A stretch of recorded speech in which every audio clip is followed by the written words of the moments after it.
Ladies and gentlemen, please may I have your attention?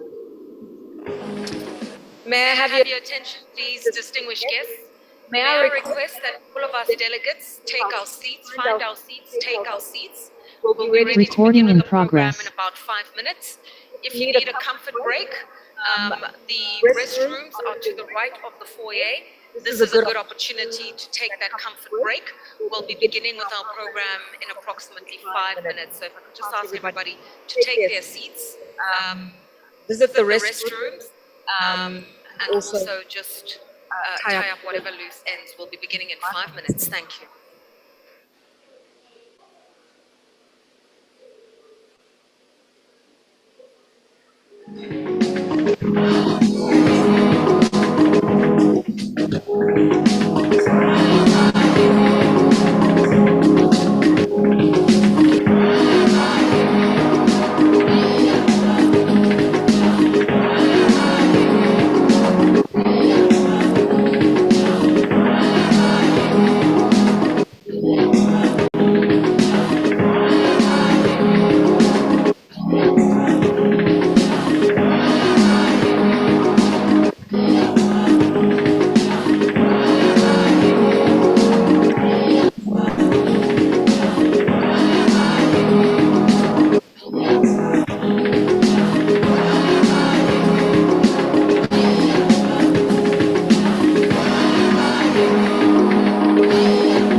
Fifth.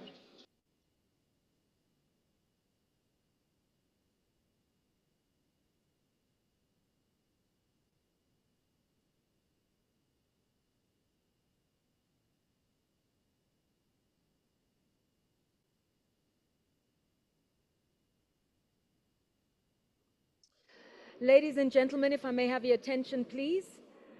I have it on good authority that we will be beginning the opening session in exactly 2 minutes. So please may I request that everybody take their seat, and also if we can have our phones on silent.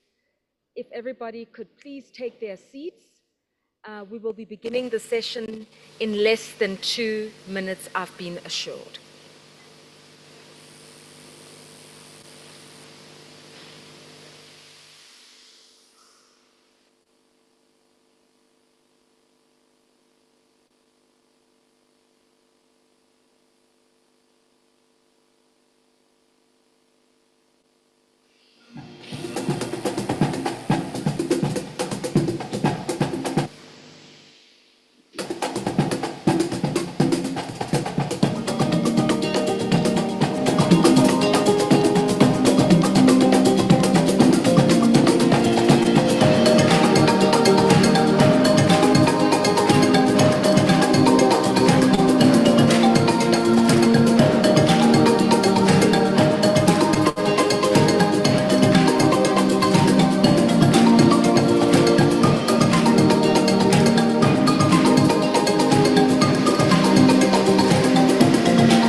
Distinguished guests, please may I request that you rise as we receive our most esteemed dignitaries onto the stage.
The warmest welcome to the 57th session of the Conference of Ministers of Finance, Economic Development and Planning. It is my distinct pleasure to welcome you this morning. As you know, the meeting is not legitimate until the Bureau Chair has declared it so. And so at this juncture, may I defer to the Honourable Professor Mthuli Ncube, the outgoing Bureau Chair, also the Honourable Minister of Finance and Economic Development and Investment Promotion for Zimbabwe, to come and declare the meeting open.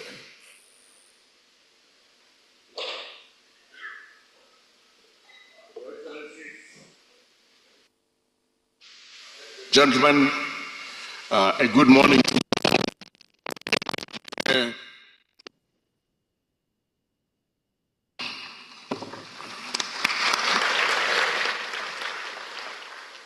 Thank you very much, sir. Allow me to please acknowledge His Excellency Taye Atske-Selassie, the President of the Federal Republic of Ethiopia. We're honored to have you here, Your Excellency. May I also acknowledge His Excellency Mahmoud Ali Yusuf, the Chairperson of the African Union Commission. We're honored to be in your presence, sir.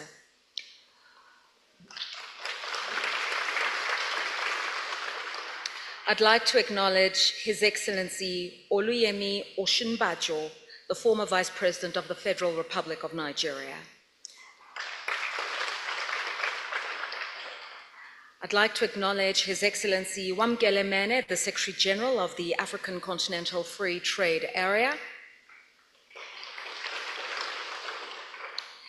Of course, we have the Honourable Minister of Finance, Economic Development and Investment Promotion in the Republic of Zimbabwe, speaking to us today in his capacity as Chair of the outgoing Bureau, Professor Mthuli Ncube. Thank you for all the work you do.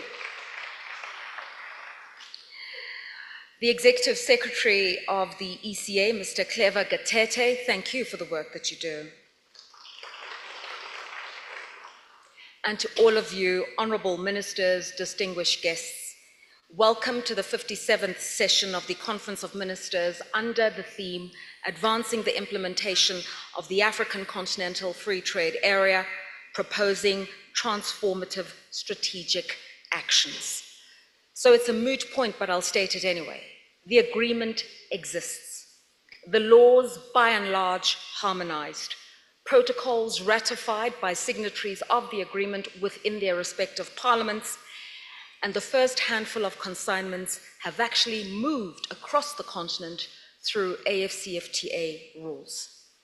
What we are here to do is to really advance the work of this agreement and give it impetus through financial services, particularly cross-border digital payment systems, also talking about the much needed investments in core industrial infrastructure and how to pool resources, because it's estimated that the continent needs no less than $170 billion per annum to beef up infrastructure on the continent. That would advance trade. And then we're also going to talk about the necessary industrial policies that can boost local manufacturing, particularly of high-value goods, possibly through special economic zones, because countries like Malaysia and China and Turkey have shown that it can be done. And so to some of these themes as to how to really support the work of the AfCFTA and its secretariat, we're going to be holding a series of roundtables that will speak to the theme about the building blocks thereof. One of the highlights today is the Adebayo Adedeji annual lecture, which is now in its 11th year, in honor of the renowned economist and former executive secretary of the ECA. And as we know, Professor Adedeji was back then, in the late 1980s, a proponent of an African continental free trade area. And so it's a beautiful honor that today in this incantation, we're talking not just about a dream, but a reality that he foresaw. Without further ado, let us begin with today's program, as I ask you to please rise in respect of our host country, Ethiopia, as we sing the national anthem.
You may take your seats. Yes, Ethiopia, land of the brave hearts, Pan-Africanists, and patriots. We thank you so much for the support you lend to the work that is being done by the ECA and other multilateral organizations in furtherance of Africa's development and the Africa we want. As I said, Professor Mthuli Ngcuba is the outgoing bureau chairman, and we're going to yield the floor to him now, just for him to share some of his reflections of the year past and aspirations of the year ahead. Professor Ngcuba.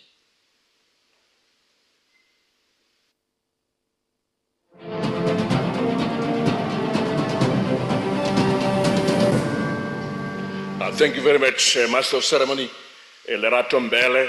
Wonderful to see you again. I recognize the President of the Federal Democratic Republic of Ethiopia, Mr. Taye, His Excellency, Mr. Taye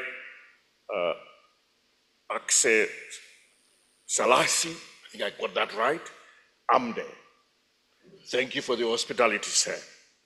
I also recognize the Undersecretary for United Nations and the Executive Secretary of the United Nations Economic Commission for Africa, Dr. Clever Gatete.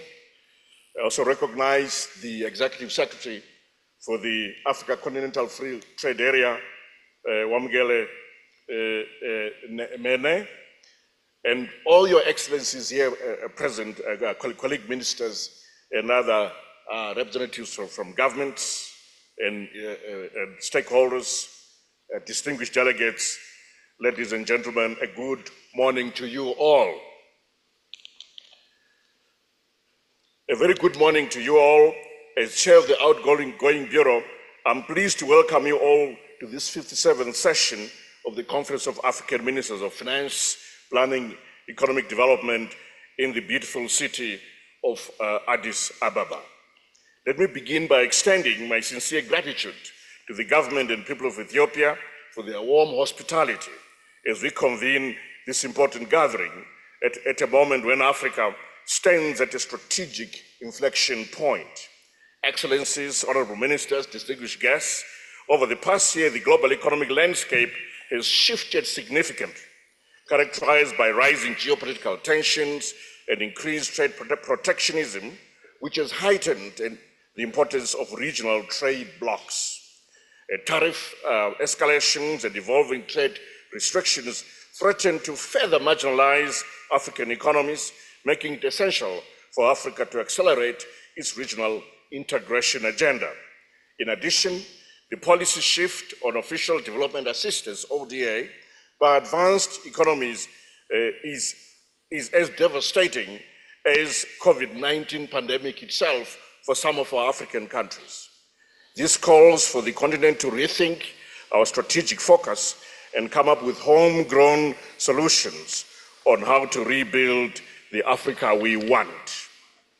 Let me hasten to say that we can choose to see these developments as challenges or see them as opportunities, which have to collectively, as a continent, take advantage as a springboard for accelerating economic reforms through economic transformation. The African Continental Free Trade Area serves as a powerful tool at our disposal for addressing some of these global challenges. With a market of 1.4 billion people,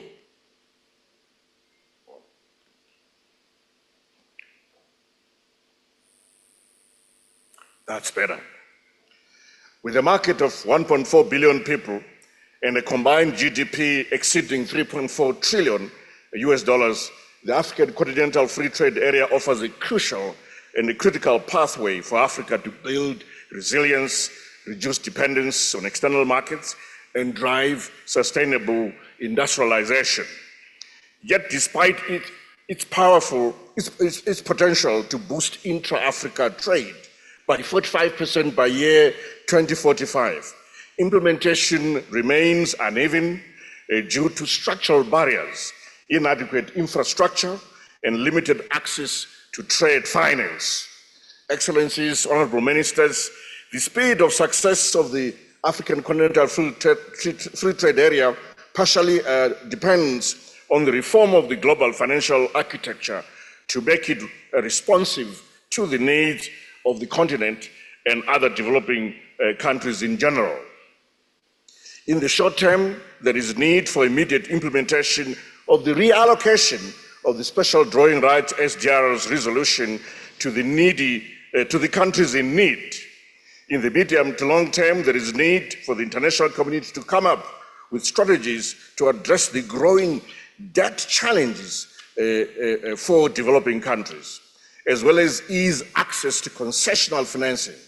However, domestically, member states, with the support of institutions such as the ECA, will need to deepen their domestic resource mobilization capacity efforts. Your Excellencies, honorable ministers, this year's conference represents a pivotal moment, an opportunity for us to amplify the call to accelerate the implementation of the African Continental Free Trade Area and establish Africa as a key player in the reconfiguration of global trade. During the 43rd session of the Committee of Experts, which preceded this conference, I'm informed that there were fruitful discussions regarding the pressing economic challenges facing our continent.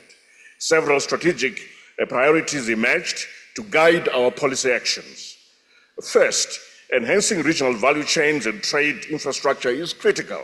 Strengthening production and supply chains in key sectors, including agriculture, manufacturing, and services, will maximize value addition and reduce Africa's reliance on raw commodity exports. By fostering stronger intra-Africa linkages, we can transition to high-value industries and competitive regional markets. Second, addressing trade barriers and access to finance is essential.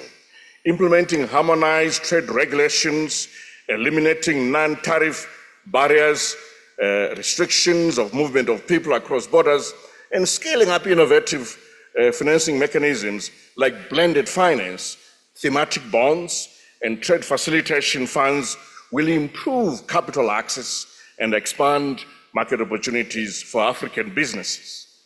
Third, leveraging digital innovation for trade expansion must be a priority. As the global economy increasingly embraces digitalization, Africa must enhance its engagement in the digital economy by integrating e-commerce, digital trade platforms, and fintech solutions into the African Continental Free Trade Area framework. This will drive efficiency, reduce transaction costs, and open access to new markets. Fourth, strengthening macroeconomic stability and governance is necessary for creating an enabling environment to trade and investment. Enhancing fiscal discipline, improving debt management, and scaling up domestic resource mobilization and aligning national policies with regional integration commitments will bolster economic resilience and foster investor confidence in African markets. With South Africa's presidency of the G20, we stand at a pivotal crossroads to ensure the continent's voice is heard on the vital need to reform the global financial architecture. This unprecedented opportunity also allows us to amplify our voices in pressing issues such as equitable access to finance, debt sustainability, and combating illicit financial flows. By leveraging our position, we can push more inclusive frameworks that empower African nations to also engage meaningfully in the global economy, stimulate investments in key sectors, and support sustainable development goals. This moment is not just about leadership, it is about transforming the financial landscape to ensure that Africa's growth is supported by resilient and fair financial structures that benefit our continent and the world at large. Finally, accelerating green industrialization and climate finance will ensure that Africa's trade growth aligns with the Sustainable Development Goals.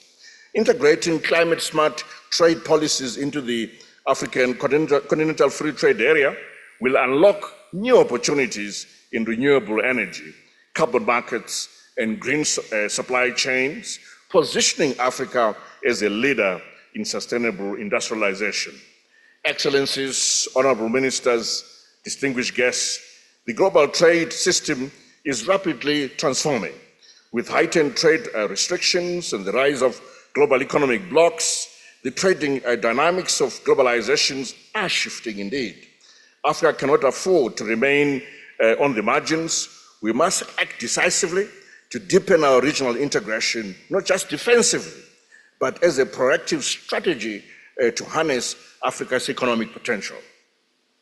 As a continent, there is a need to produce regular progress reports on the implementation of specific programs and projects on the regional corridors to guide policy direction.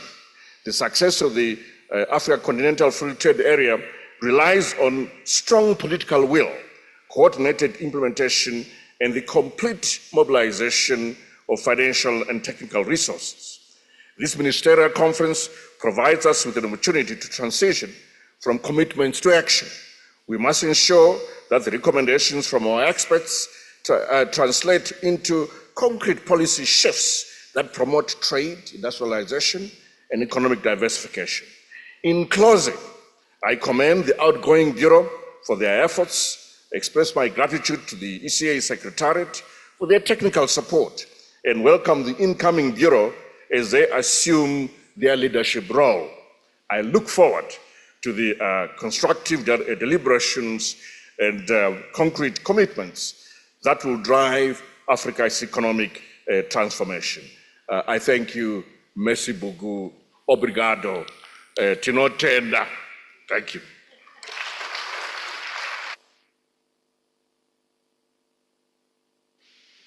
We say thank you for the work you've done, outgoing Bureau Chair.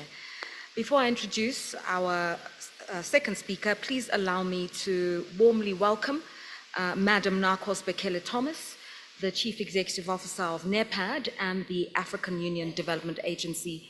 We thank you for being with us, Madam.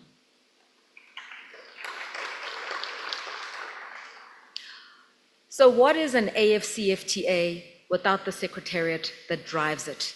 The people who've really breathed life into a document and made it a living, breathing text, set of laws by which we are all guided as we pursue trade on the continent and hopefully boost livelihoods no less than 9 to 11%. And if implemented properly, we're told could increase the GDP of the continent by 100%. This is all the work of him and his team, His Excellency, the Secretary General of the AfCFTA, Wamkele Men.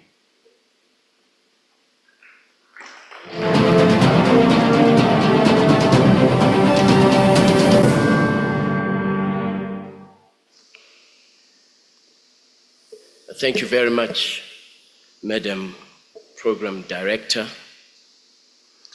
Your Excellency, President of the Federal Democratic Republic of Ethiopia, President Haile Selassie Amde,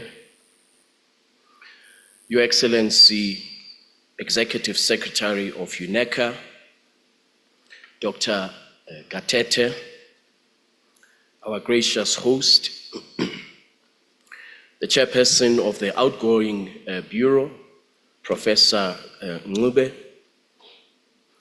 Your Excellency Mahmoud Ali Yusuf, the chairperson of the African Union Commission, Your Excellency Vice President Honorable Yemi Oshinbajo, former Vice President of the Federal Democratic Republic of Nigeria, Your Excellency Dr. Nados Bekele Thomas, Chief Executive Officer of NEPAD, Honorable Ministers present here today, Deputy Ministers, Governors of Central Banks, the Deputy Executive Secretary of UNECA, Madam Hanan Mosi, Your Excellencies, Ambassadors, distinguished ladies and gentlemen. It is indeed a privilege to address this session today under the theme, Advancing the Implementation of the AfCFTA, proposing transformative strategic actions. I congratulate you on the 57th session of the conference, which, as usual, is expected to develop a tangible action plan, in this case, to advance implementation of the AfCFTA. Indeed, advancing the implementation of the AfCFTA is more than just an economic necessity. It is a strategic pathway to achieving inclusive growth, resilience, sustainable development across our continent.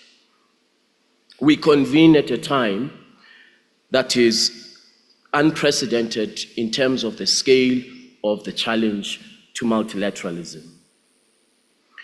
We convene at a time when multilateralism clearly is under attack.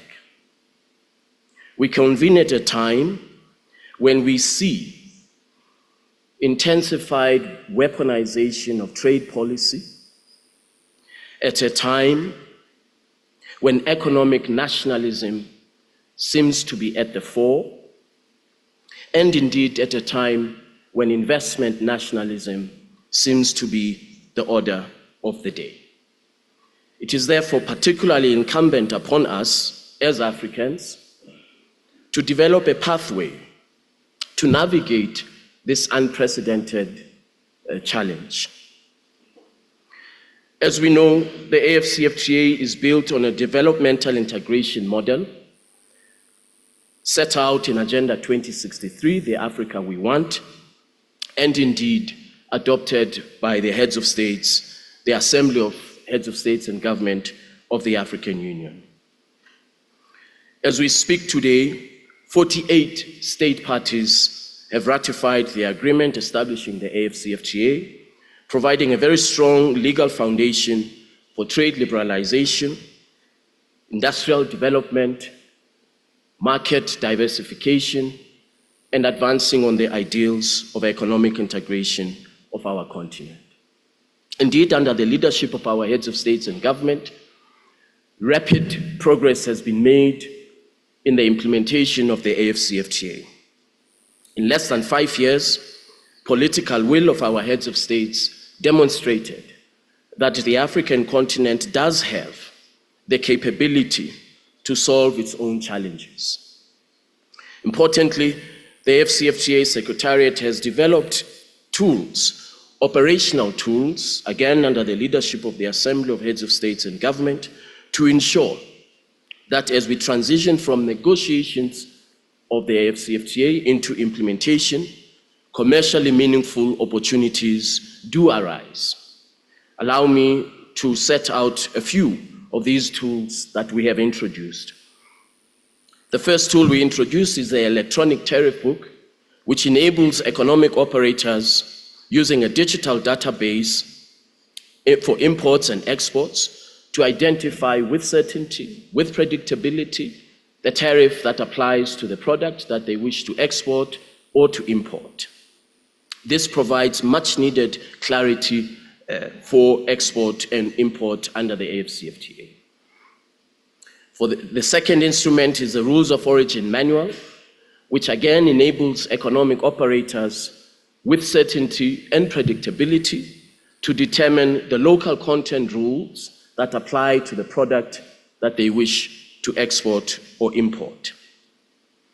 Over 93% of tariff lines that are traded in Africa have now been agreed to in terms of rules of origin. There are only 2 sectors that the ministers of trade have yet to conclude, and in this regard, the heads of states granted them until October this year to conclude negotiations on the auto sector and textiles and clothing rules of origin. Remarkable progress under the ministers of trade. The third tool that we introduced is the Pan-African Payment and Settlement System, which was endorsed in 2019 and in 2020 by the Assembly of Heads of States and Government of the African Union as a platform to enable payment and to reduce the cost of currency convertibility on our continent, reduce the cost of affordability of trade, and to reduce reliance on third currencies for intra-Africa trade. I'm very pleased to report to you that as we speak, the Pan-African Payment and Settlement System is enabling payments in local currency for trade, and that as we speak, the digitization of trade in Africa is being enabled by this tool that we have introduced for the ease of payments. Fourth, working with our partner, AfrEximBank, not only did we introduce the Pan-African Payment and Settlement System, which I referred to, we also introduced the AfCFTA Adjustment Fund, which today has been capitalized by over $1 billion. The amount that will be raised under the fund will assist countries to implement the AfCFTA and to transition to its rights and obligations. We have committed to raise up to $10 billion to disperse this capital in support of industrial development, manufacturing, and establishment of competitiveness of African private sector. Fifth, by the end of this year, we will introduce a transit guarantee scheme which will enable a single bond for transit of goods throughout our continent. A critical and pertinent question that arises: is trading happening under the AfCFTA? The answer to that question is yes. In 2022, in October 2022, 7 countries started trading under the rules and the preferences of the AfCFTA. Today, 19 countries are trading under the rules of the AfCFTA. Over 2,600 certificates of origin have been issued on a range of products that are traded, value-added products, agricultural products that have been processed, and a number of products that are of export interest to our private sector. Your Excellencies, our private sector is absolutely key and is a co-implementer of the AfCFTA. That is why we are redoubling our efforts with our partners to ensure the establishment of trading companies, AfCFTA trade aggregating companies, to boost intra-Africa trade, particularly for inclusion of smallholder farmers, small medium enterprises. We see the trade aggregating companies as absolutely important for realizing commercially meaningful trade opportunities. Thus far, in our effort to support trade aggregating companies, along with AfrEximBank, we have committed 750 million United States dollars to support this initiative to ensure smooth trade transit and greater participation of SMEs, smallholder farmers in Africa's implementation of the AfCFTA. Through these initiatives, we intend to expand intra-Africa trade and enhance the role of the private sector. We identified a number of priority sectors, working with our partners, including UNECA and the World Economic Forum. The private sector seeks to take advantage of investment opportunities in the sectors of agriculture, pharmaceuticals, transport, and logistics. These sectors, according to our studies that we undertook with the World Economic Forum, present an investment proposition, a combined investment proposition of 130 billion United States dollars. In order for us to realize the opportunities of trade under the AfCFTA for the private sector, we will have to redouble our efforts at opening markets through the AfCFTA. We have to build robust financial systems on our continent to support intra-Africa trade.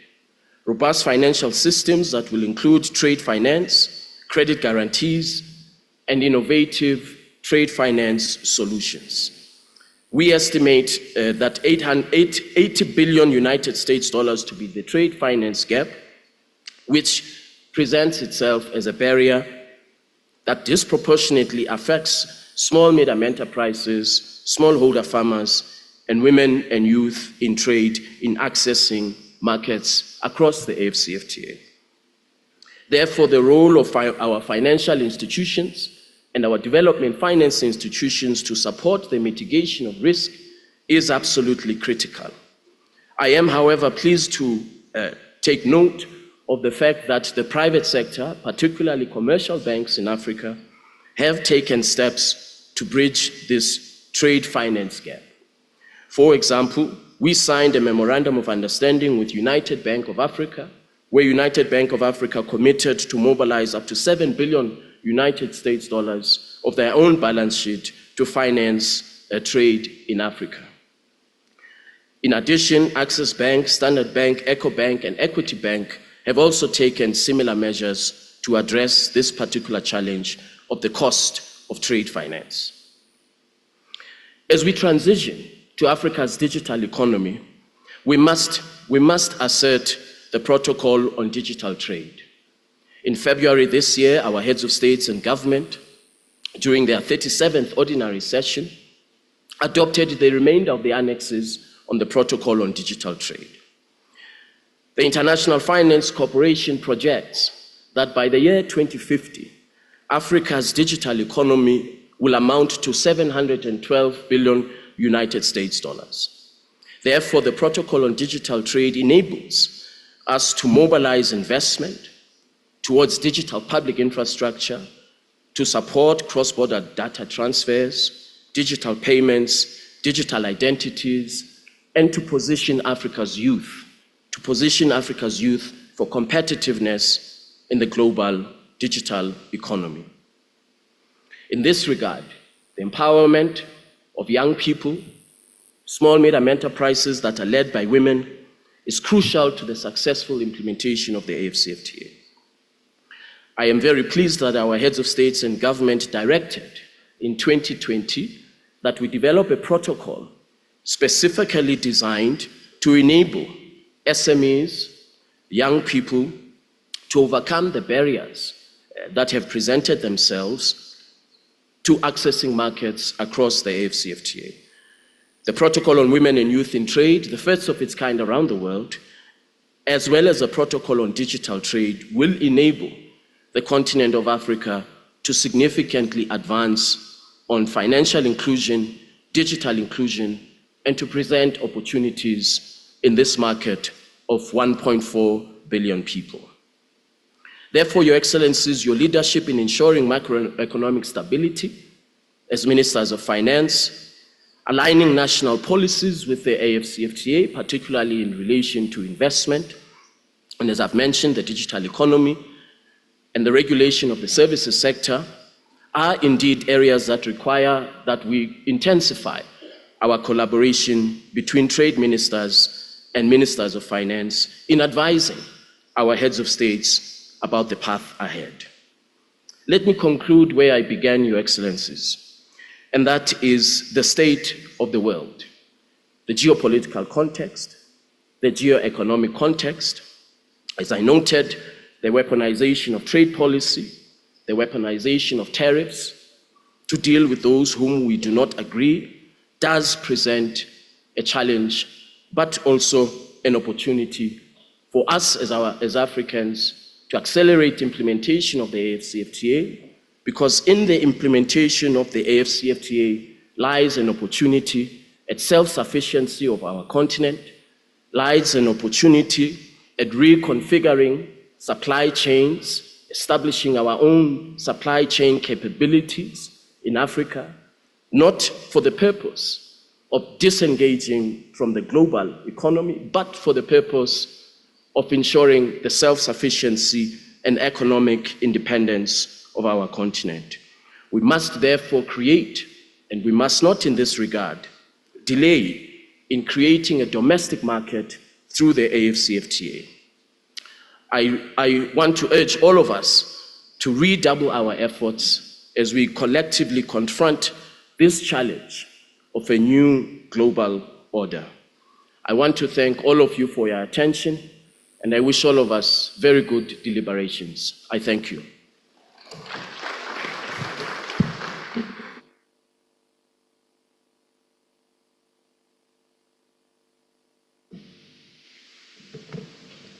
Thank you very much to the SG, and thank you for a very candid view of the world we live in today, where trade ought to be transformative, changing lives, but it sometimes can be punitive, and it shouldn't be so.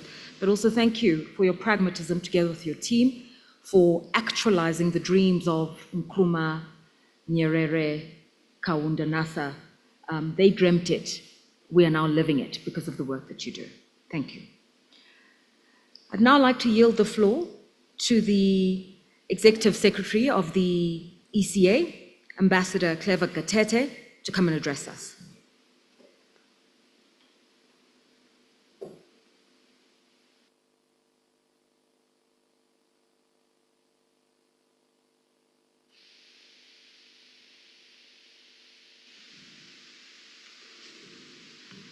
My apologies. Apparently I was moving at breakneck speed here. Please may I defer to the chairperson of the African Union Commission to come and address us. We appreciate you, Your Excellency Mahmoud Ali Yusuf.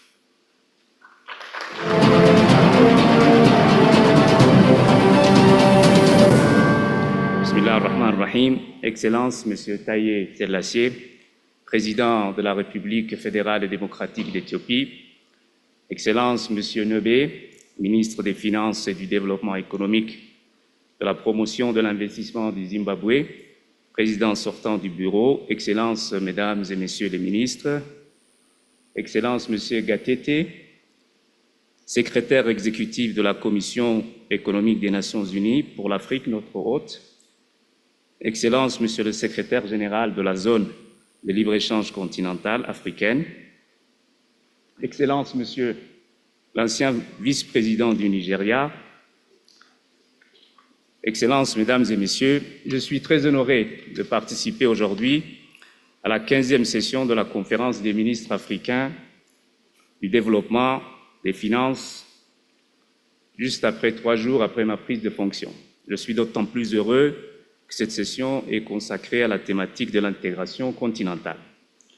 L'interaction permanente entre tous les ministres en charge de la gestion du développement est une source de satisfaction.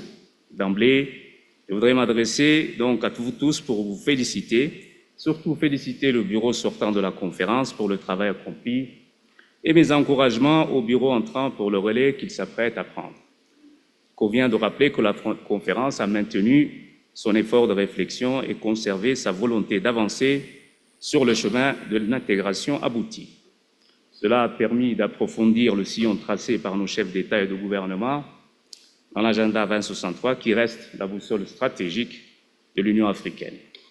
Excellences, Mesdames et Messieurs, l'ordre du jour de votre session signale la tenue de 3 tables rondes centrées sur des sous-thèmes portant successivement sur le lien entre la zone de libre-échange continentale africaine et le développement des infrastructures, la promotion des systèmes de paiement instantanés et transfrontaliers et l'inclusion numérique en Afrique, ainsi que les zones économiques spéciales comme moteur de développement des chaînes de valeur régionales dans le cadre de la zone de libre-échange continentale africaine.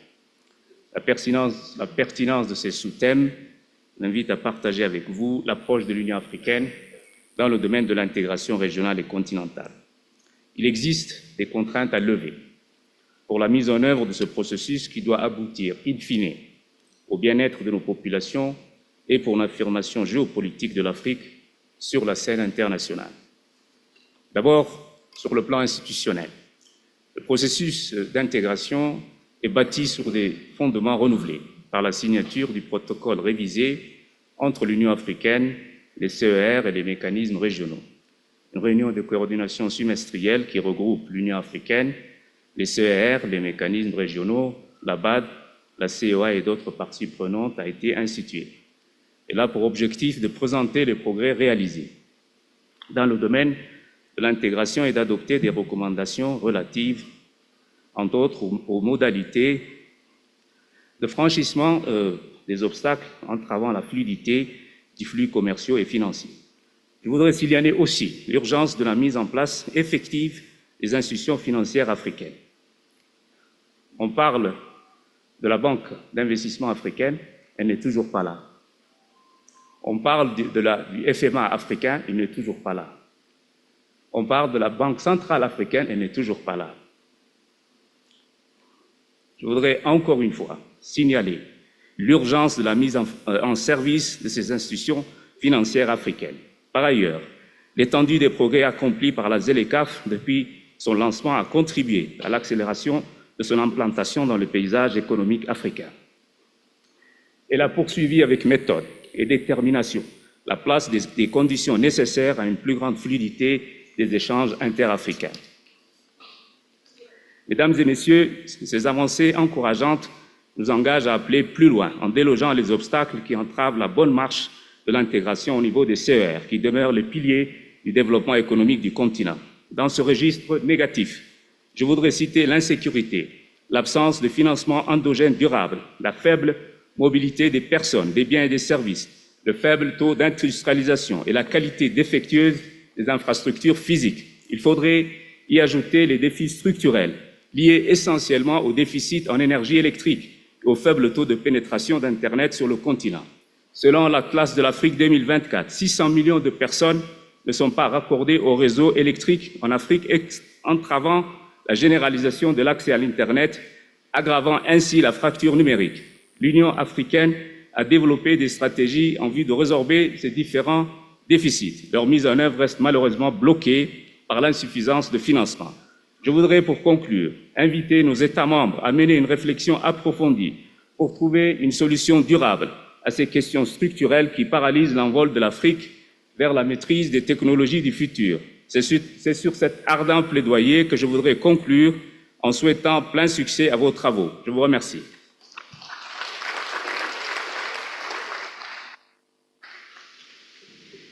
Thank you very much to you, Chairperson of the African Union Commission, Mahmoud Ali Yusuf, for reminding us what the broader imperatives are in financing forward development in the continent and the various nodes of that development: human capital, women, electricity provision, and just finding durable solutions for the Africa we want. And we really trust you in your leadership in this era. to take us there, towards that Africa we want. And now, even though I've introduced him before, the Executive Secretary of the Economic Commission for Africa, Ambassador Clever Gatete.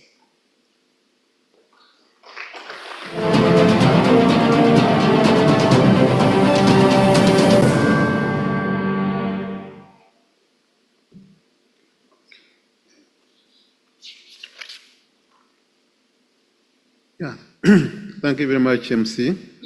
Your Excellency Taye Serasi, President of the Federal Democratic Republic of Ethiopia, and I may add, a good friend of ECA. Your Excellency Mahmoud Ali Yusuf, Chairperson of the African Union Commission, and congratulations on your appointment.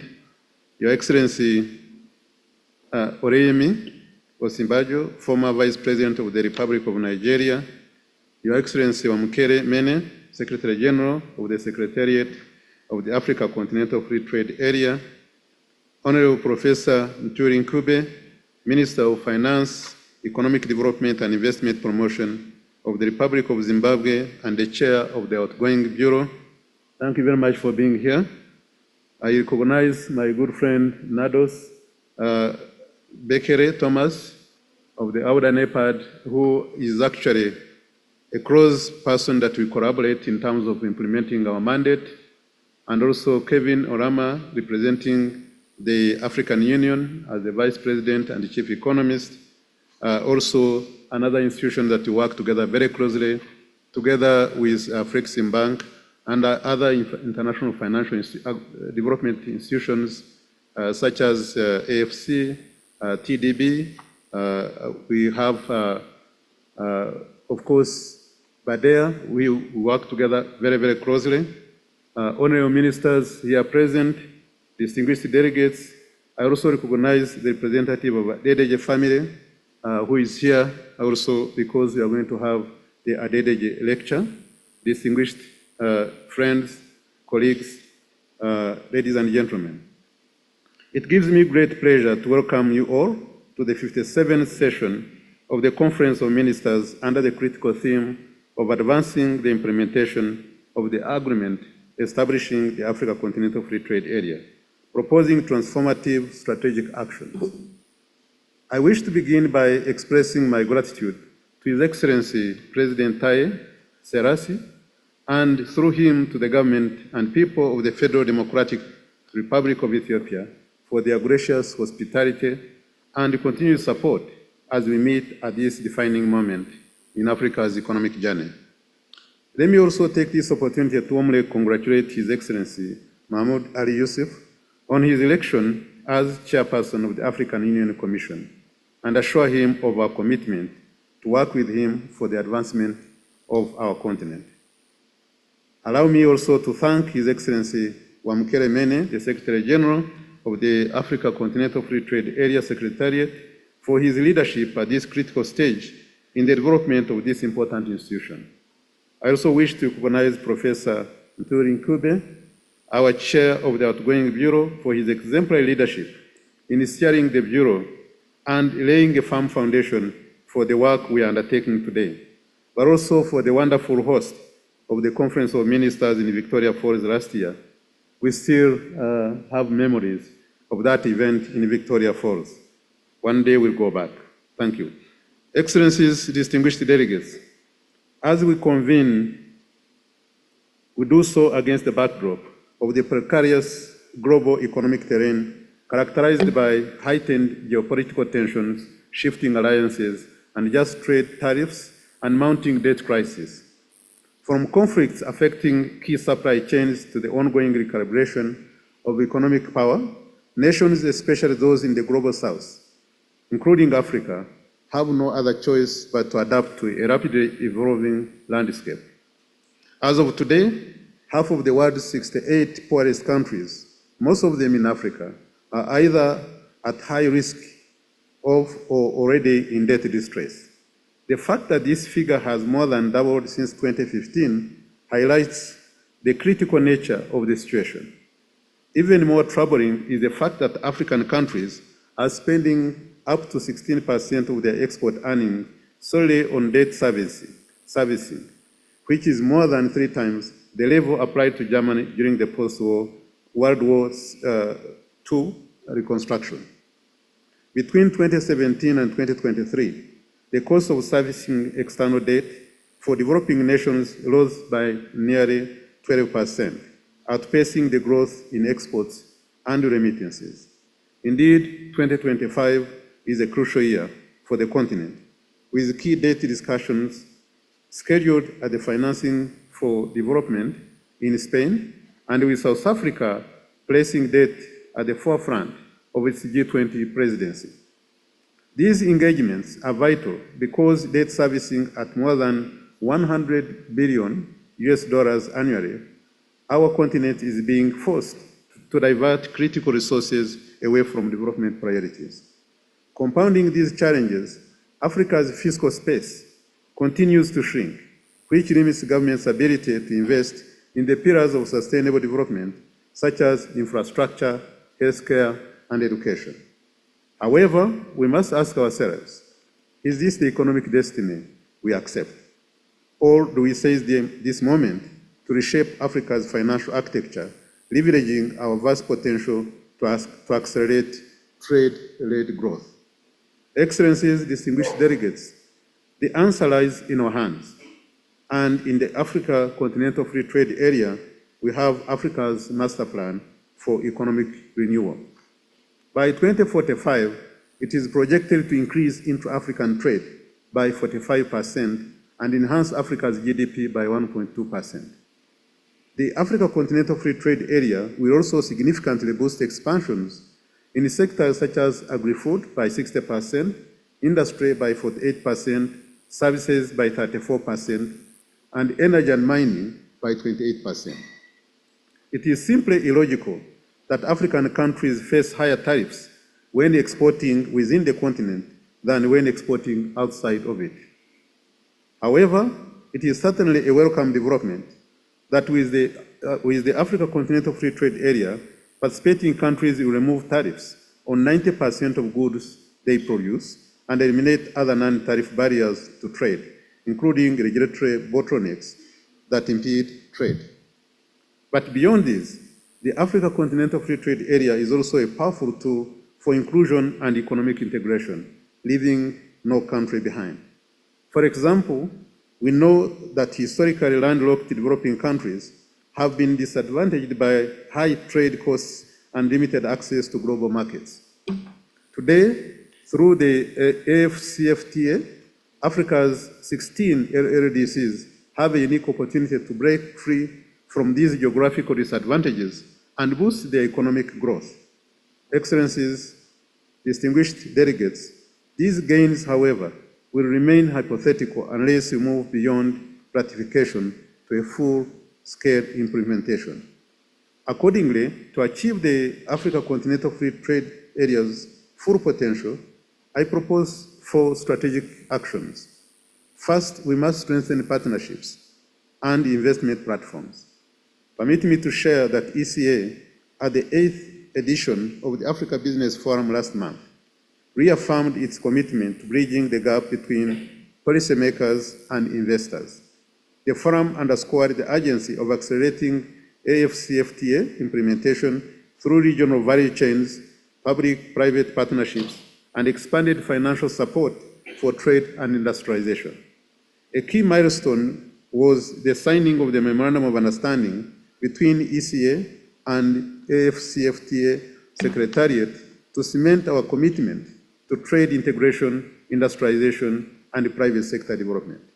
To this end, it is imperative that governments work closely with the private sector to de-risk business environments and eliminate non-tariff barriers. However, it is of utmost importance that Africa's economic transformation be designed and driven from within and not dictated from outside. Also, we must recognize the regional economic communities are vital for the AfCFTA as they serve as key drivers of regional integration through trade agreements, infrastructure development, and policy harmonization. It is crucial that we strengthen their role within the AfCFTA to to accelerate trade facilitation, enhance economic convergence, and ensure inclusive continental integration. Second, we must strengthen regional value chains and special economic zones, as mentioned before. ECA's collaboration with institutions like BADEA, Africa Development Bank, Afreximbank, and Africa Finance Corporation has already demonstrated results from Botswana's beef regional value chain and East Africa's food systems development to the DRC Zambia battery value chain. We must scale up special economic zones across Africa to attract investment, spur innovation, and create jobs. Third, we must mobilize domestic resources for industrialization and curb illicit financial flows. Africa does not lack capital. Rather, it lacks mechanisms to channel it effectively. For example, our pension funds alone hold approximately 1.3 trillion in assets. If just 10% were channeled into productive sectors, we would inject over 130 billion US dollars into Africa's industrial base. And this would most certainly reduce dependence on costly external financing.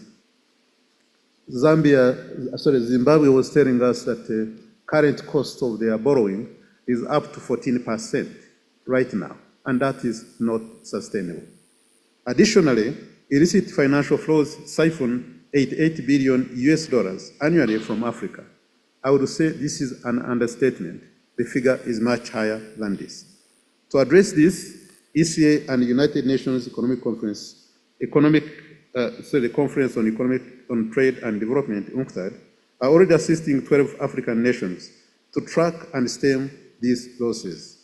But more can be done, including strengthening tax administration, digitizing taxation, broadening tax bases, and leveraging innovative instruments like debt for climate and debt for development swaps. Likewise, we must develop local currency bond markets, establish regional stock exchanges, and improve sovereign credit ratings to attract international investment at lower costs. Finally, we must enhance infrastructure and digital connectivity. Africa requires about 120 billion US dollars annually to bridge its infrastructure gap. How can we build competitive regional supply chains when goods take weeks to move from borders due to inadequate roads, rail, and air transport, and inefficient ports? In this respect, expediting the Africa Integrated High-Speed Railway Network and the single African air transport market is critical. Moreover, in an era where digital trade accounts for 25% of global commerce, only 37% of Africans have access to internet. This is unacceptable. In addition, the overtaxation of technology continues to hinder progress in this critical sector. To tackle this challenge, the ECA has released a report based on its ICT tax model for your consideration, designed to present a practical solution that ensures a win-win situation in balancing government revenue needs with expanding digital inclusion. Your Excellencies, distinguished delegates, in conclusion, we must recognize the Africa Continental Free Trade Area as Africa's response to a global economic system that has long kept us at the periphery. But its success demands bold action, strong political will, and sustained commitment. We must integrate AfCFTA priorities into national development plans, allocate budgets that reflect AfCFTA commitments, and harmonized policies that enable business to thrive. And let me assure you, ECA is ever ready to support member states with the data-driven insights, capacity building, and technical expertise needed to turn this vision into reality. Ladies and gentlemen, before I end, I want to thank our organizing team for the COM here in Addis Ababa. The team that is led by Pedro Antonio, who is my deputy, has been organizing this event for many years. And the reason why I'm picking on Pedro is that this is his last COM. He's retiring this year. He has done quite a...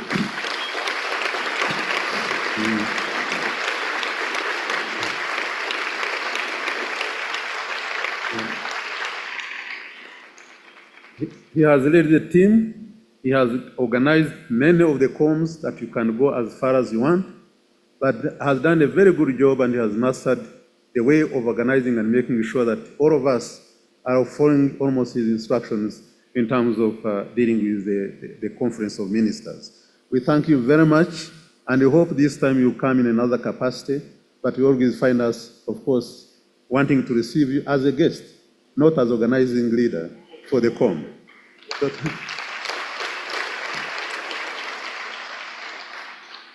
Once again, thank you very much and welcome to ECA. I want to mention that here you can stay beyond your time allocated. I can tell you, as the President will tell you, there is so much here to see in Addis Ababa beyond the ECA. But always ECA will remain your home for this conference and the next conference. I thank you very much for your kind attention.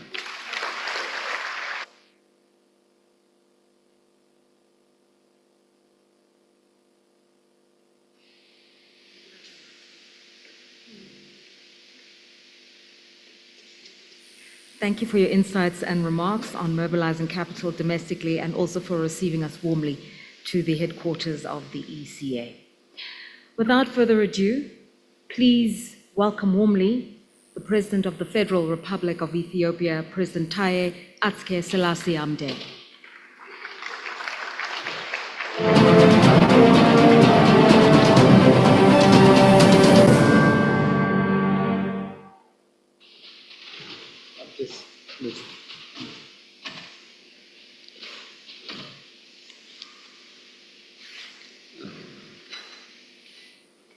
Thank you for that. Thank you, our MC, Lerato. Your Excellency, Mohammed Ali Yusuf, Chairperson of the African Union Commission. Your Excellency, Mutuli Nkubi, Minister of Finance of Zimbabwe and Chair of the Outgoing Bureau. Your Excellency, Ambassador Calver Gadeti, Under Secretary General and Executive Secretary of the United Nations Economic Commission for Africa. Excellency, former President of Nigeria. Your Excellency, Wamkele Mene, Secretary General of the African Continental Free Trade Area. Excellency, Nardos Bakale, Chief Executive Officer of NEPAD. Distinguished ministers, and representatives of member states, ambassadors, and members of the diplomatic corps residing in Addis. Ladies and gentlemen, good morning again. It was with great pleasure that I welcome you to Addis Ababa for the 57th Conference of African Ministers of Finance, Planning, and Economic Development. Africa stands at a critical juncture, a moment where we are set on to unleash our potential for transformative economic growth. The promise of a unified market where goods and services flow freely across borders holds the key to unlocking unparalleled growth for our continent. This vision, however, demands more than aspiration. It requires concrete actions and a strategic commitment to overcome the barriers that have long hindered inter-Africa trade. It is within this context that this year's theme resonates with the urgency that demand action. Excellencies, ministers, the time for deliberation has demanded the imperative of deliverable actions. Allow me to mention the two critical immediate steps that we deem propel African continental free trade areas implementation.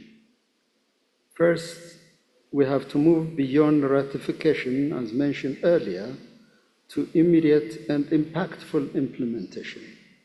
Here I must applaud efforts already underway by member countries to provide tariff concessions and other services and investment-related offers.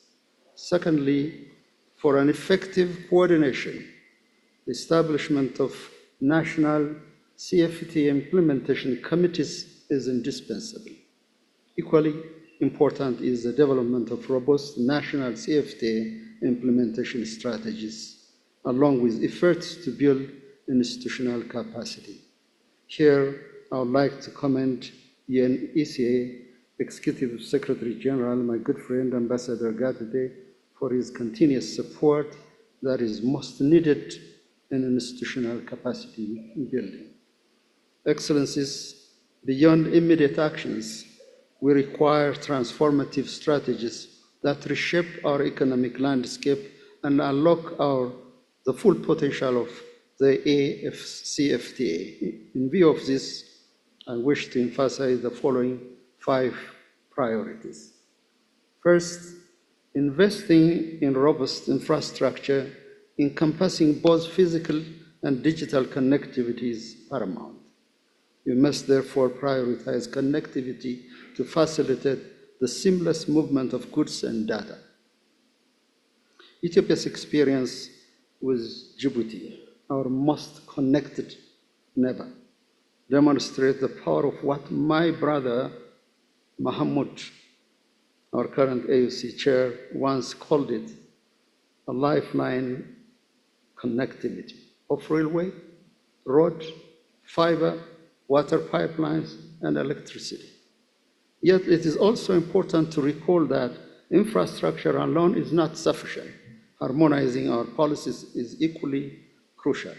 Secondly, focusing on strategic investment areas to promote value-added manufacturing is imperative. We cannot afford to remain mere premium exporters of coffee, cassava, cacao, or precious minerals. We need partners who invest in empowering our human capital, not those who reward our dependence on raw material exports. In view of this, industrialization, job creation, and the development of regional value chains are essential for Africa's meaningful participation in regional as well as global trade. Thirdly, ensuring that African youth and women are fully prepared to seize the opportunities presented by the AfCFTA is an absolute requisite. This requires empowering our macro, small, and medium-scale enterprise, universities, FinSo, research centers, and technology entrepreneurs. I commend the efforts of Pan-African institutions like Afro-Champions, but such institutions often struggle with access to finance, training, and digital market information. This clearly demands unwavering commitment in leadership. I therefore call upon all of us to demonstrate a renewed and unyielding commitment to this essential goal. Fourthly, creating a transparent and predictable regulatory framework is vital for attracting investment and fostering business confidence across borders. This includes strengthening intellectual property rights, ensuring fair competition, and streamlining bureaucratic processes.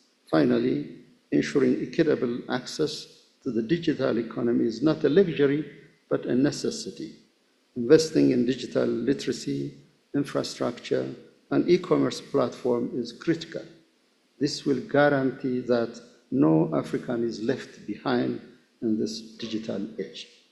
Excellencies, ladies and gentlemen, Ethiopia is fully committed to the implementation of the African Continental Free Trade Area and to working alongside our African brothers and sisters to build a united, prosperous, and resilient continent.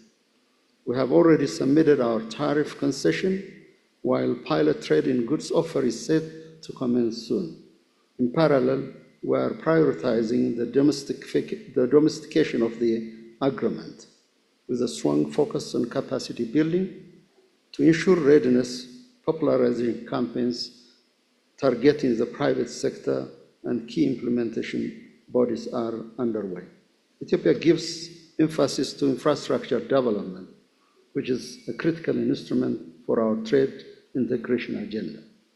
The recently inked agreement to connect Ethiopia and South Sudan, as well as our participation in the Lapset corridor with Kenya, underscores our commitment to expanding regional logistic and trade facilitation. These corridors will significantly enhance mobility, bolster trade, and create better avenues for the implementation of the AfCFTA. Beyond transport infrastructure, Ethiopia is investing in regional energy integration. By exporting renewable, affordable, and sustainable electricity to neighboring countries, Ethiopia is helping bridge Africa's energy deficit, a prerequisite for investment and industrialization. Furthermore, Ethiopia's investment in industrial parks and special economic zone highlights our commitment to value-added production and manufacturing. As I emphasized during last month's Africa Business Forum, over-reliance on external incentives has hampered our textile sector. Africa must be exercise caution in its dependence on incentive often linked to other strategic interests. To ensure a sustainable industrialization, we must prioritize self-incentivization and cultivate robust inter-Africa collaboration. Excellencies, the Africa Continental Free Trade Area is a call for strategizing, but most importantly, it is a call for action. It is a unique opportunity to reshape Africa's economic landscape and assert our rightful place in the global economy. In this regard, I commend again ECA for its invaluable technical support, which continues to guide our implementation effort. I also acknowledge the African Union, all member states, for their dedication to advancing their transformative agenda. As we convene today, let us reaffirm our determination to push forward with the necessary reforms and action that will make the African Continental Free Trade Area a tangible driver of Africa's economic transformation.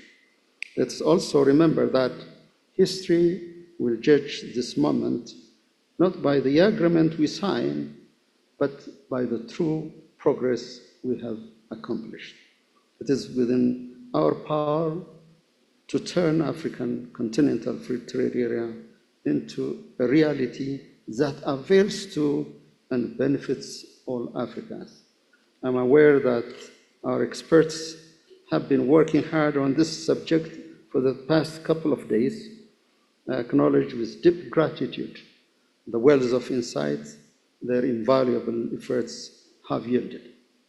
On that note, I extend my best wishes for a productive deliberation and actionable outcomes from this ministerial session. Before I conclude, may I also invite you, Excellencies, to visit the vibrating city Addis Ababa, the historical sites, particularly the Adwa Memorial. History reverberates over there. It depicts in a magnanimous way our forefathers fought against colonialism.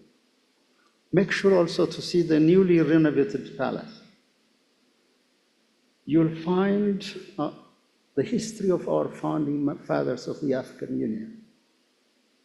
It is a moment of introspection and a moment of revelation that the struggle that our forefathers have done over the last 60 or 70 years. Thank you very much. My sincere appreciation for again.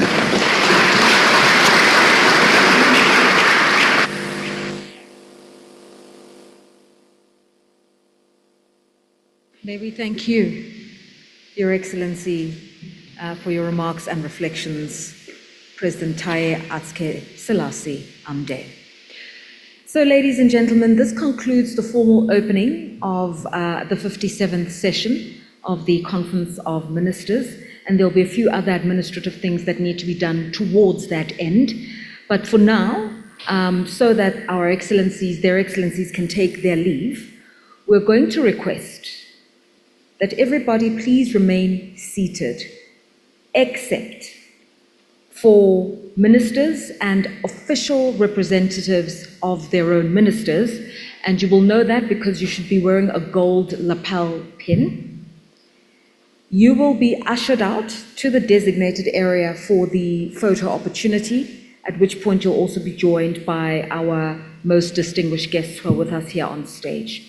If everybody else can remain seated, and then we will break for coffee. So if you are to be in the official photograph, because you are a member of the COM, you are an official ministerial representative, you are wearing a gold pin, please rise now, and the ushers and the protocol teams will direct you to where you need to go.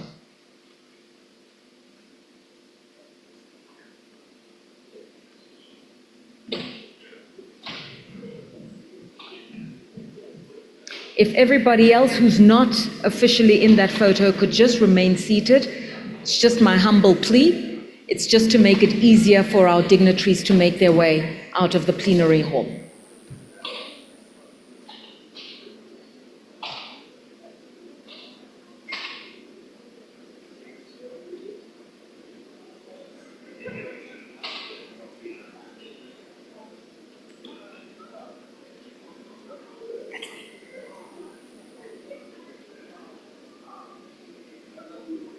Yes, you will be making your way to the exit doors at the back if you are part of the official photograph that's to be taken.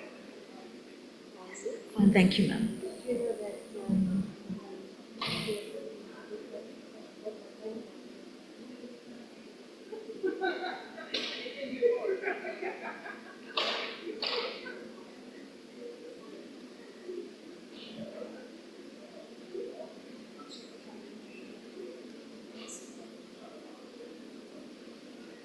Right? And from what I can see, the last few of those who are going to be attending the photo session have now left the room. May I say, this is now a coffee break and we will reconvene at 11:30. Thank you very much.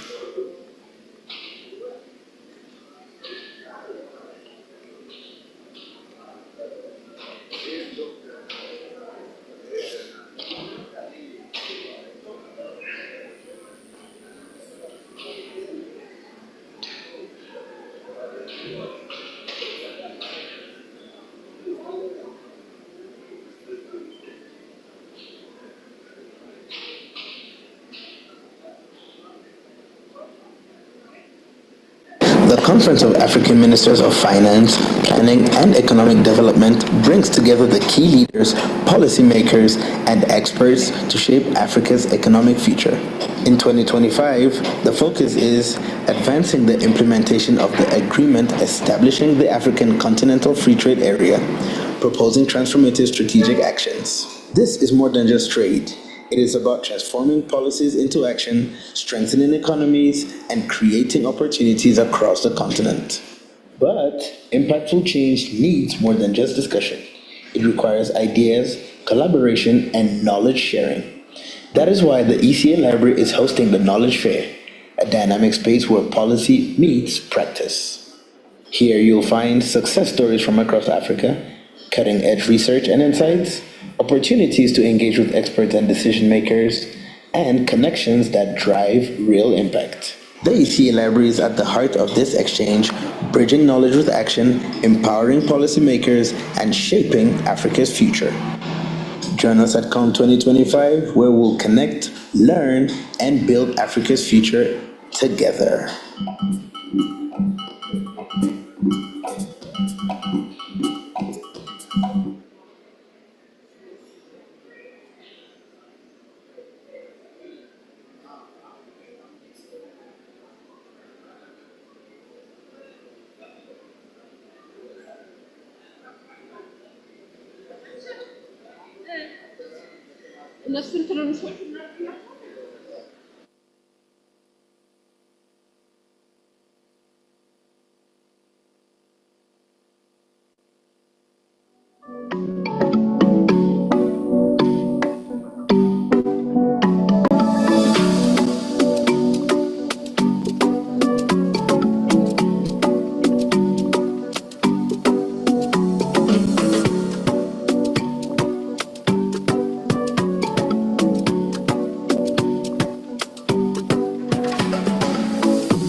Testing.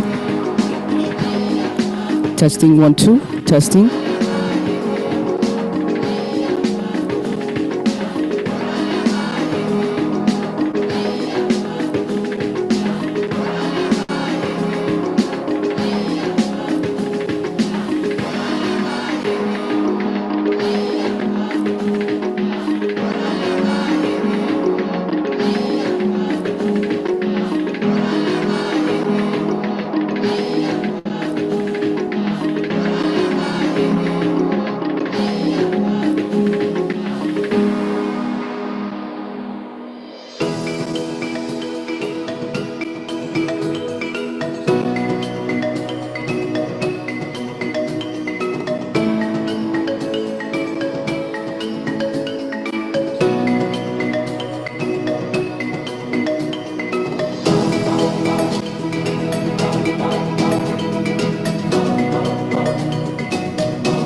testing, testing, እሺ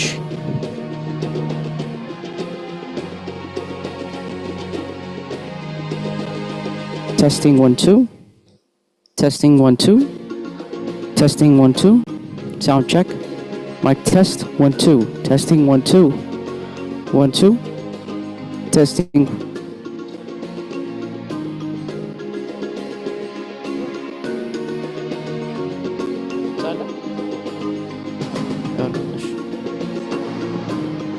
One, two, three, 1 2 3 testing. Testing 1 2 3 1 2 3. This is for test. 1 2 3 4 1 2 3 4 test. 1 2 3 1 2 3. This is for test. Testing 1 2 3 1 2 3.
right. Ladies and gentlemen, distinguished guests, honorable ministers, representatives of government, may I request your attention, and may I also humbly request that we all take our seats so that we can continue with the program for this morning. Honorable ministers, central bank governors, distinguished guests, please may I request that we all take our seats so that we can continue with the formalities of this morning's program and agenda. I trust that you've had a good coffee break. It was an extended coffee break to allow us to have a bit of an exhibition outside for the Knowledge Center, but we are ready to continue with the agenda of today. So if I may humbly request that all of our honorable ministers and guests who still need to make their way into the amphitheater and auditorium, if you would do so now, and take your seats so that we can continue with the official business of this morning.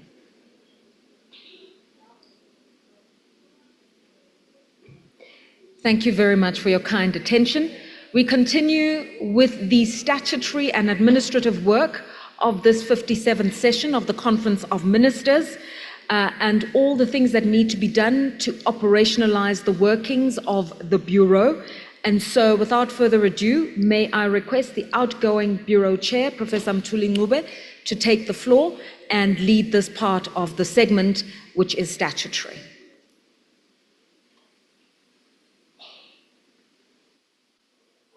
Excellencies, welcome back from the coffee and tea break. Those of you who had the opportunity to visit the Knowledge Fair, I'm sure you enjoyed that. Those of you who didn't, please go downstairs and take a look at some very exciting things, particularly for ministers of finance and planning. Colleagues, we now want to turn to, I invite the conference to turn to item 2 on the provisional agenda, which is entitled Election of the Bureau and Adoption of the Agenda and Program of Work, which is contained in your document E/ECA/CM/57/1. In this regard, I've been informed that the Bureau elected on 14 March 2025 by the Committee of Experts on the proposal of the outgoing Bureau and on the basis of consultations held, and which has competently carried out its work over the last 3 days, is composed as follows.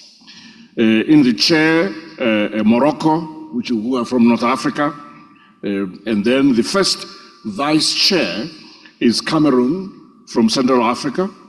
The second vice chair is Benin from West Africa, and the third vice chair is Kenya from East Africa, and the rapporteur is Zimbabwe from Southern Africa. I propose that, in accordance with the long tradition of our Commission, if there are no objections, the same members of the Bureau of the Committee of Experts constitute the Bureau of the Conference of Ministers. Any objection? Going once, going twice? I see no objection. I declare that the members of the Bureau, as proposed, are elected. It is now my honor and privilege to invite the Kingdom of Morocco to take over as the new chair of the Bureau of the Annual Conference of African Ministers of Finance, Planning and Economic Development. However, before I do so, allow me once again to take this opportunity on behalf of all my colleagues on the Bureau to express our gratitude to the Economic Commission for Africa for the support given to us during our tenure in office. I thank you, Dr. Katete, and the team. I now invite His Excellency Riyad Mazoul, the Minister of Trade and Industry of the Kingdom of Morocco, to the podium to take over the chairmanship.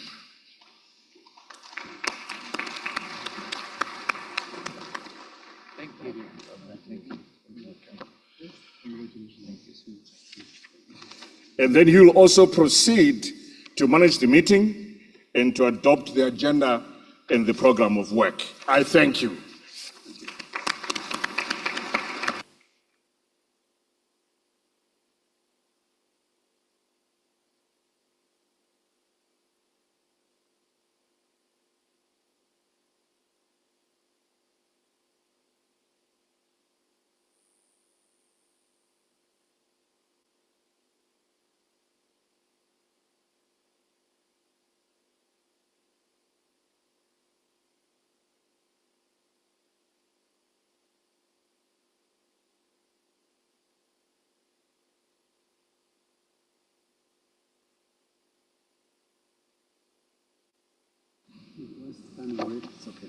It's okay now?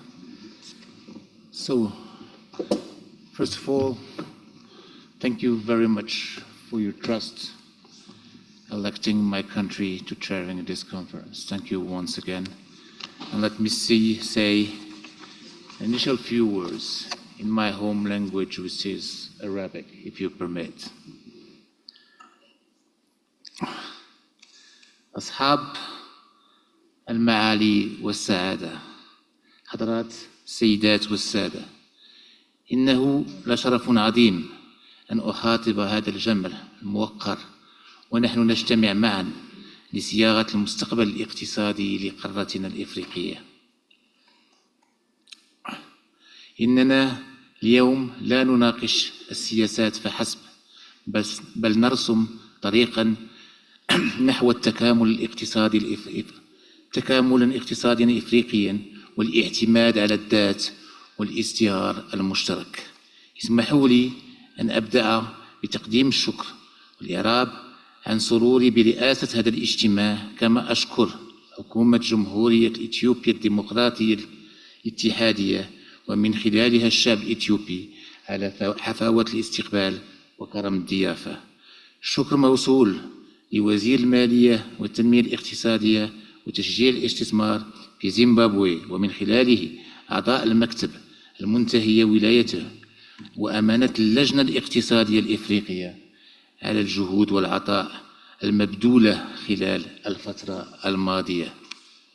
أصحاب المعالي والسعادة، حضرات السيدات والسادة، يسعدني إعادة التأكيد على الالتزام الثابت للمغرب بمنطقة التجارة الحرة القارية الإفريقية.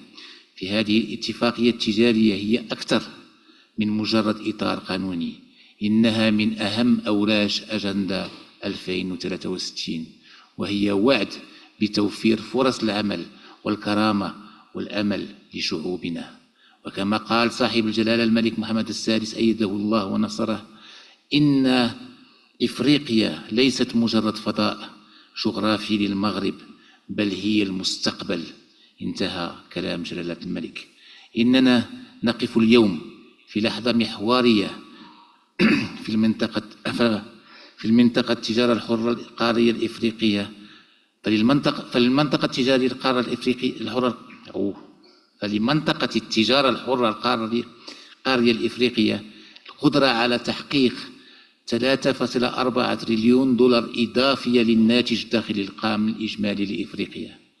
ومنذ عودته للاتحاد الإفريقي في عام 2017 تبنى المغرب دوره كجسر بين الشمال والجنوب، بين التقاليد والابتكار، وبين الطموح والعمل.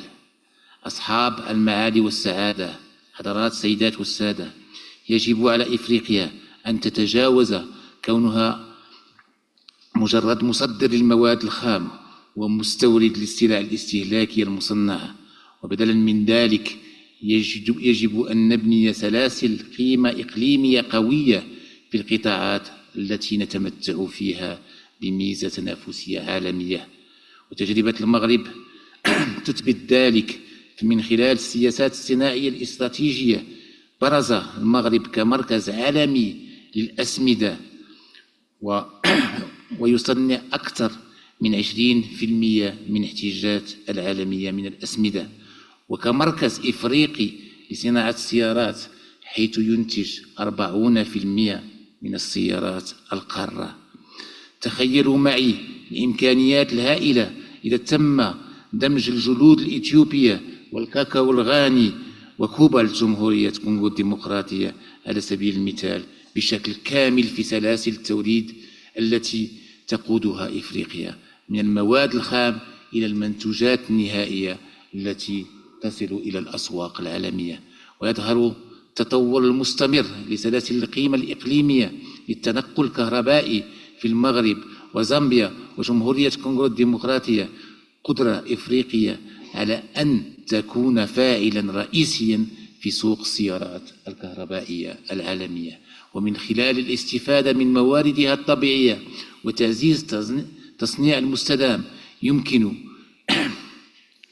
لجنة الأمم المتحدة الاقتصادية لإفريقيا أن تساهم في تعزيز القدرة التنافسية الصناعية لإفريقيا والمساهمة في السيادة الصناعية لدول القارة، مع تعزيز التحول في مجال الطاقة والتكنولوجيا المتجدرة في الاستمادة البيئية والنمو الاقتصادي الإقليمي. أصحاب المعالي والسعادة، حضرات السيدات والسادة، في الوقت الذي يناقش فيه العالم الذكاء الاصطناعي، لا يزال ملايين الأفارقة يفتقرون إلى خدمات الإنترنت الأساسية، وهذا أمر غير مقبول. وللقفز إلى العصر الرقمي يجب على منطقة التجارة الحرة القارية الإفريقية أن تقوم بتفعيل بروتوكول التجارة الرقمية في أقرب الأجل.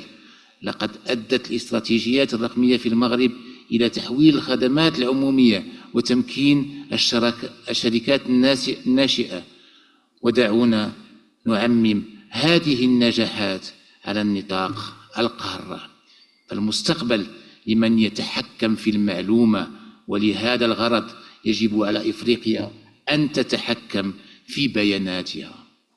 أصحاب المعالي والسعادة، حضرات السيدات والسادة، إن الفجوات في البنية التحتية تكلف إفريقيا ما يقدر بنحو 2% من نمو الناتج الداخلي الإجمالي سنويا.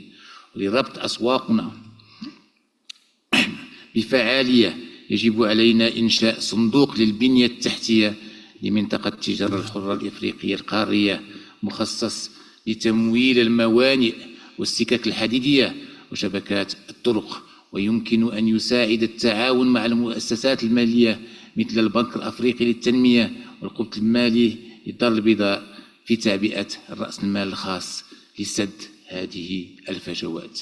أصحاب المعالي والسعادة، حضرات السيدات والسادة، يجب أن تكون منطقة التجارة الحرة القارية الإفريقية خضراء وشاملة وعادلة. لقد بلغت الطاقة المتجددة في المغرب 45% من الطاقات الإجمالية، مما يدل على التزامنا بالطاقات المستدامة، ونحن على استعداد لمشاركة خبرة المغرب في هذا المجال. وإلى جانب الطاقة يجب أن يمتد الإدماج ليشمل الزراعات الذكية مناخيا لحماية مزارعينا، وضمان قيادة النساء والشباب للمشاريع الصغيرة والمتوسطة التي ستزدهر في منطقة التجارة الحرة القارية الإفريقية. أصحاب المعالي والسعادة، حضرات السيدات والسادة، سيعرف هذا العام عددا من الاجتماعات الهامة والتي يتعين علينا الاستفادة منها بشكل جماعي من أجل المضي قدما في تطوير منطقة التجارة الحرة القارية الإفريقية بشكل ملموس، حيث ستنظم اللجنة الاقتصادية الإفريقية حدثا رفيع المستوى حول التنمية المستدامة وأهداف التنمية المستدامة في كامبالا في أبريل المقبل. ستنعقد أيضا القمة بشأن تمويل التنمية في إشبيلية في نهاية شهر يونيو.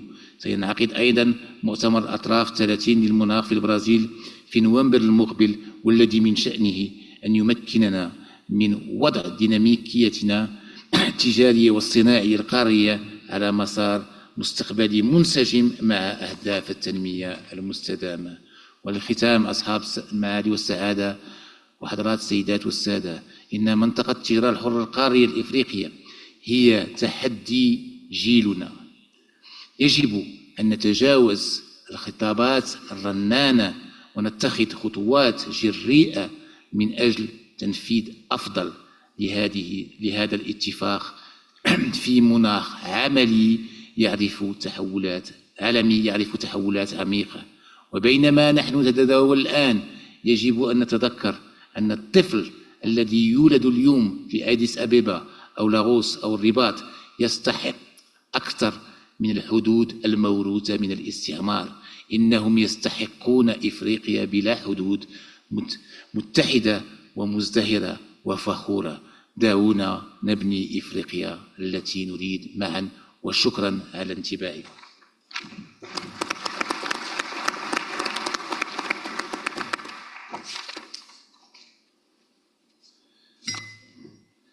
Nous allons maintenant passer à l'adoption de l'ordre du jour et du programme de travail.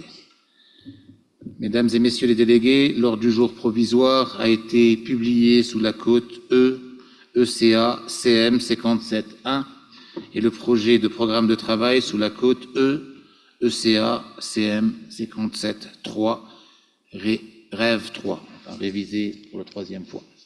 Vous trouverez également ces deux documents sur le site web suivant papersmart.unica.org. Puis-je considérer que la conférence souhaite adopter l'ordre du jour et le programme de travail tels qu'ils sont proposés?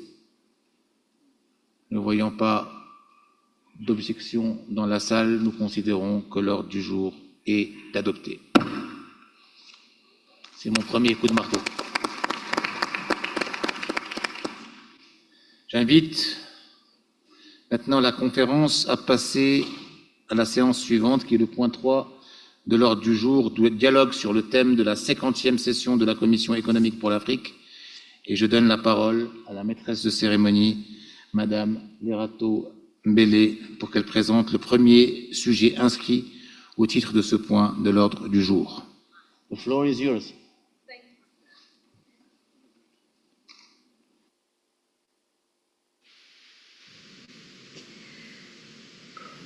Let me thank you and congratulate you, Honorable Riyad Mazur, Minister of Trade and Industry, the chair of the incoming Bureau.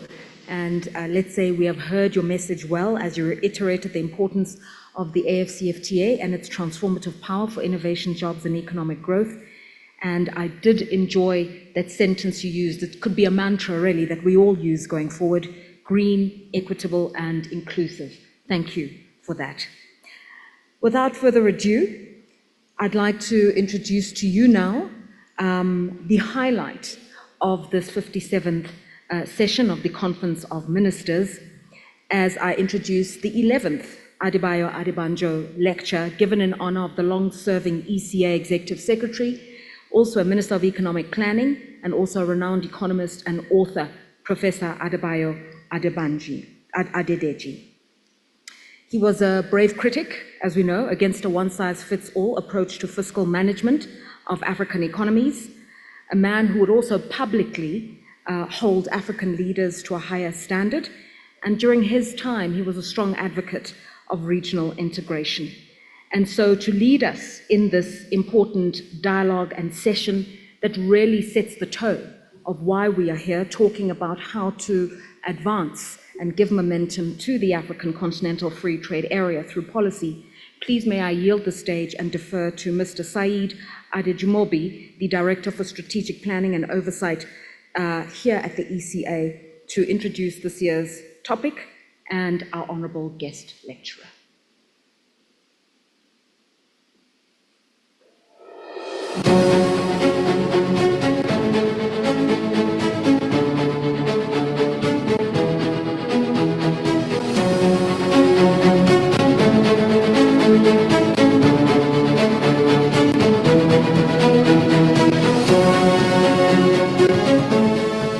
The Chair of the Bureau, the Executive Secretary of ECA, Honorable Ministers, distinguished guests, ladies and gentlemen, I would like to warmly welcome you all to the 2025 Adebayo Adedeji Lecture on the theme Accelerating the Implementation of the CFTA for Africa's Development and Integration, Policy and Political Perspectives. And to deliver this lecture is no other than the former Vice President of the Federal Republic of Nigeria, Professor Yemi Osinbajo. Can you come to the podium, please?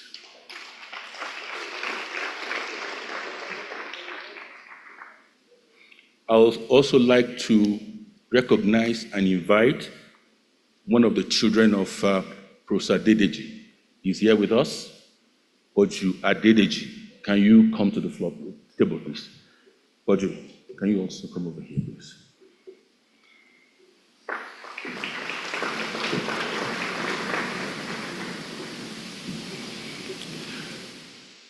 In starting the process of the Adedeji lecture, I would like us to watch a short video about the life and times of Adebayo Adedeji. Can we have the video, please? The mistake was on our part that at independence, we did not cut that umbilical cord between us and the former colonial past.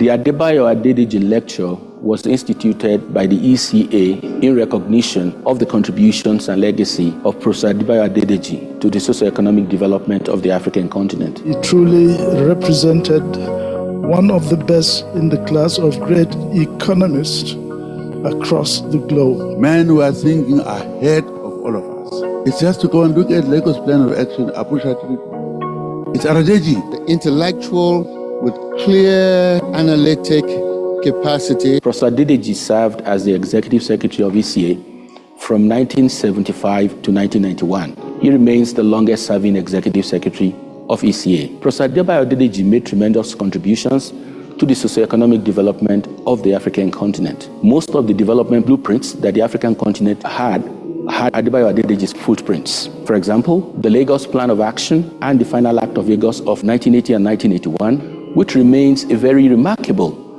blueprint for the continent. The Abuja Treaty of 1991, establishing the African Economic Community, in developing also alternative development paradigms for the continent, especially in period of economic crisis. You will recall that in the late 1980s and early 1990s, Africa was confronted with deep economic crisis. The path to recovery and development for the continent was a very contested issue. And Adebayo Adedeji, on the platform of the ECA, provided alternative paradigm to the development of the African continent in the African Alternative to the Structural Adjustment Program. Professor Adebayo Adedeji also contributed to the revival of democracy on the African continent. The Arusha Declaration of 1990 of popular participation in development was to advocate for the return of democracy and governance building on the African continent.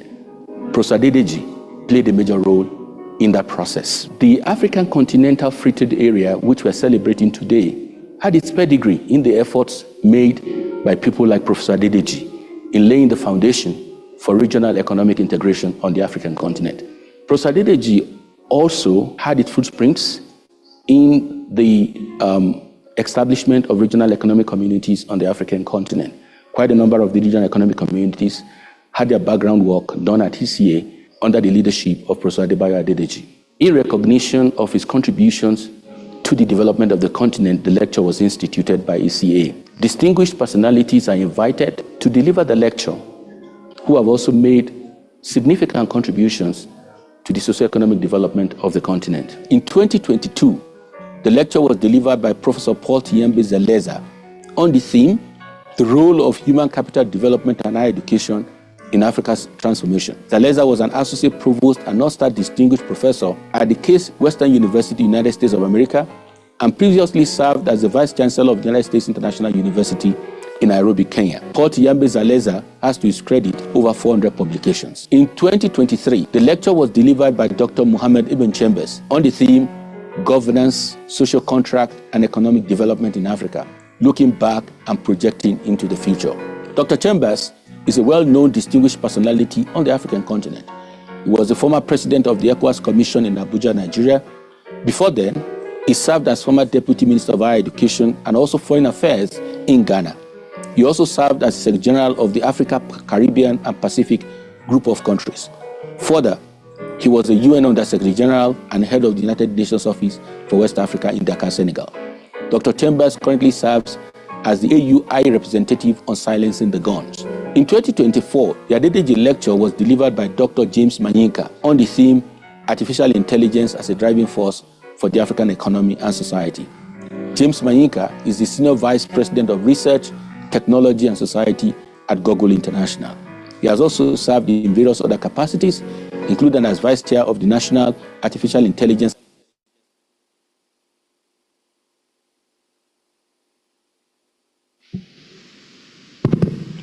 Our guest speaker for the 2025 Adebayo Adedeji Lecture is the immediate former Vice President of the Federal Republic of Nigeria, His Excellency Professor Yemi Osinbajo.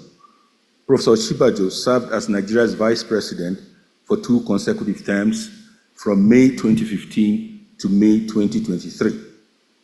Professor Osinbajo had had a distinguished career of public service in the academy, in government, and has also served in different regional and international organizations, the private sector, and the civil society. Before serving as Nigeria's vice president, he held the position of Attorney General and Commissioner for Justice in Lagos State from 1999 to 2007, leading significant judicial reforms that will become models for other states in the Federal Republic of Nigeria. For example, I'm not sure whether he would like me to disclose this. He challenged the federal government for withholding the state funds, and he won the case before the Supreme Court.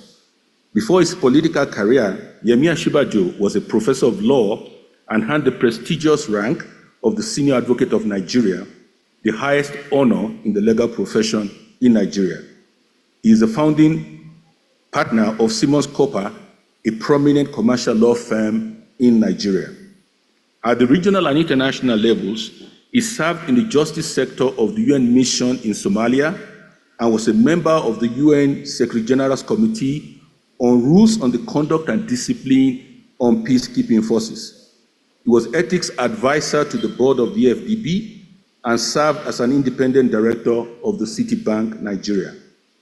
In the public sector, Professor Osinbajo played key roles in the formulation and implementation of various government initiatives and policies, notably in the areas of economic reforms, social investments, human capital development, digital and creative economy, climate action, and energy security in African countries. He chaired the National Economic Council, comprising governors of all the states of the Federation in Nigeria, the Interministerial Energy Transition Implementation Working Group, which was responsible for the development and execution of the Nigeria Energy Transition Plan in 2022. 3 national development plans were formulated and implemented under his leadership, and he led successful implementation of Nigeria's Economic Sustainability Plan in response to the COVID-19 pandemic. When he acted as president of the Federal Republic of Nigeria, I think there was a pain in the political class. The people loved it, but I think he took some steps and actions that really reverberated around the whole country, and there were reactions from the political class in that regard. I think he can tell us more about that. Beyond his tenure in office, Professor Osinbajo remains dedicated to advocating for climate action globally. In 2023, he was appointed as the first global advisor to the Global Energy Alliance for People and Planet and board chair of the Climate Action Platform for Africa. He founded the Northeast Children's Trust for the creation of sustainable learning ecosystems for vulnerable children made orphans by the insurgency in Northeast Nigeria, co-founded Futures Perspectives, an organization focused on innovation, founded Climate Positive, an independent climate action not-for-profit, and currently serves on the board of the Mo Ibrahim Foundation.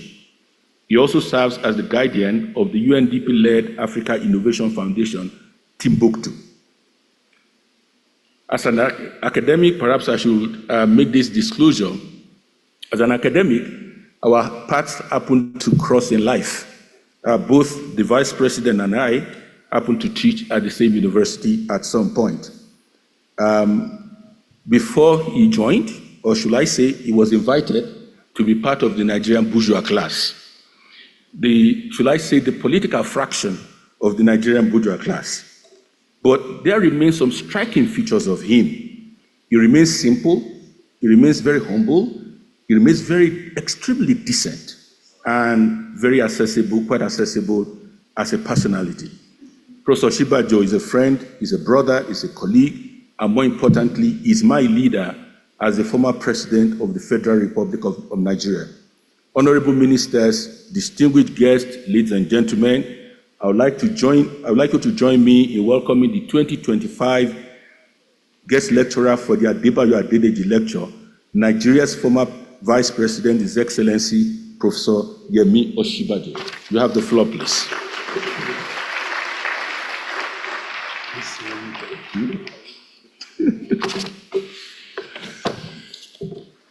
Thank you very much, my dear brother Said. Gracious host, the Executive Secretary of the ECA, His Excellency Clava Gatete, the Chair of the Bureau and Minister of Industry and Trade of the Kingdom of Morocco, His Excellency Riyad Mezoul, and the immediate past Bureau Chair, Professor Mthuli Mkube, the Secretary of the Commission, Alaji Marong, Honorable Ministers present, Excellencies of the Diplomatic Corps, Mr. Adebayo Adedeji, representing the Adebayo Adedeji family, distinguished guests, ladies and gentlemen. Let me begin by thanking Mr. Clava Gatete, the Executive Secretary of the UN Economic Commission for Africa, and his team for the honor done to me by the kind invitation to give this Adebayo Adedeji Memorial Lecture. It is to the ECA that the credit goes for the original thinking, the bold thinking that birthed the African Continental Free Trade Area Agreement. And it continues to be instrumental in guiding its implementation. I'm serving also as a trusted technical advisor, a repository of specialized knowledge, offering data-driven insights, policy recommendations, and implementation strategies to help African nations maximize the benefits of the free trade area.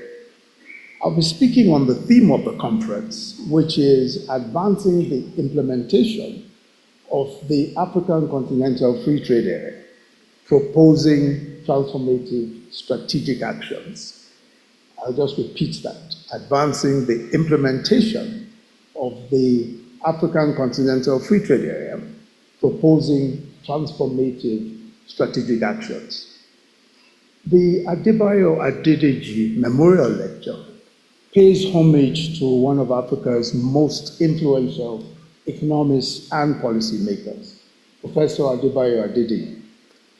As the Executive Secretary of the UN Economic Commission for Africa, the ECA, from 1975 to 1991, Professor Adedeji provided bold and independent thinking at critical moments in Africa's economic history, with the underlying theme of African integration as a developmental paradigm, beginning with the Lagos Plan of Action in 1980, an ambitious roadmap for Africa's long-term economic development that prioritized regional integration, recognizing that Africa's small, fragmented economies needed to unite and focus on value-added production. He championed the African Alternative Framework to Structural Adjustment Programs, the AfCFTA in 1989, a response to the failure of the IMF and World Bank imposed Structural Adjustment Programs, the SAPs as they were known, in many African countries. But running through Adedeji's ideas and advocacy through the years was a strong belief that the strength of each African country lay in the strength of the continent.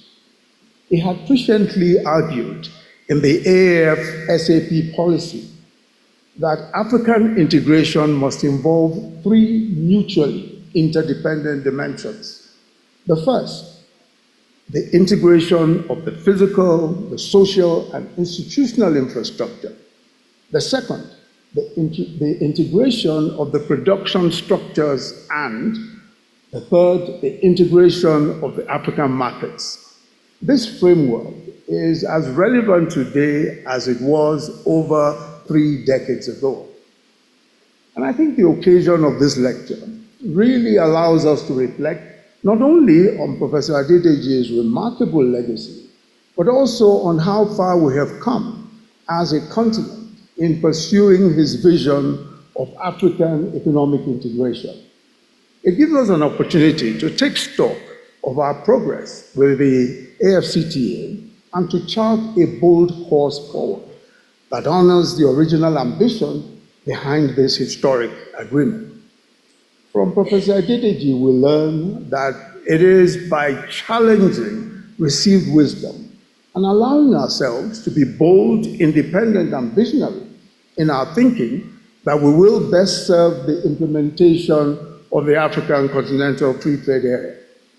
What makes Adedeji's vision so enduring is his understanding that Africa's development challenges required African solutions.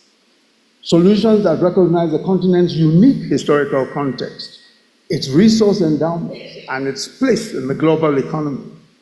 He rejected the notion that Africa should simply follow development models designed elsewhere, and instead, he advocated for homegrown strategies that address the specific aspirations and needs of Africa.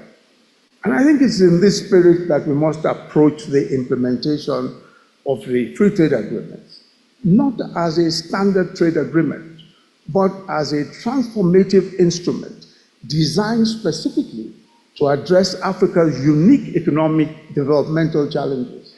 And we must be willing to innovate, to experiment, and to forge new paths where existing models prove inadequate. But first, let us reflect on the free trade agreement as an enabling instrument for the African economic community. The AfCFTA is by far the most ambitious development project that the continent has ever undertaken, and its success will define its economic future. It is the crucial missing piece in solving Africa's developmental puzzle because it premises its success on addressing the structural weaknesses that have long hindered economic growth and also industrialization and integration across the continent. The FTA must therefore not be seen as just being about trade liberalization. It is a transformative tool for economic development, for job creation, and for Africa's global competitiveness.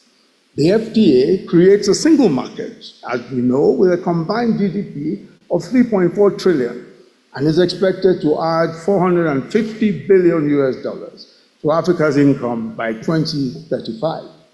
And that's according to the World Bank. For a continent with the fastest growing and largest youth population, the FTA would address the question of good paying jobs and generally reducing poverty, creating somewhere in excess of 14 million jobs and removing 50 million Africans out of poverty, while increasing wages for both skilled and unskilled workers. Now, what is the current state of the FTA's implementation and the implications? It's been 5 years since the implementation began. And whatever else we may say, the speed from its inception in 2018 and coming into force in 2019 and operationalizing in 2021 is clearly to be commended. The FTA stands out by far as the most rapidly ratified legal instrument by member states since the inception of the African Union. And this may well be the strongest evidence of the realization by member states of the urgency of the movement. For trade in goods, over 45 countries' provisional schedules of tariff concessions for market access have already been adopted under the FTA. Rules of origin have been agreed for over 90% of products. In trading services, 24 schedules of specific commitments covering 5 priority sectors have been adopted. The FTA's guided trade initiative was recently concluded, and 39 countries have indicated completion of key domestic processes to use the FTA to trade in goods. And this is no small feat. The FTA's Adjustment Facility Fund has also been set up to support member states in mitigating tariff losses and other adjustment costs of liberalization of trade. This is important, considering that for many African countries, Tariff accounts for nearly 10% of revenue. The adjustment fund will also mobilize concessional funding for trade, enabling infrastructure, and commercial funding to assist both the private and public sectors. The total resources required for the adjustment fund is somewhere close to about $10 billion US, with Afro-Exim Bank committing already $1 billion US towards the initiative. A major constraint for intra-African trade has been the inability to trade in local currencies, and the establishment of the Pan-African Payment and Settlement System, PAPS, is a response to that problem. The settlement system was developed by Afro-Exim Bank in collaboration with the African Union and the AfCFTA Secretariat, and it facilitates real-time settlement of intra-African trade and payments in local currencies across the continent. PAPS is already live in 15 countries. It has 12 switches and 51 participating banks. Complementing PAPS is MANSA, named after Mansa Musa. Also an initiative supported by the AfCFTA. MANSA is Africa's digital due diligence repository. It's a single source containing information on African companies, including financial institutions, corporates, and SMEs. The purpose of the stored information is to facilitate potential investors or trading partners who want to perform customer due diligence and know your customer checks on African companies and entities. Now, the progress in these different respects, while commendable, reveal both the potential as well as the challenges of the FTA. On the one hand, the political commitment demonstrated by the rapid ratification suggests a genuine continental consensus around the agreement's objectives. On the other hand, the more complex technical implementation has proceeded at a much slower pace, reflecting the significant adjustments that are required in national policies and regulations and institutions. The experience, for example, with the Guided Trade Initiative has been particularly instructive. While it successfully demonstrated the feasibility of preferential trade under the Free Trade Agreements framework, it also highlighted the practical challenges related to logistics, customs procedures, domestic taxes and levies, and documentation requirements. These early trades have provided valuable learning opportunities and have informed the ongoing efforts to streamline implementation processes. What is required now is a candid assessment of where we are and what we need to do to realize the full potential of this ambitious agreement. So what are the strategic actions for a bold future?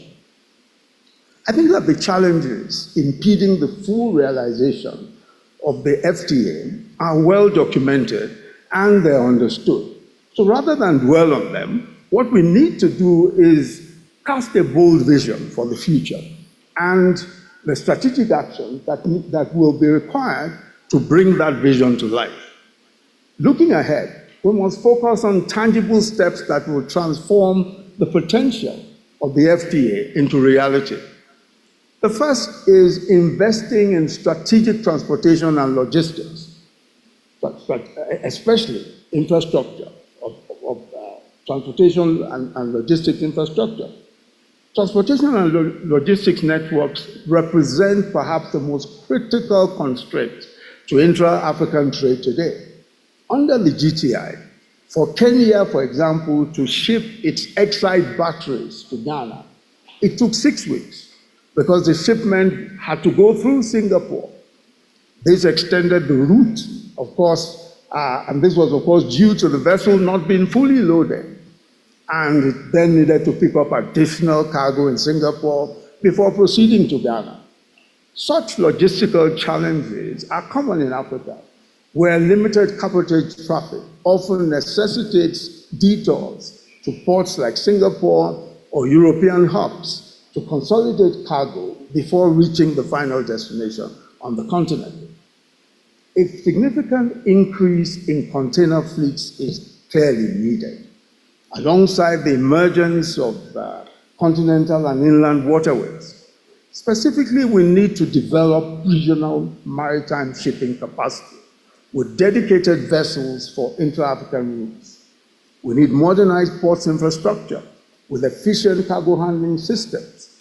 We need to complete cross-border rail networks to reduce the 77% reliance on expensive road transportation, as noted by the ECA. We need air cargo hubs strategically positioned to serve regional markets. These investments must be approached not as national projects, but as continental assets critical to our collective prosperity. The scale of investments required is substantial, but so too are the potential returns.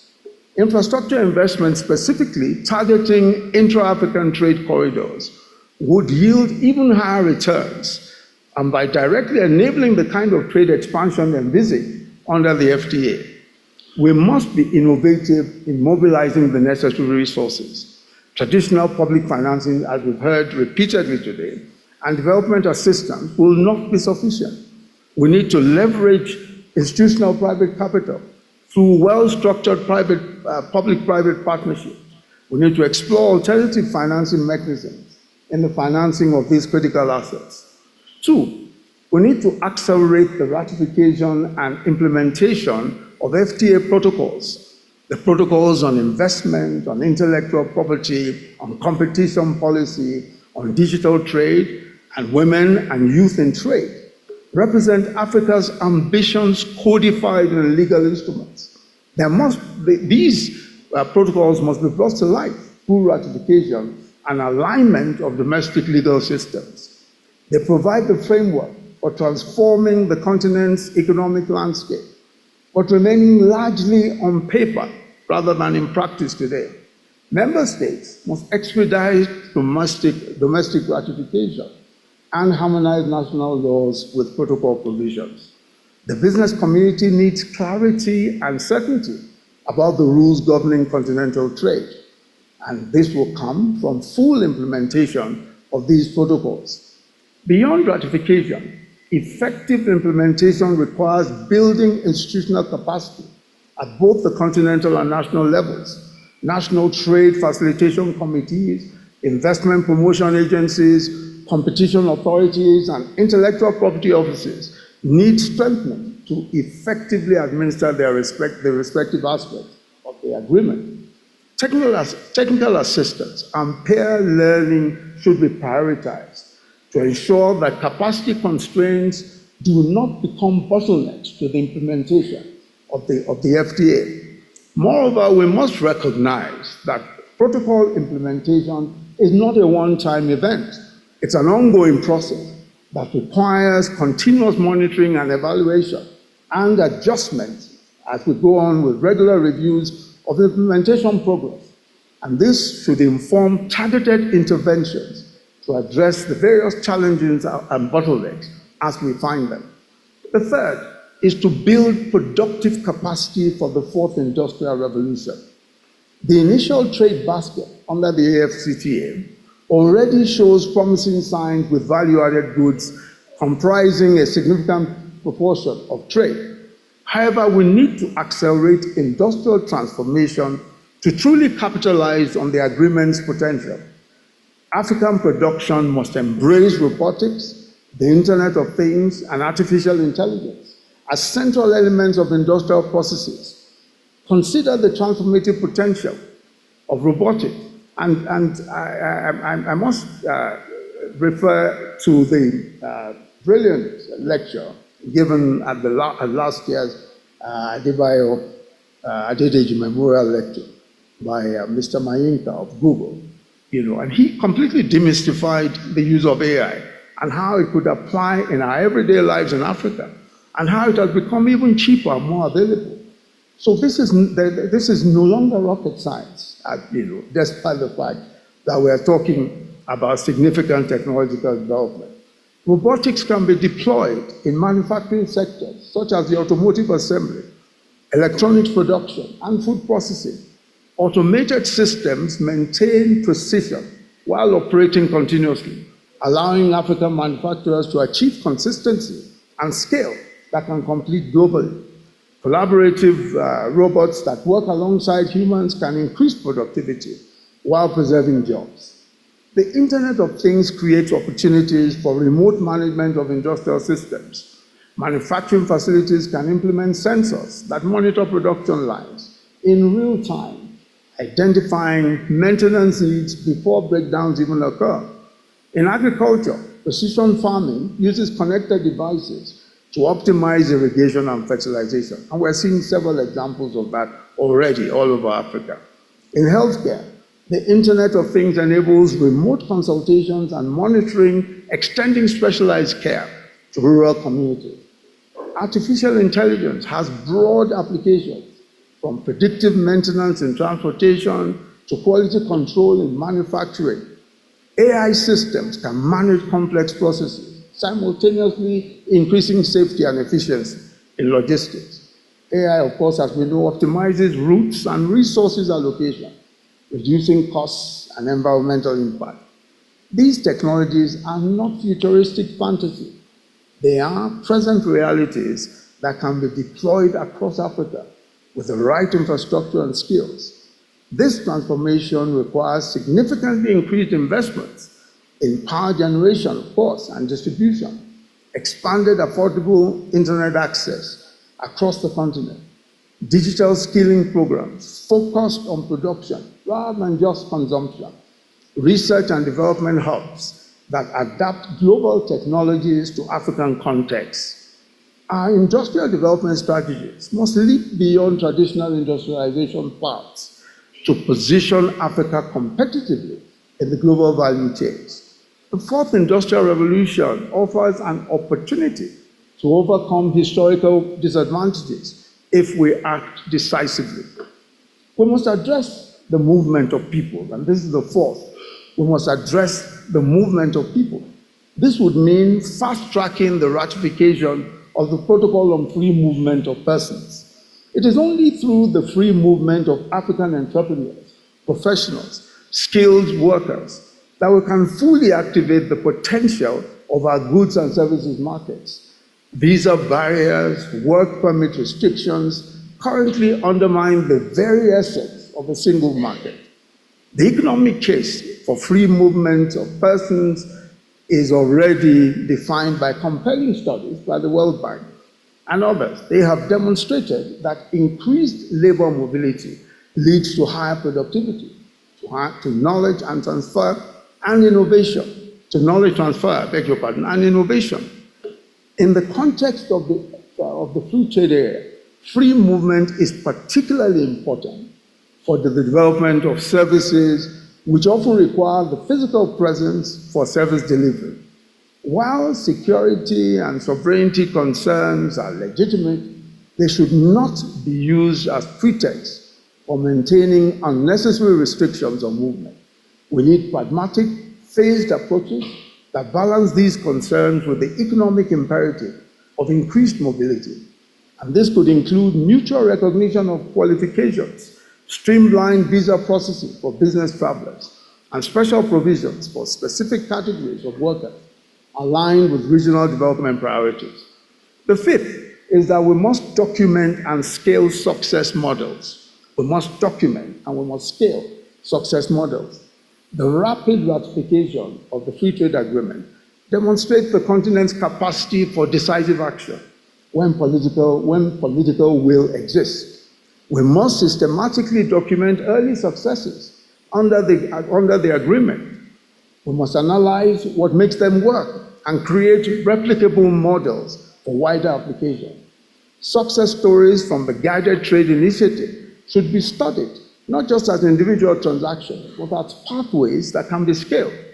When a Kenyan battery manufacturer successfully exports to Ghana, despite the logistical challenges, what lessons can be applied to facilitate similar trade flows? When Rwanda's coffee reaches new markets under preferential terms, how can these channels be expanded to other products? I would respectfully suggest that the ECA should consider establishing a knowledge repository of best practices with detailed case studies of trade successes under the agreement. These should inform practical implementation guidelines that member states can apply in their own unique context. But let me very quickly raise some more contemporary headwinds that the implementation of the FTA faces. What do we do, for example, about the weaponization of trade and tariffs? Now, it's clear that we're going to have to confront this in the coming months and years, perhaps. These challenges obviously require preparation and intentionality on the part of national and regional policymakers. But there is a need to enhance continental thinking on what to do.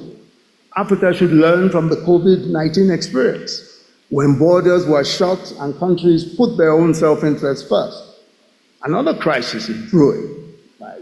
The weaponization of trade and tariffs. And an ostrich mode is not going to be helpful. There is a need to clearly articulate our interests, not broadly, but informed reflection and analysis should follow on the trading dynamics with the agitated parties, the potential scenarios and implications, alongside action to hedge and to protect our own interests in the event of these headwinds getting out of hand. There's also the other question around trade and peace and democracy and trade, the nexus between trade and peace and democracy and peace. And these are important to consider. The countries that are yet to ratify the treaty are those with conflict issues. Also, those countries with unconstitutional transitions of power are often removed from regional blocs, including the AfCFTA.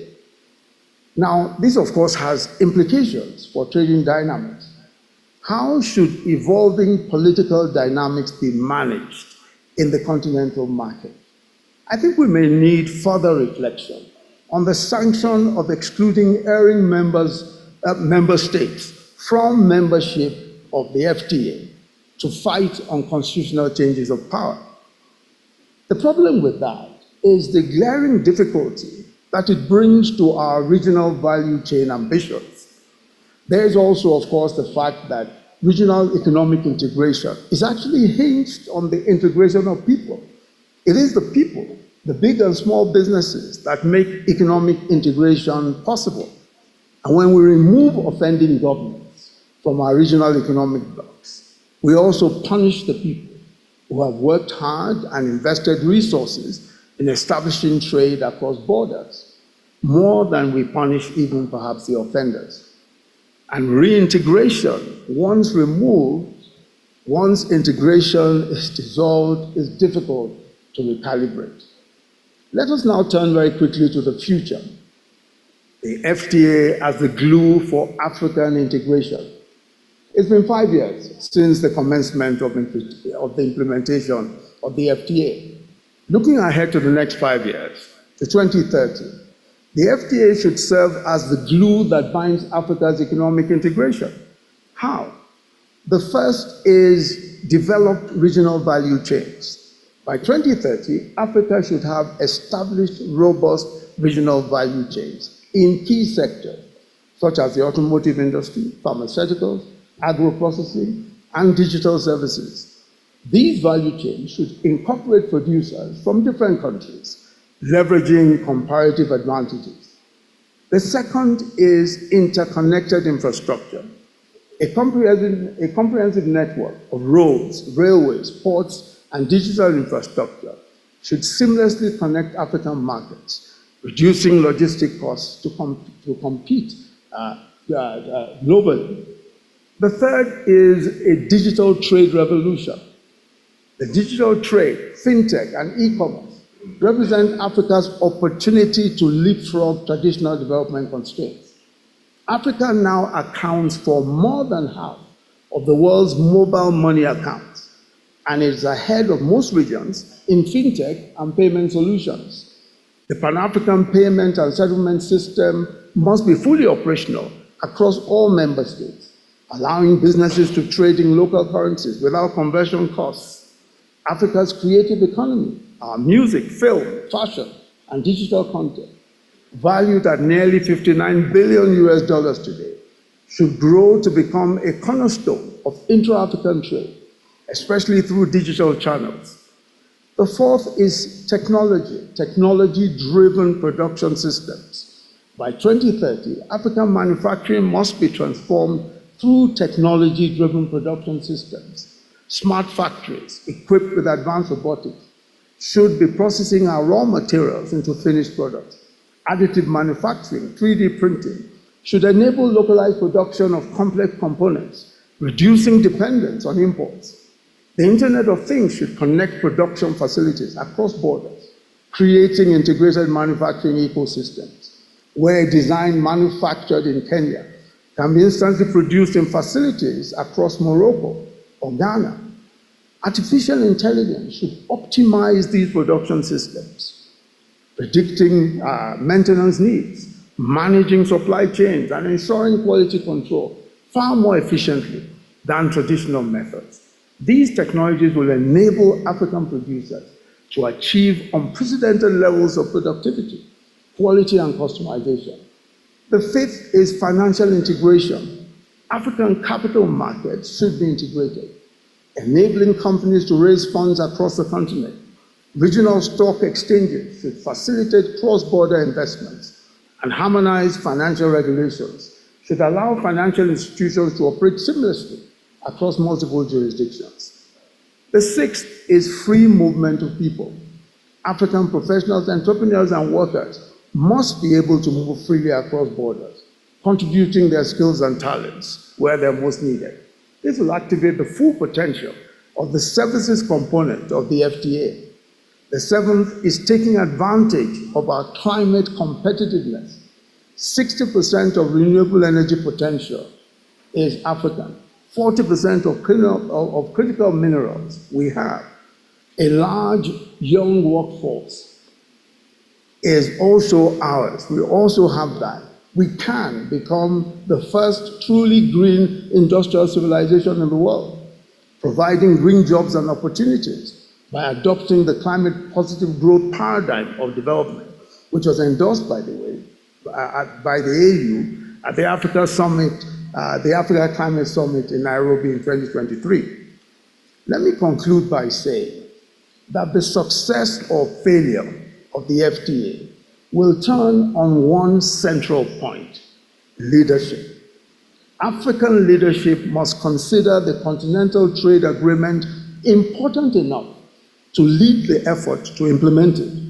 Indeed, to achieve tangible results, regional integration should be an intentional political project.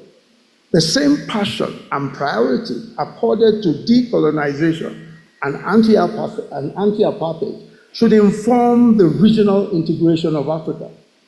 The best positioned to lead this effort are the largest African economies. As my friend Ambassador Adebayo, who had worked here at the ECA, puts it, the African economic hegemons, the larger African economies by economic and population size and structural progress should step up to the plate. The hegemons should lead industrialization efforts.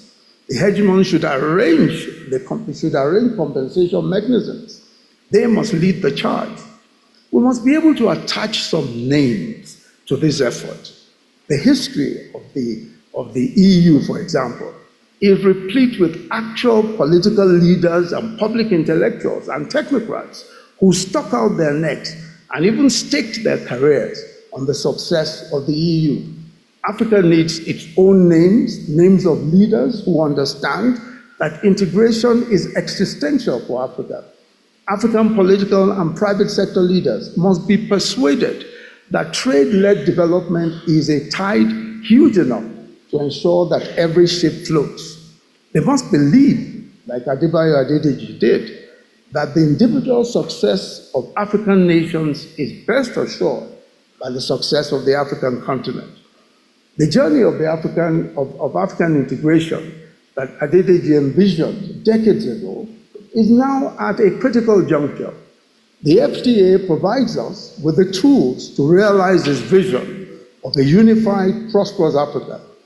It is our collective responsibility to turn this vision into reality, not just for ourselves, but for future generations of Africans who deserve to inherit a continent that has fulfilled its immense potential. Thank you very much for listening.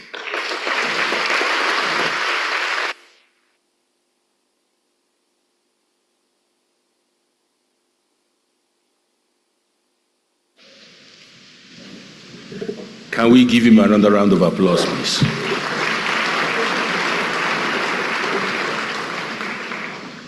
I thought he was not going to speak about the political issue.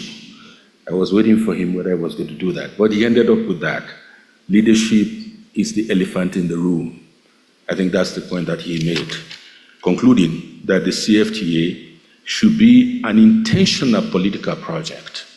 It must not be accidental. It must be an intentional political project. We'll take two questions. We are really running behind time, just only two, and it has to be very burning before I invite the Mr.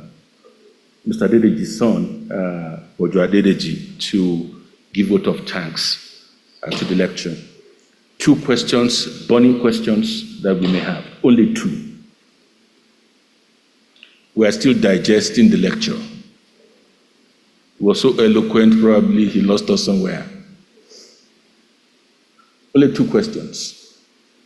I can't see any hand in the room. I will assume that the lecture was so good, we enjoyed it so much, that we have no question for him. Or probably he lost us somewhere. Egypt, please, you have the floor. Thank you very much for giving me the floor. I rather have a very quick comments rather than a question. So for being speaking for the first time, I would like to extend sincere gratitude and appreciation for the esteemed invitation extended to us by His Excellency Ambassador Gititi. And I also would like to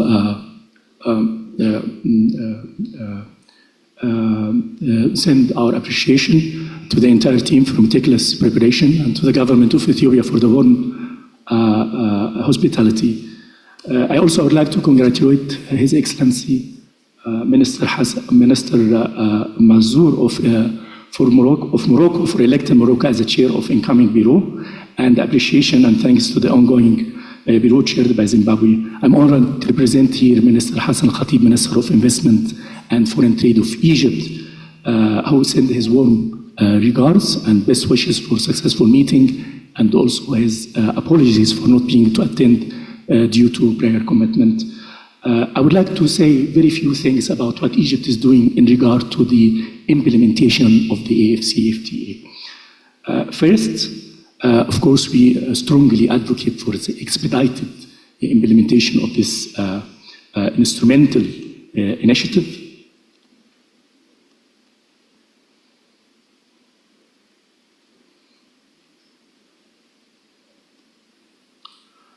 All protocols and scheduled commitments, despite the challenges, we believe that the AfCFTA can significantly boost intra-Africa trade, which remains remarkably low. Actually, it's decreasing. It was 17% 3-4 years ago, and now it's 14.6%. This agreement should be viewed as developmental tool rather than trade liberalization mechanism. Egypt's dedication to the AfCFTA is evident. It is active participation in the Guided Trade Initiative. The majority of the AfCFTA certificates of origin originated from Egypt to date, underscoring our commitment to fostering regional trade.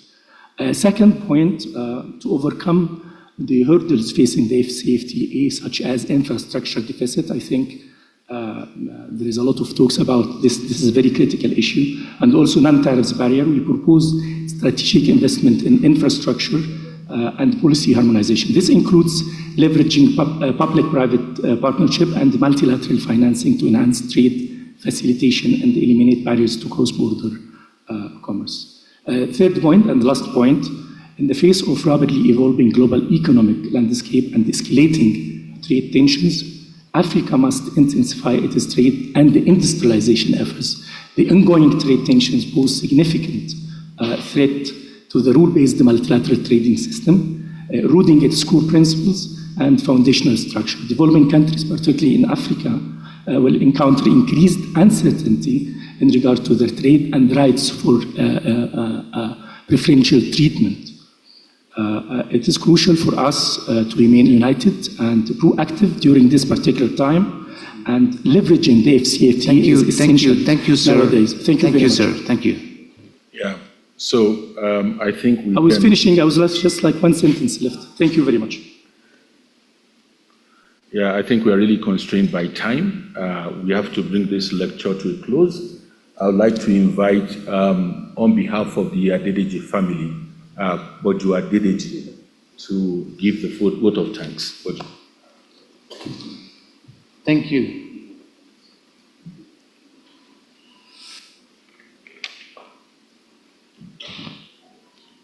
Your Excellency, Mr. Clever Gadete, Executive Secretary of the Economic Commission for Africa. Thank you. Your Excellency, Honorable Riyad Mazur, Chair of the Bureau and Minister of Industry and Trade of the Kingdom of Morocco. Your Excellency, Honorable Mtuli Kumbe, immediate past Chair of the Bureau.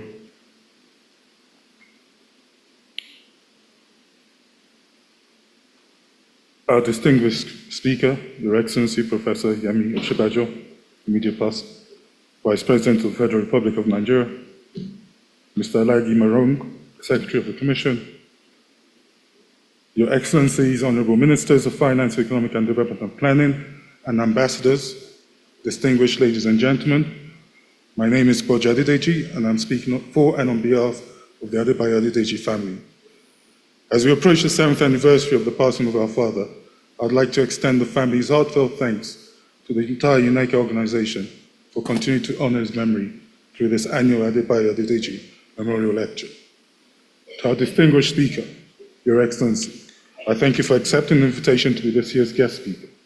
You're an African-focused international statesman par excellence, and your continued contributions through Future Perspective, GAPP, CAPA, and the Mo Ibrahim Foundation will further enshrine your impact on the continent. You are well known for your captivating speeches. I'm glad to have been personally privy to one such moment today. As a segue, I have to inform you that I'm using your speech of 20th February 2025 as an historical lesson to my children on Nigeria's ability to move beyond the past, no matter how bitter and adversarial our past relations may be, and come together. I hope that this can become an Africa-wide objective. To Your Excellencies, I thank you for giving me this opportunity to participate in the ministerial segment of the 57th session of the Conference of African Ministers of Finance, Planning and Economic Development. Your collective wisdom and approach give hope to transformative strategic actions in key areas such as free trade, digitalization, technology, food security, and energy transformation in Africa. The potential of the African free trade area cannot be underestimated. And I know that if my father were here, he would be shouting, "Advance, advance," with his normal look, which was enough to send shivers down our spines. Our profound thanks to all of you who have participated physically or virtually in this year's memorial lecture, and to all those within the ECA who, as usual, work behind the scenes on making this memorial lecture happen. I thank you.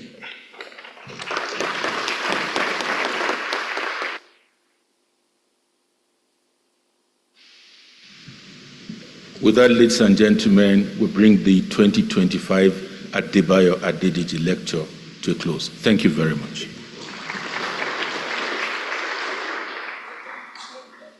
Thank you for facilitating, organizing the lecture, Mr. Said Adejumobi. Thank you to the Adedeji family for being with us, and really a special thanks to our guest lecturer this year, His Excellency Oluyemi Osinbajo, former Vice President of Nigeria, for speaking to the building blocks of how to make the AfCFTA transformative in a technical sense.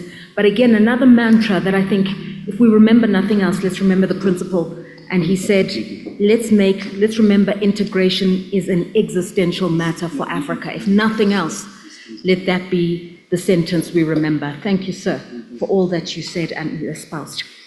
We carry on now as we launch the Africa Economic Report for 2025, and I'd like to defer to Stephen Karingi, the Director for Regional Integration and Trade here at the ECA. Stephen Karingi, please come and speak to us and tell us about what to expect in terms of the economic report to help us plan for the year ahead. I would like first, Rato, if you permit, to thank the Adejumobi family for their insightful contribution to this session. Thank you very much to what you've done for the session and what you've done for the continent. Thank you. Thank you very much.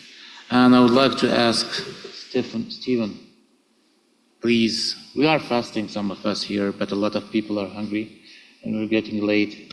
Make it short and simple so that we can move very fast. Thank you very much.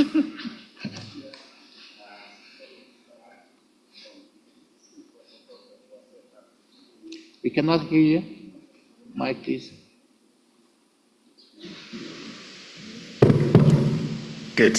So thank you so much, Chair. I was saying that I'll stand on the existing protocols that were established in the morning, and my role here is basically to present to you, Excellencies, the economic report on Africa that has actually been prepared by your commission, tackling the theme, advancing the implementation of the agreement on the AfCFTA.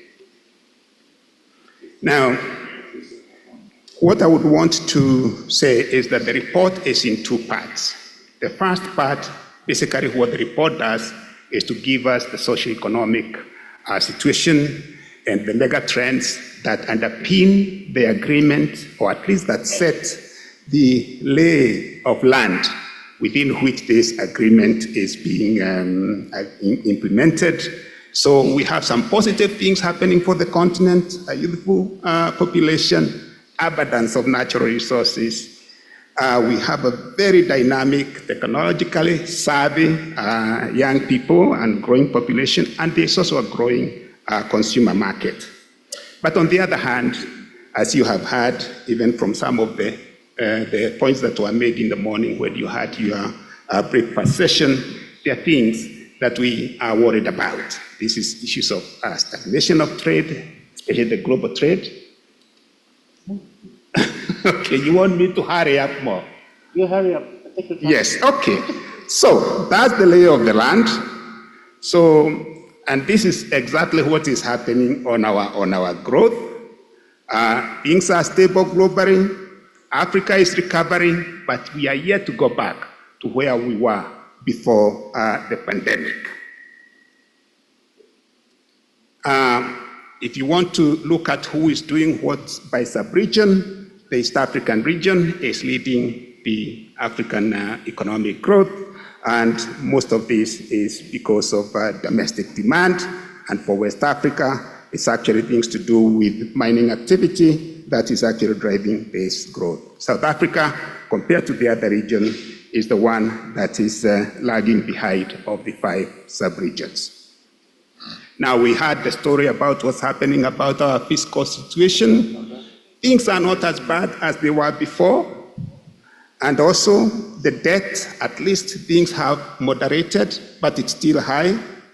And we want to thank you, ministers, because at least when it comes to the inflation, the actions you are taking are actually easing the inflationary pressures. So, given that macro situation, the AfCFTA, the report then spends a good amount of time to look at the AfCFTA.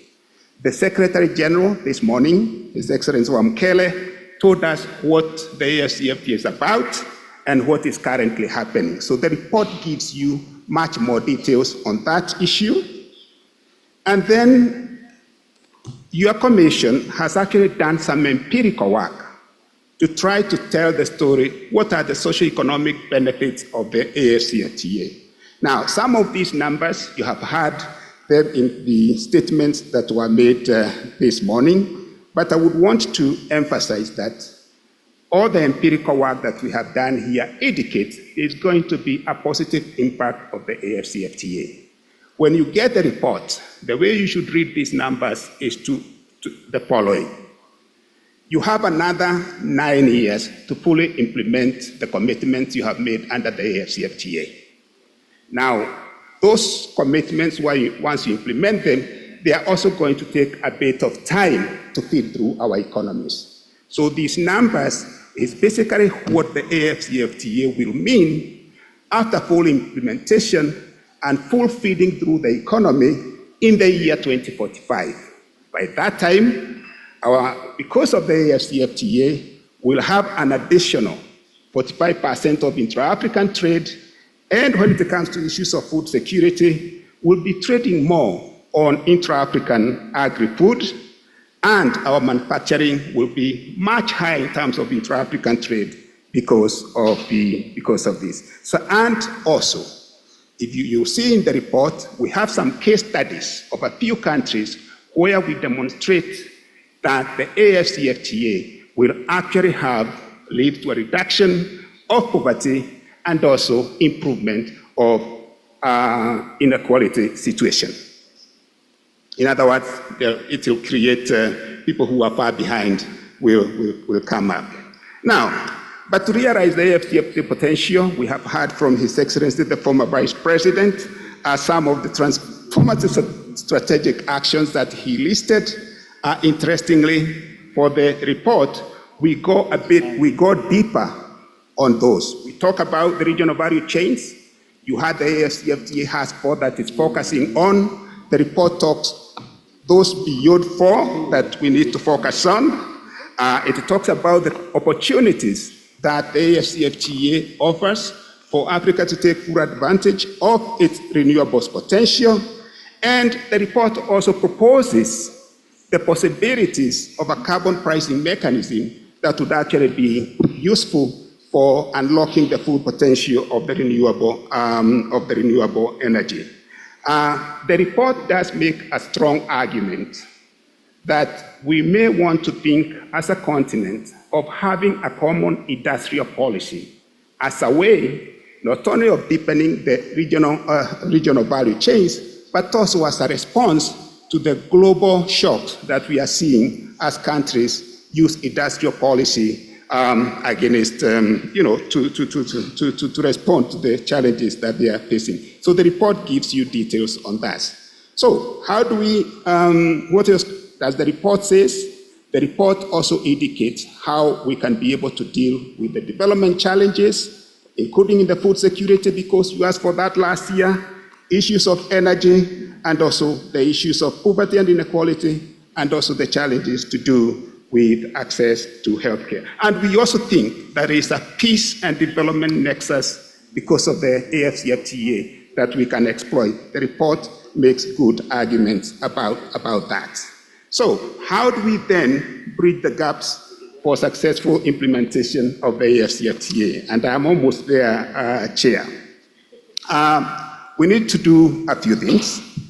We need to address issues of incoherent national implementation mechanisms, and some of these issues came up when we did a survey as your commission of what are the experiences of the guided trade initiative.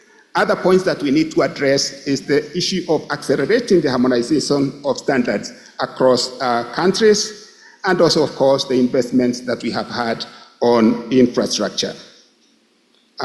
Quickly, I think I'll jump this and come to this and say, in terms of what we need to do, the report gives some clear recommendations that for us to fully realize the benefits that it promises, we need to fully implement it. And when we mean implement it, I think Prof has actually articulated the regulatory institutional issues that we need to address at the country level.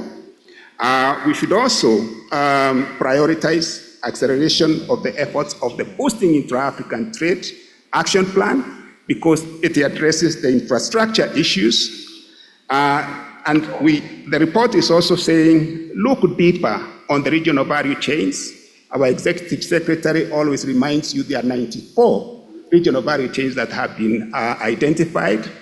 The AfCFTA Secretariat and its Council of Ministers is focusing on 4 at the moment, but there are many others that we need to address, and the report talks about that. And finally, really, when you are domesticating the AfCFTA, don't leave behind the private sector and other stakeholders within the country. As a secretariat, we are working with you on your implementation strategies, and we are happy to say that we see you engaging all the stakeholders, but can we deepen that so that no one is left behind? So I do commend to you the report, and I want to thank all the ECA colleagues that were involved in the production of this report, under the leadership of our Executive Secretary and our Chief Economist and my colleague Director, Susanna of Macro Division. Thank you very much.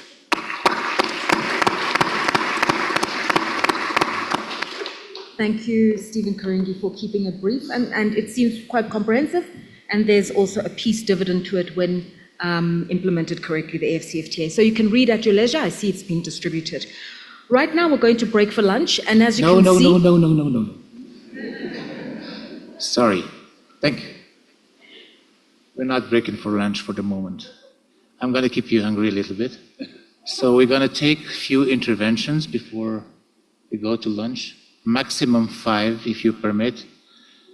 2 minutes each, so that we can then go to lunch. Is that okay with you? So thank you, Stephen, for this presentation. Who wants to make an intervention? We take in the list. Anyone? Everyone hungry? Oh, DRC. My friend. Who's next? Sierra Leone. And then? Someone there? I can't read it. It's not behind Sierra Leone. I know it's Sierra Leone. So we have 2 interventions. Someone is missing? I hear a voice somewhere. 2 only? Go ahead. Oh, Gambia. That's all, we close the list? So, Mr. Minister, DRC. Libya too? Okay.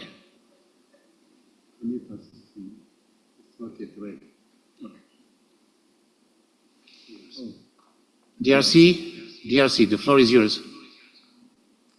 Merci.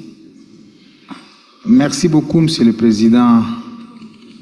Je voudrais à mon tour commencer par vous féliciter à l'occasion de votre élection au bureau, mais également remercier la CEA pour toutes les commodités qui nous ont été accordées depuis notre arrivée, ainsi que les autorités éthiopiennes. Lorsque j'ai suivi tout à l'heure le rapport qui nous a été donné, je trouve quand même un manque d'ambition de la ZLECAf. Lorsque nous disons que nous devons atteindre un taux de croissance du PIB de 1,2% d'ici 2045, c'est quand même un manque d'ambition. C'est-à-dire nous ne pensons pas relever notre économie alors que nous savons que le monde entier est en train de se ruer vers l'Afrique pour y chercher les matières premières. Ici, on a développé l'ambitieux projet du développement des chaînes de valeur, notamment celle développée entre la RDC et la Zambie. Quand j'étais ministre de l'Industrie, j'ai piloté effectivement l'initiative que j'ai laissée à mon collègue, parce que je suis maintenant ministre du Commerce. Je pense que ce projet-là a l'ambition de devoir capter suffisamment de ressources au niveau mondial pour permettre à l'Afrique de se hisser au diapason des nations émergentes. Et donc, moi, je trouve que c'est quand même un manque d'ambition que nous, tous pays africains, nous pensions que dans 20 ans, nous n'aurons qu'un taux de croissance de 1,2% et qu'on devrait relever l'ambition pour nous permettre de définir les outils qui nous permettent d'atteindre cette ambition. Ça, c'est de 1. De 2, je pense quand même que nous ne devrions pas nous disperser dans la définition des priorités. D'autres continents comme l'Europe qui a fondé la communauté économique européenne en 1957, c'était basé sur l'acier, sur le charbon, sur l'énergie atomique. Mais nous voulons embrasser le tout à la fois, alors que nous pouvons prioriser un certain nombre de secteurs par lesquels peut passer la trajectoire de développement de l'Afrique. Et là, je pense en premier à la sécurité, parce que vous savez que beaucoup de pays africains sont encore confrontés à des problèmes sécuritaires. Il faudrait que nous prenions la sécurité comme un des piliers majeurs qui pourrait être le facteur du développement du continent. Deuxième pilier, ce sont les infrastructures. Troisième pilier, c'est l'énergie. Quatrième pilier, c'est l'agriculture. Si nous considérons ces piliers-là comme des piliers majeurs qui doivent fonder la politique économique du continent africain, ça peut nous amener à atteindre d'ici 2045 un taux de croissance qui dépasse les 1,2%. Parce que même nous, la RDC, nous avons un taux de croissance qui est autour de 5-6% l'an. Mais comment tout un continent peut envisager avoir un taux de 1% quand un pays pris individuellement peut déjà à lui seul atteindre un taux de 6%. Donc je voudrais quand même que l'ambition soit beaucoup plus grande pour nous permettre de définir les outils qui nous permettent d'atteindre une ambition meilleure. Merci. Merci, Monsieur le Ministre, c'est bien noté. Si j'ai bien compris, mais notre économiste en chef expliquera ça plus en détail tout à l'heure, le 1,2% est un delta par rapport à ce que nous avons aujourd'hui. C'est quelque chose en plus. Ce n'est pas la croissance cible. Et bien noté pour le reste, je passe maintenant la parole au Sierra Leone.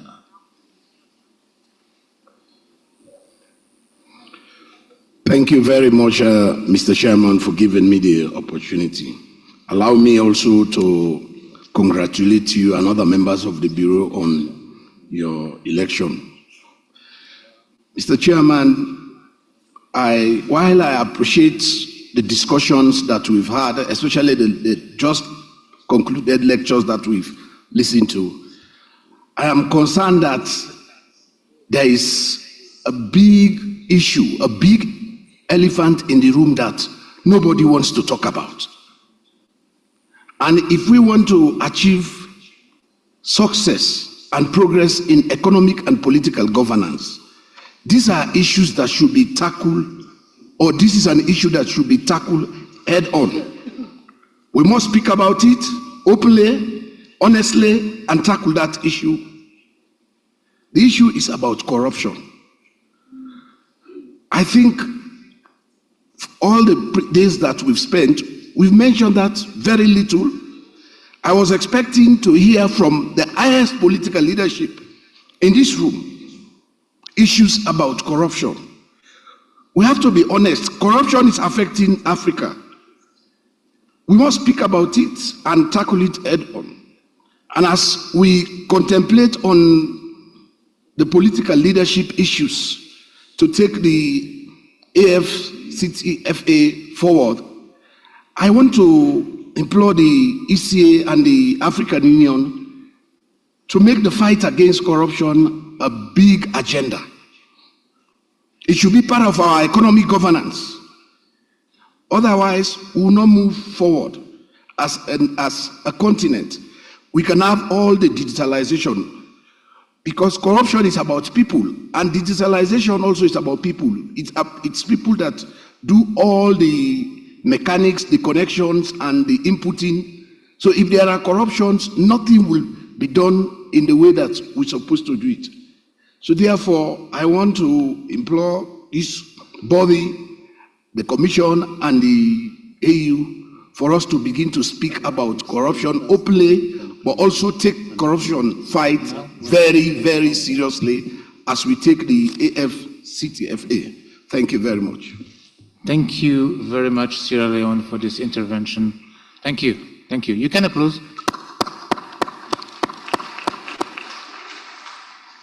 Now the floor is for Gambia. Thank you very much, Mr. Chairman. I also join my previous colleagues to observe protocol and thank all those who have been thanked before. especially including the government of Ethiopia for giving us the hospitality that we have received since we came here. I also will be cognizant of the time, of the short time that people have to go and take their have lunch to also be very brief. But I want to really pick on what has been said in a previous meeting I had this morning with the Minister of Finance. We are talking about resource mobilization and build it on the African Continental Free Trade Area.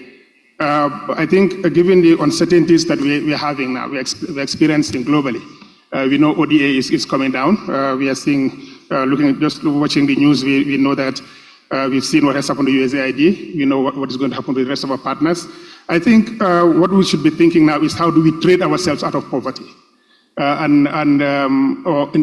trade ourselves into prosperity. And I think that is what African Continental Free Trade Area gives us. It gives us the platform for us really to look at. I remember in the early 90s when we were looking at the inter-African trade, it was about 9-point-something%. Now it is 14.6%. There's an improvement, but definitely a significant room exists for us to move ahead and improve. So that is really for us in the Gambia and the opportunity that the African Continental Free Trade Area gives us. But I think we just don't sit down there and expect it will work. We'll have to really invest in it.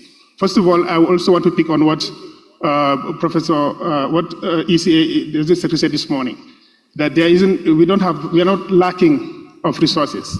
We lack the mechanism or the platform to really mobilize them. I just came in after some years in here.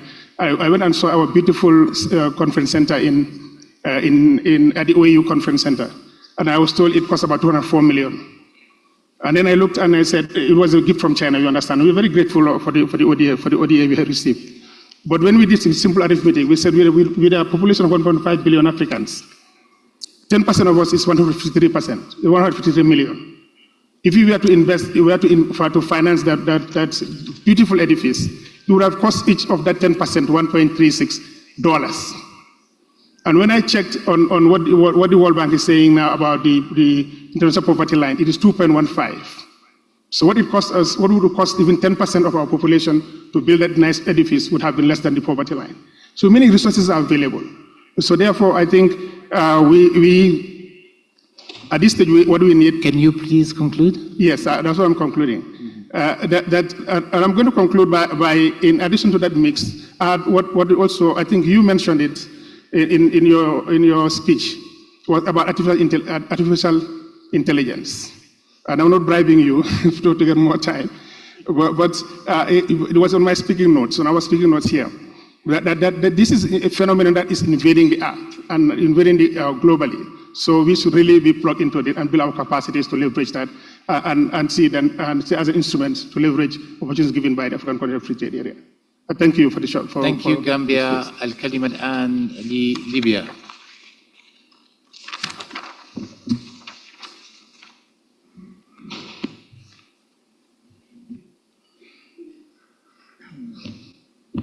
شكرا جزيلا سيد الرئيس. السيد الرئيس، السادة الأفاضل، الحضور الكريم، السلام عليكم ورحمة الله تعالى وبركاته.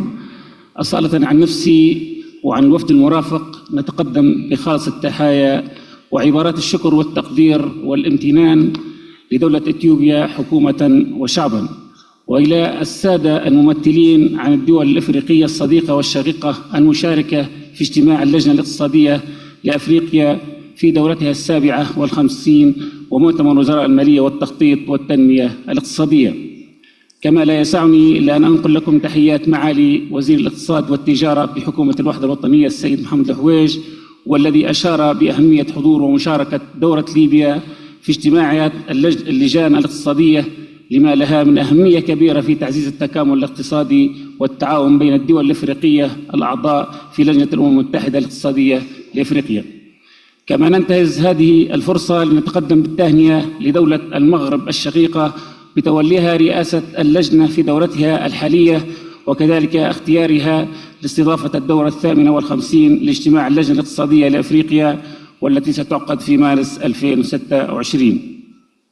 السيدات والسادة الحضور الكريم، إن ما يشهده الاقتصاد العالمي اليوم من تحديات وظروف اقتصادية وسياسية راهنة أثرت بشكل كبير في أغلب الأنشطة سواء كانت تجارية أو خدمية أو استثمارية أو حتى الاجتماعية، مما يدعو الجميع إلى ضرورة تكاتف الجهود لمواجهة هذه التحديات من خلال وضع خطط عمل وبرامج تساعد على بناء التكامل الاقتصادي الأفضل داخل المنطقة، وتعزيز التنمية الاقتصادية الشاملة والمستدامة بين الدول الأفريقية، وتعزيز التعاون الدولي من أجل تنمية القارة.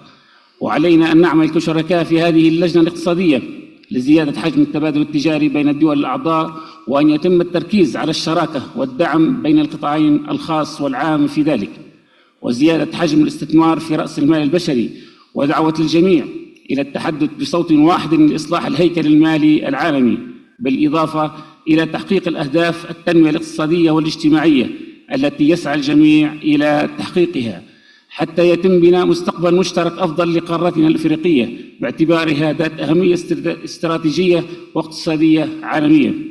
السادة الحضور الكريم، إن دولة ليبيا باعتبارها أحد الأعضاء المؤسسين للاتحاد الأفريقي وتجمع دول الساحل والصحراء، وكأحد أعضاء اللجنة الاقتصادية الأفريقية، حريصة كل الحرص على مواكبة التطورات الاقتصادية للقارة والمشاركة في الاجتماعات التي تعقدها المنظمات الأفريقية، والعمل من خلال نتائج تلك الاجتماعات والتي تهدف إلى تحقيق النمو الاقتصادي والحد من الفقر والتحول نحو الاقتصاد الرقمي وتحقيق الأمن الغذائي وفتح المجال أمام الاستثمار الأجنبي وتعزيز تجارة الخدمات وتجارة العبور بين الدول الأفريقية وما إلى ذلك، والعمل على أن تكون قارة أفريقيا أرض الحياة والنماء والازدهار. والسلام عليكم ورحمة الله تعالى وبركاته. شكرا لليبيا. شكرا. Uganda has the floor now. Thank you so much, Mr. Chairman. First of all, we want to congratulate you upon your appointment this morning. And because Morocco is well known for pragmatic leadership, we have a lot of hope in your leadership into this team. I think the what and the how has been determined through this report and the area presentations. The issue I think now is on the implementation and to move pragmatically to make sure that we deliver the Africa Continental Free Trade Area, which is very critical for us for socio-economic transformation of the continent. But having said that, there's an emerging issue which was mentioned, the issue of compensating for revenue loss to the member countries, to the participating member countries. And the figure I think was mentioned, and it was quite huge, billions of dollars, of which Afrexim Bank is offering 1 billion. That's quite scary, you know, and I kept wondering how we are going to mobilize this resource. And I'm a bit worried that this may become an impediment to the progress that we are attaining if we are to insist on mobilizing this money at a time when we badly need money for investment. Now, in economics, we learn one important principle of opportunity cost. I think this is where the opportunity cost principle applies. If we are to go for Africa Continental Free Trade Area, there's certainly something that we have to forego. And we are going to forego the customs-related revenues, in anticipation that we are now going to move for income-related revenue, tax revenues. So that's the benefit. And the opportunity cost is foregoing customs revenue in anticipation for income-based revenues. So I think that to deal with this impediment, we should consider this opportunity cost as a way forward in taking the Africa Continental Free Trade Area implementation forward. I thank you, Mr. Chairman. Thank you. Thank you, Uganda, for this comment. And if you allow me a small comment on this. In Morocco, we have free trade agreements with more than 100 countries. and custom people which are represented here in the room, we never had that much custom revenues. It's not instinctive to understand, but custom revenues that increase too. So, الكلمة الآن لمصر. Thank you very much, Chair. Apologies for my first intervention. I was. Uganda, can you switch off your microphone? Thank you very much. Thank you very much, Mr. Chair. I was a little bit confused. I thought that we are allowed to have interventions immediately after the brilliant lecture by His Excellency. I wanted to deliver the message of His Excellency the Minister, but I think it was clear, and the message of commitment, unwavering commitment and full cooperation. I'm afraid to speak more. Thank you very much. Thank you very much. Now I give a word to our dear Executive Secretary, Mr. Gatete, to comment on the interventions. Thank you very much. Yeah, thank you very much, Chair, and for leading us into this process. I just wanted to say something before our experts come in, just because I was listening to the people, and I liked what the DRC delegate mentioned, that when you are coming to do the implementation, doing everything at once becomes very complicated. And I think one needs to pick and choose. And the areas he mentioned, infrastructure, we'll talk about it as long as it takes, but we need it. We need, because you have to move the goods back and forth, we need to link with each other. Number two, the issues of minerals, which is very critical, of which you have 30% globally of the minerals that are needed. To do it right and making sure that it benefits our people, this becomes very, very important. The other issue is that 60% of the arable land right now is in Africa. And since we are talking about agriculture, this is an area that also we need to be discussing, but also look at it from the regional value chain point of view, where you need to add value, where you need to create industries for the future, where you need to standardize. And the issue that he mentioned also that is very useful, and also that was said by Sierra Leone, there are two things that you cannot just go for development and forget to address the issues of security, forget to address the issues of corruption. These are the issues that also affect and actually affect the whole entire development process. On the issue of the 1.2%, maybe that I wanted just to clarify, and I think our colleagues are going to say it. This is not the growth for Africa. This is saying that countries are going to develop at different rates. Some at 6%, others at 10%, others at different rates. But because of this market, there is going to be an additional 1.2 because of that market. But it is not that the whole of Africa by 2045 is going to grow by 1.2%. Already we have been above this percentage for a long time. And maybe it is the presentation, it is the way it is presented. But the perception actually can be there. If you can notice this one, it means other people reading the document may also feel the same. And I think we need to do some clarification on that. Thank you very much for bringing this one here. On another issue for the corruption, we have already met with the former President Mbeki. We want to start on the illicit financial flows, the document. We want to do another whole exercise, come up with the right numbers, come up with action plans that are needed, and then present it actually to the African Union Summit, so that the heads of state themselves can be able to take a decision on how to make sure that we can implement it together. We can talk among ourselves, but it requires heads of state as well to take decisions and lead it. Finally, I wanted to also appreciate, and this is what we should do as we move forward, what Egypt mentioned in terms of sharing experience. We want to hear from your experiences of what you are doing right, so that we can replicate them in other countries. And that's why those stories are very, very important for us. We'll be able to approach you as ECA to compile this kind of success stories in various countries as we implement the CFTA. So I believe this can help us in terms of also implementing them in our own countries. Thank you so much. Thank you, Executive Secretary Gatete. Stephen, would you like to add something?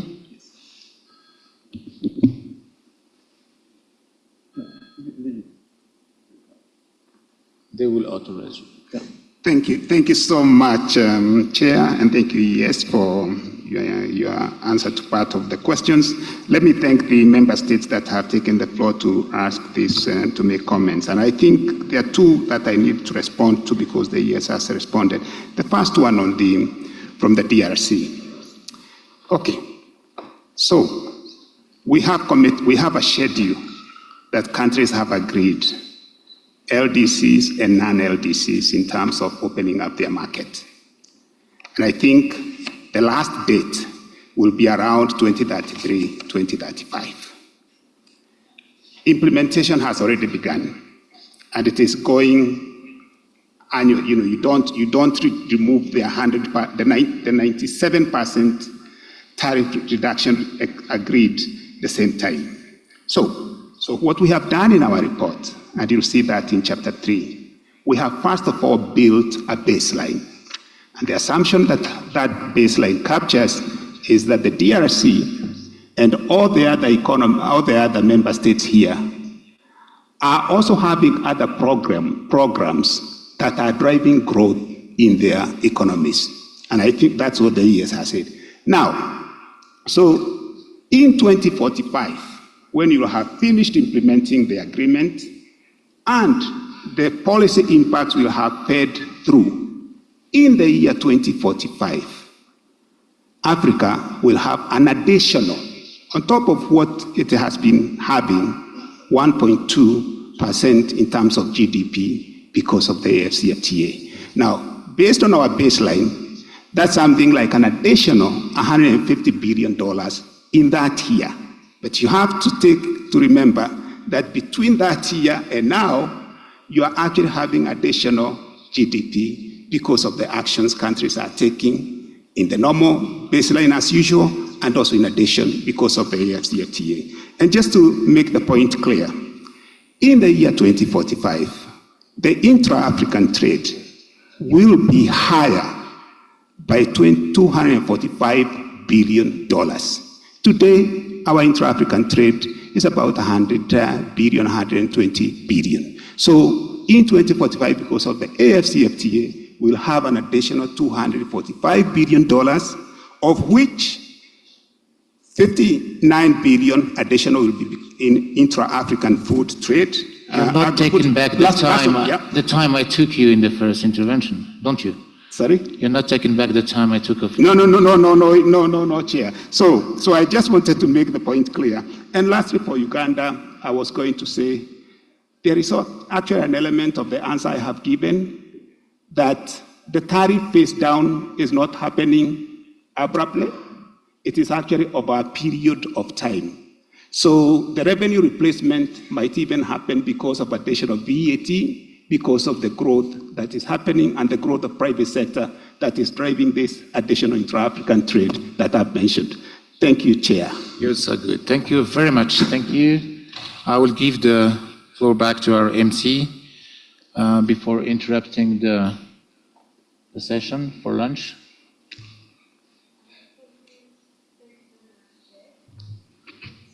Could just be turned on. Thank you so much. Thank you very much, Chair, and thank you to all our honourable ministers and dignitaries for your interventions. We are now breaking for lunch. However, I just have a housekeeping note. May I invite the two Deputy Executive Secretaries to come onto stage and join the dignitaries on stage for another photo opportunity. So that's you, Hanan Mosi, and Antonio Pedro, and then our dignitaries will be led to lunch. Lunch is in the banqueting area. The ushers will direct you. And then we will resume the program at 2:30. Now, this is what I wanted to say earlier. At 3:30. 3:30. We are already 2. They have 1.5 3:30. Okay. At 3:30. All right. So as you can see, the chair is very meticulous about time and how things work. So please, can we be back here promptly when required? Thank you. Enjoy your meal. La séance est levée. Merci. Faut faire ça, non, c'est ça? Just for the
stopped.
Test.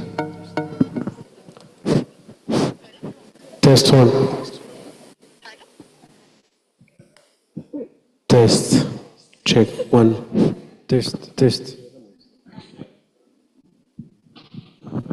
Test. Check. Test. Ara.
Iya, Mas Sarah. Test. Test. Ya, iya, Sarah. Test. Test. Test.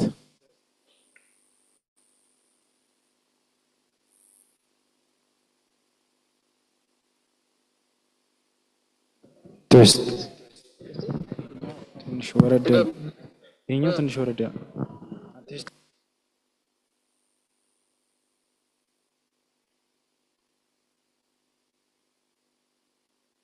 ላይ እየገባባቸው ቴስት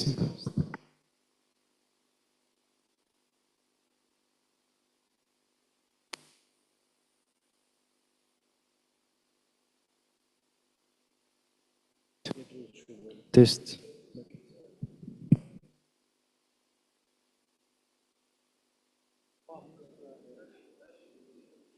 ቴስት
Check, check, check.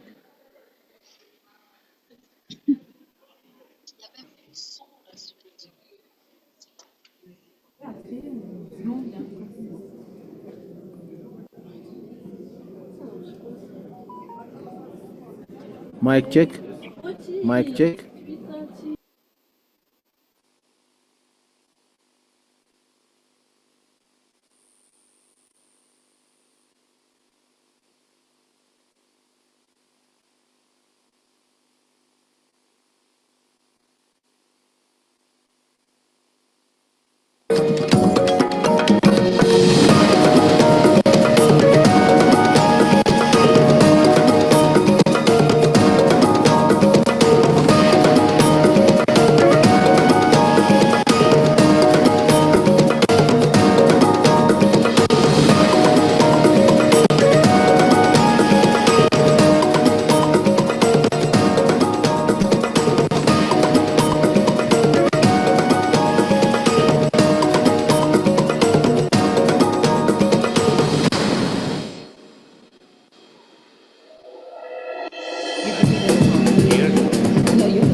Okay, no problem, sir.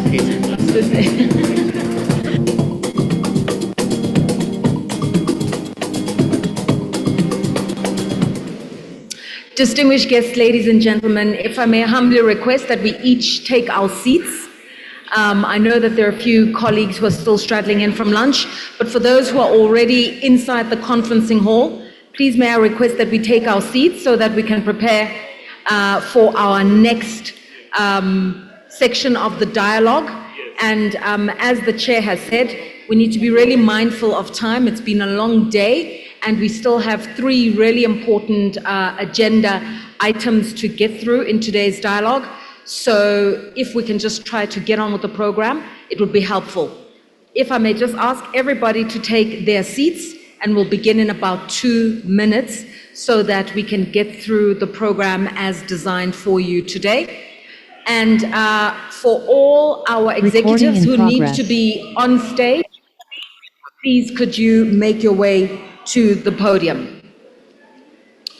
So with the powers vested in me, just for 2 minutes by the current Bureau Chair, I'm going to request that all of our ministers and governors and dignitaries please take your seats so that we can begin with the afternoon segment of today's agenda.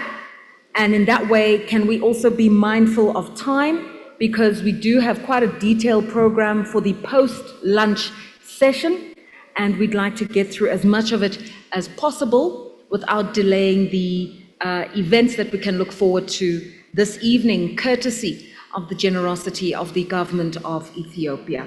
So if I may ask you to please take your seats as we wait for our remaining members to join us.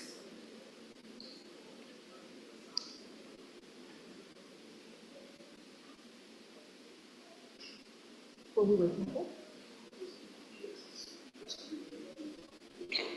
So we're just going to allow the ES and our high-level executives to make their way to stage, and that will also just buy a little bit of time for you, our honourable ministers, to make your way into the auditorium. But if I may just ask, please, for everybody to settle down, we'd humbly appreciate that. Thank you.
Okay. Oh, here we are. Executive Secretary is back. Should we continue? I take over? Okay. So, now, الآن يتم دراسة موضوع المؤتمر من طرف الأستاذة حنان مرسي نائبة كاتبة التنفيذية المكلفة بالبرامج وكبيرة الاقتصاديين للجنة الاقتصادية الإفريقية تتقدم مشكورة.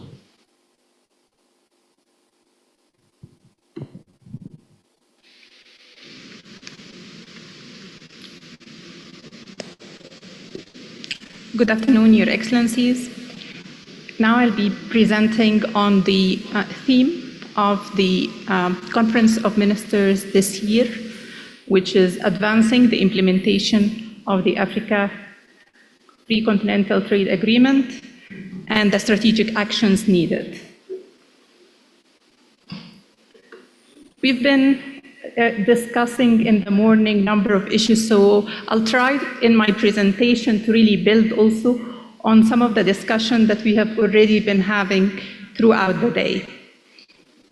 The Africa Continental Free Trade Agreement can really be the instrument to leapfrog sustainable development in Africa, both building on the opportunities that we have in terms of youthful population, in terms of abundant natural resources, and in terms of technology to leapfrog development. But also it can help us in turning challenges that the continent is facing, for example, the global disruptions in supply chains. This creates opportunities for Africa to get into supply chains that it did not have the opportunity to do so before. Second area is also the issue of what we are seeing now in terms of rising trade tariffs that really urges us to look more into the continent and how we can enhance intra-African trade. And intra-African trade can really help in terms of boosting growth, in terms of creating jobs, increasing trade, and moving up the value chain. However, as we currently stand, we have low intra-African trade relative to other regions. So within the continent, the average is around 15.8% of total trade that is intra-African, whereas in other regions it exceeds 50%. But there's a good news. And the good news is even within that low number, it's about the promise and the quality of what type of intra-African trade we are actually seeing.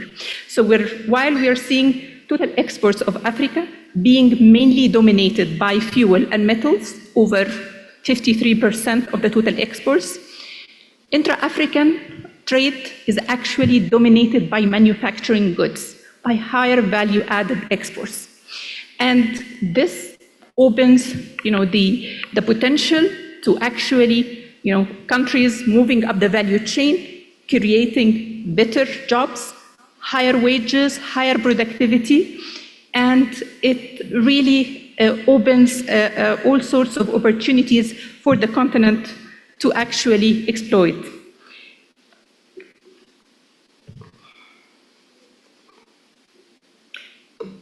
What is interesting also is not only to look at that, the 43% that in intra-African trade that is, in manufacturing, but also to look into how is the story looking across sub-regions. And what we notice is, we have different stories. We have regions that have done better, sub-regions that have done better than others, and particularly Eastern Africa and Southern Africa regions have done better than the average, with Eastern Africa having, intra-African trade within that sub-region as a percent of total trade, 27%, Southern Africa region, almost 23%. So that tells us that there is also variation across regions, and we need to learn, sub-regions need to learn from each other of what really helped to accelerate that regional integration. The good news is, even with that different story, this issue of having being dominated by manufacturing goods still remains, and this is very good news and very promising. The other thing to also, when we dig down into, within these sub-regions, we find out that it's really driven also by the share of the intra-African trade within the sub-region. So what does this tell us is that we need to start with the trade within the sub-region to build on that success and to enhance and deepen the regional integration. I wanted to perhaps provoke our thoughts today with a couple of examples about how we really need to not only increase the intra-African trade, but also move up the value chain. So if we look into the Africa exports of fertilizers between 2019 and 23, Africa exported around almost $10 billion worth of fertilizers a year to outside of the continent, outside of Africa. And yet at the same time, the continent imported fertilizers worth of $3.7 billion from other regions. And only $2 billion actually went traded within the continent. So what does this tell us? That we have huge opportunity to actually deepen that, even with the existing production and the existing specialization and pattern of production. So there are many opportunities. This is just an example. There are others that we'll be happy to share. But this is, I think, just an illustration of the opportunities that exist as of today. Another example is to look, for example, at cashew nuts. The raw cashew nuts. Actually, Africa dominates the market in terms of production of raw cashew nuts. The vast majority, yet almost 85%. Yet, in terms of the processed cashew, it's mainly dominated by Asian countries and particularly Vietnam, 64%. So basically, Africa is exporting raw cashew for others to dominate the export of the processed product. So that's another opportunity where we can actually move up the value chain with the current resources that we have to get higher shares of global markets. So I think I'll be very brief here because we have touched on this in earlier presentation. What are the benefits of the AfCFTA? Of course, we have the increase in GDP, as we've heard before, and these estimates are based on actually full implementation of the agreement and by 2045. And we have also the potential to boost intra-African trade by 45%. And what is interesting here is that the benefits will be broadly shared across sectors, with some really gaining the most, of course, in agribusiness and industry. And this is really, very important because that tells us also the opportunity to focus on high value addition sectors. There is also the opportunity to advance regional value chains, and particularly in the food area and sustainable industrialization, and the opportunity to foster equality and poverty reduction in Africa. Something that we've talked and Your Excellencies have raised last year was the link between regional integration and how we can use that to address food and energy security and advanced digitalization. So what we are talking about in this slide is the opportunity to leverage the agreement to progress toward these SDGs, relevant SDGs. So in terms of accelerating transition to renewable, there is the potential actually with the implementation of the agreement to lower the cost of electricity to 7 to 8 cents per kilowatt. And this can help Africa achieve universal electricity access by 2035. But also in terms of digitalization, it's estimated that 1% reduction in the restrictiveness of regulation would lead to 21.5% increase in intra-African digital trade. In terms of agricultural and food security, the full implementation of the agreement can lead to significant increases by 60% for intermediate goods, for agricultural intermediate goods, and 63% for final goods. So coming to, based on all this information, what are the policy recommendations? And here I'd like to break it down to 3 levels: national level, regional level, and continent-wide level. Starting with the national level, there is of course the need to implement the agreement and its protocols, to modernize customs procedures, and to have well-designed industrial policies. That will be key, while at the same time improving business environment, adopting converging economic policies, and scaling up investment in critical areas like infrastructure and skills. At a regional level, and here we mean sub-regional level, we need to build on the experiences of the regional economic communities, the RECs. We need to develop cross-border infrastructure to enhance connectivity and logistics efficiency, and we need to focus on key sectors to support industrialization and food security.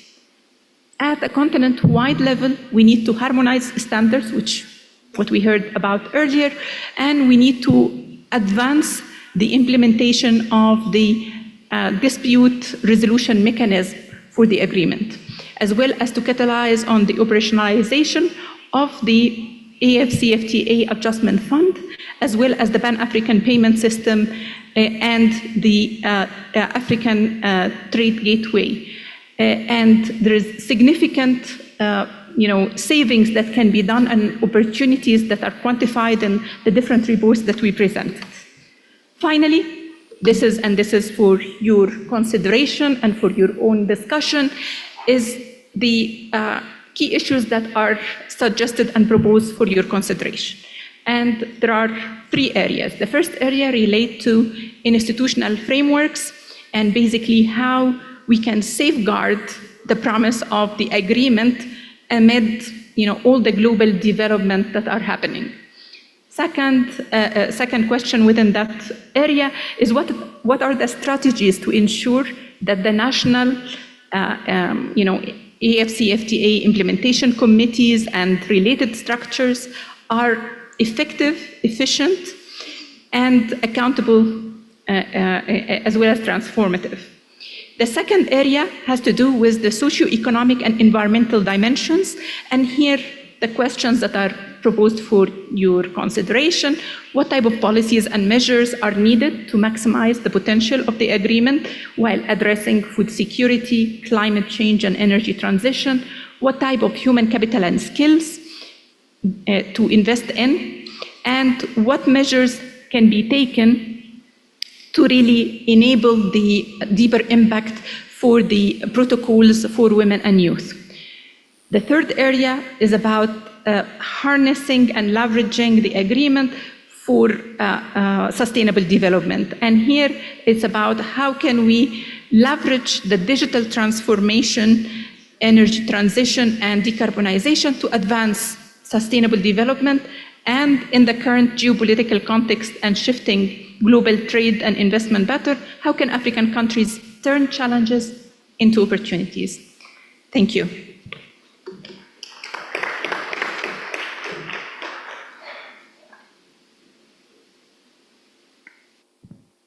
Thank you, Ms. Morsi, for this insightful presentation. like to add a comment on the fertilizer side, because something we know a little bit in Morocco. All fertilizers are not the same. To summarize, we have natrium-based fertilizer, potassium-based fertilizers, and phosphate-based fertilizers. So the one we produce mainly in Morocco are based on phosphate, even if we mix them sometimes with the others.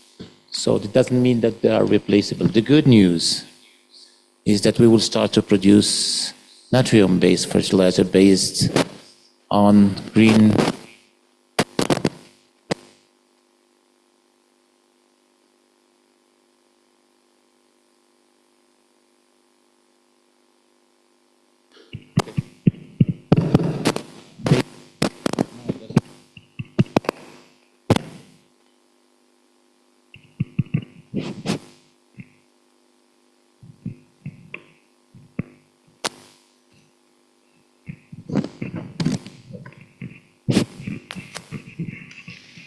Thank you. Technology. Now it's better. We will start to produce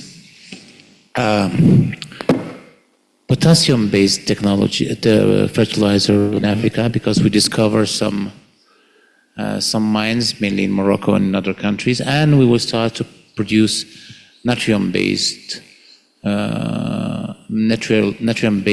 fertilizer based on natural gas that we have in some country, and if no natural gas is available, it will be based on green African hydrogen. So, thank you once again, Ms. Morsi. Should we open the floor now? And we open the floor for questions or comments. Oh, Sierra Leone. So, someone else? They give them the floor from there? Okay.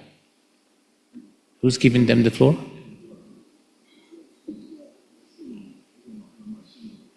Anyone else? Just Sierra Leone?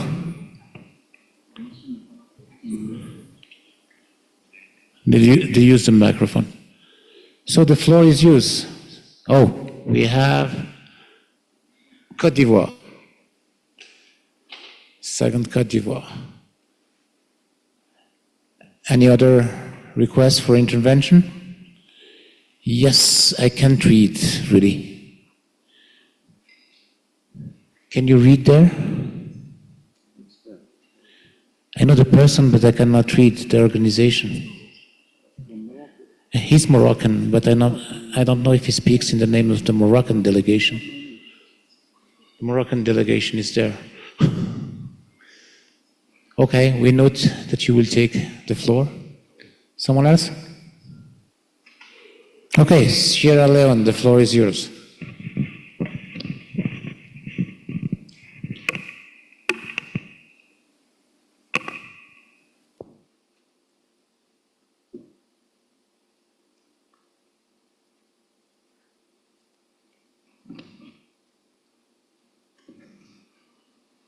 Thank you very much, Mr. Chairman. I also want to thank the presenter very much.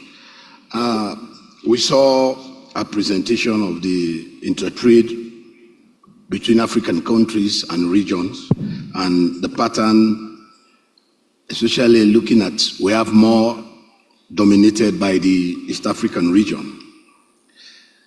I was wondering if the study captures factors, both economic and non-economic factors, that explain this pattern. For example, probably we may want to look at the composition of the export, and for the composition, there are certain commodities that are, or export, that may be foreign-oriented export, like for example, in West Africa, we had this morning, the export is dominated by mining or minerals. And maybe in East Africa, more of agricultural produce. And so you will be much thinking that because these are mining, we don't do much value addition on our minerals. Probably most of the export in West Africa will be going outside to foreign countries. And unlike maybe the East, because they have abundance of maybe agriculture and other produce, they trade more. So I was wondering if any study has been done to look at these factors, what explain this pattern, so that we can learn from what is happening and how countries can catch up with East African countries. Thank you. Thank you, Sierra Leone. La parole est à la Côte d'Ivoire.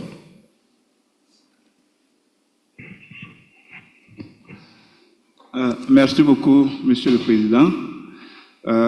Monsieur le Président de séance, Monsieur le Secrétaire Général de la CEA, Mesdames et Messieurs les ministres et délégués, au nom de Madame le ministre de l'économie, du plan et du développement, Madame Niale Kaba, empêchée et qui m'a demandé de la représenter, je voudrais d'abord féliciter la CEA pour la parfaite organisation de cette session et remercier également les autorités éthiopiennes pour l'accueil chaleureux réservé à notre délégation. Monsieur le Président, je voudrais d'abord indiquer que la Côte d'Ivoire fait des efforts énormes dans la mise en œuvre de la ZLECAf. Je voudrais vous partager quelques faits saillants. La ratification de l'accord a été faite le 13 novembre 2018. S'en est suivi la création du comité national de mise en œuvre de la ZLECAf. Le siège du secrétariat général a été également inauguré et un projet d'ordonnance relative au démantèlement tarifaire applicable aux produits ordinaires est en cours d'adoption par le gouvernement. Mais j'indique également que dans nos PND, nous sommes en train d'élaborer le 4e cycle du PND qui va courir 2026-2030, celui de 2021-2025 est en cours. Nous avons accordé une place importante à l'intégration régionale. Alors, je voulais partager également les résultats de la politique commerciale de la Côte d'Ivoire et noter que la ZLECAf est un accord important pour la Côte d'Ivoire parce que le continent africain représente pratiquement 30% de nos échanges extérieurs et dans ces 30%, le commerce des produits transformés s'évalue à près de 60%. La Côte d'Ivoire est donc le deuxième continent africain dans les échanges intra-africains et donc un grand contributeur à la mise en œuvre de la ZLECAf. Alors, Monsieur le Président, je voudrais également indiquer que le commerce international, tout comme la monnaie, je pense que les deux vont de pair, obéit à des règles et des critères économiques, d'accord. Et le défi aujourd'hui, c'est de savoir comment faire en sorte pour que les pays ne produisent pas les mêmes biens, pour que la diversification des produits qui font l'objet du commerce soit de mise et pour qu'on ait également une véritable transformation productive. Le conférencier du matin avait indiqué qu'il fallait une véritable transformation productive qui doit reposer sur l'adoption des nouvelles technologies de production, mais aussi de la robotique. La question qui se pose, c'est comment accéder à la technologie. Est-ce que nous devons attendre que les Occidentaux nous transfèrent de façon docile leur technologie? Est-ce qu'on a véritablement une stratégie d'adoption? La technologie existe, mais il faut pouvoir l'adopter.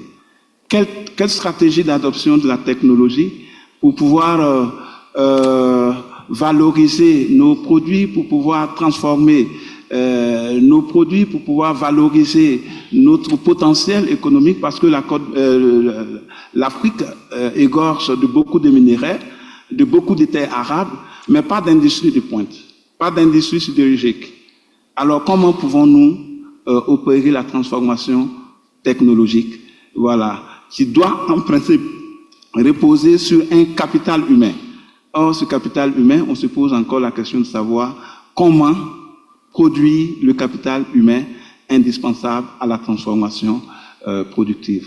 Voilà un peu la contribution que je voulais apporter, Monsieur le Président. Je vous remercie. Merci à la Côte d'Ivoire pour cette contribution. الكلمة الآن للخبير المغربي نبيل جدلان. شكرا سيد الرئيس. Je veux réagir brièvement par rapport à l'impact limité de l'intégration commerciale, la ZLECAf, sur les indicateurs économiques. Je crois que plusieurs études dans d'autres circonstances ou d'autres continents ont montré que si on se limite qu'à l'intégration commerciale, l'impact restera faible. C'est pour cela ma question, est-ce qu'il y a possibilité de lier le processus d'intégration commerciale qui est à un stade plus ou moins avancé à d'autres types d'intégration pour justement renforcer les avantages d'intégration et peut-être convaincre les pays membres. Merci. شكرا لسيد نبيل جدلان الخبير المغربي. Tanzania has the floor now. Thank you very much, Chair. I would like, first of all, to thank the host, and then I would like also to commend the presenter from the good paper that has pointed to us. I remember that our experts have engaged in an extensive discussion of the key enablers and the challenges facing the effective realization of African continental free trade area and with a full potential, but a major constraint has remained a high lack of robust continental infrastructure, which is critical for seamless trade flow. And addressing this structural gap, it requires a deliberate and sustainable investments in trade, enabling infrastructure, and facilitating the efficient movement of goods and services, and even people across the borders. I remember in Tanzania where we are constructing our SGR, standard gauge railway, used to mobilize resources from different areas in order to construct about 2,000 kilometers from the coast in Dar es Salaam to the border on the west in order to connect it with Burundi, Rwanda, DRC, but the level of the resources and the interest rates in the market became very difficult because the rates were very high. Despite that, there are other these are multilateral institutions, but they don't put more priority to this infrastructure, which seem to be regional, integrated, or which can minimize cost of doing businesses. However, the project was also seemed to be climate related because was reducing emission and enable usage of clean energy. And now I think maybe we need to find out different areas where we can continue mobilizing resources in a more concessional terms. And Your Excellency, as I know again that the guided trade initiative has demonstrated that many countries are trading and competing in similar commodities. And this underscores the need for a strategic shift in how we approach intra-Africa trade. To fully unlock the potential of the African continental free trade area, it is essential that we move from competing to complementing each other.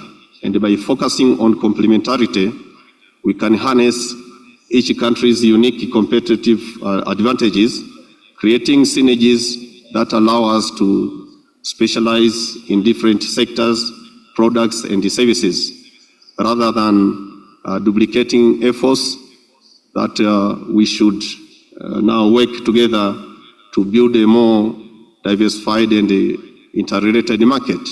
Also, value chain is key to this transformation.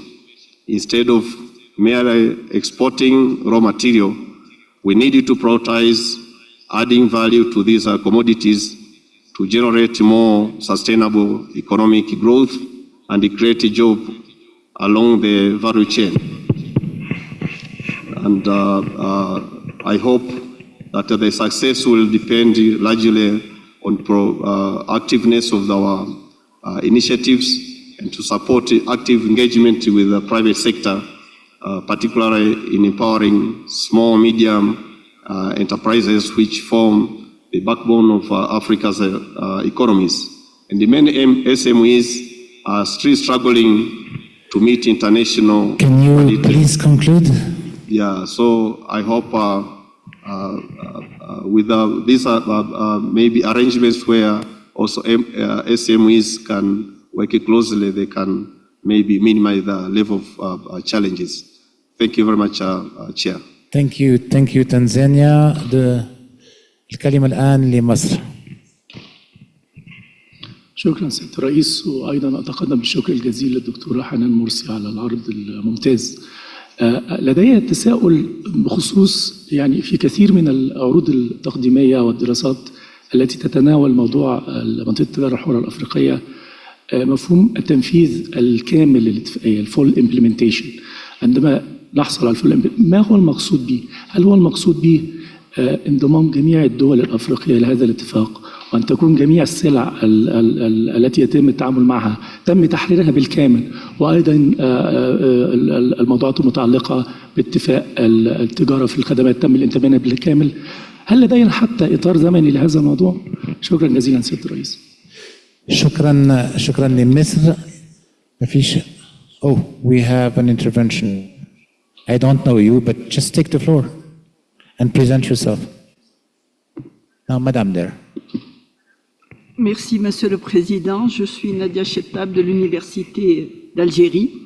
Je commencerai par remercier Madame Morsley pour son brillant exposé et je voudrais rebondir sur la question posée par Monsieur le représentant, je crois, du Congo, qui questionnait comment intégrer les technologies sur nos territoires.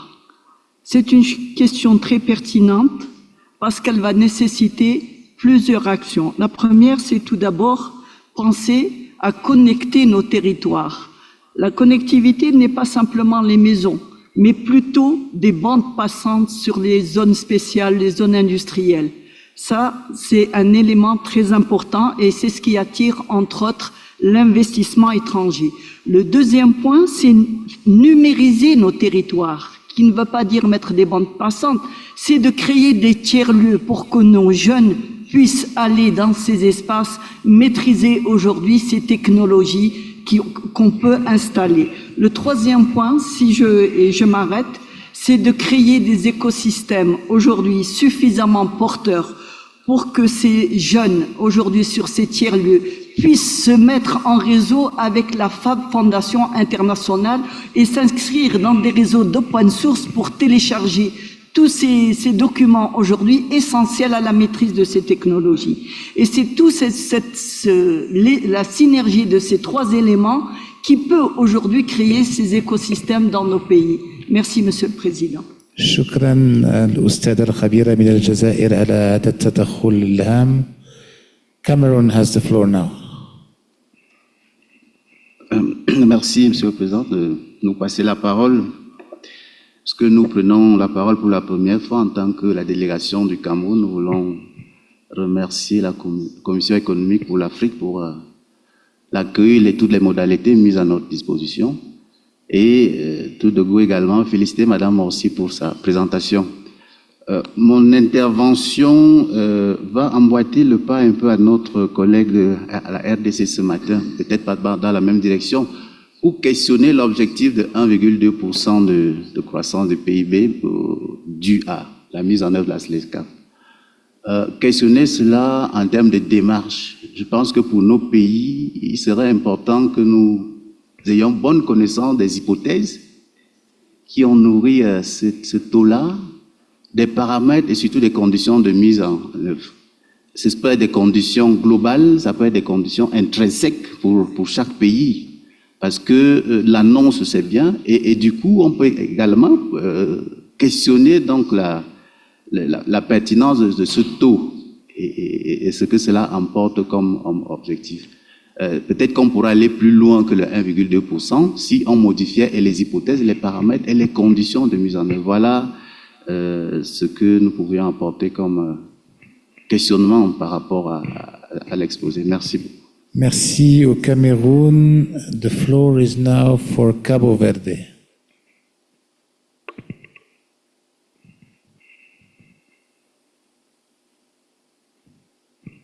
Cabo Verde? Not here. Angola. Thank you, Mr. Chairman. I would like to congratulate for the presentation, Madam, and also gives you our regards for your election as the chair. I would like to bring your attention for something that maybe is a little bit underestimated. The fact is that since our production base is mostly the same, as the free trade zone is going to be implementing, some competition may arise among us. And we need to work together in order to establish a resolution system where we can really try to address all the disputes that may arise while we are trading among ourselves.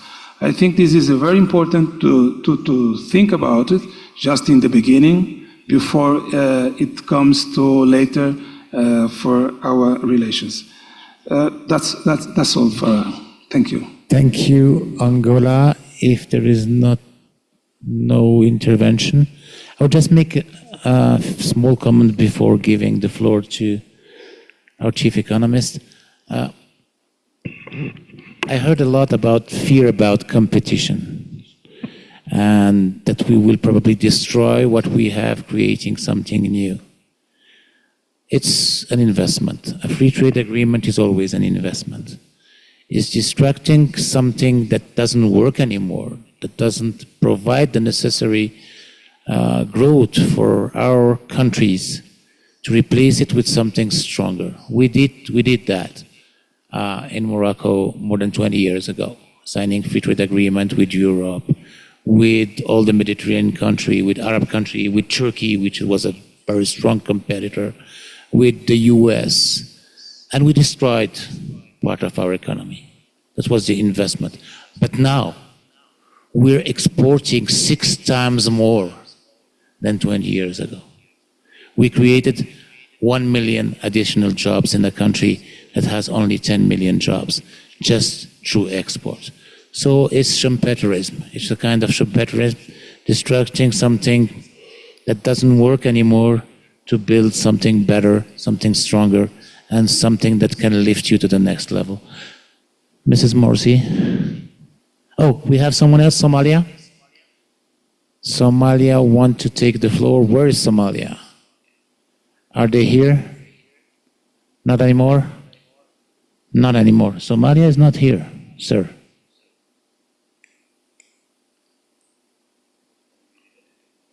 Should we call them? Oh, it's a technology problem.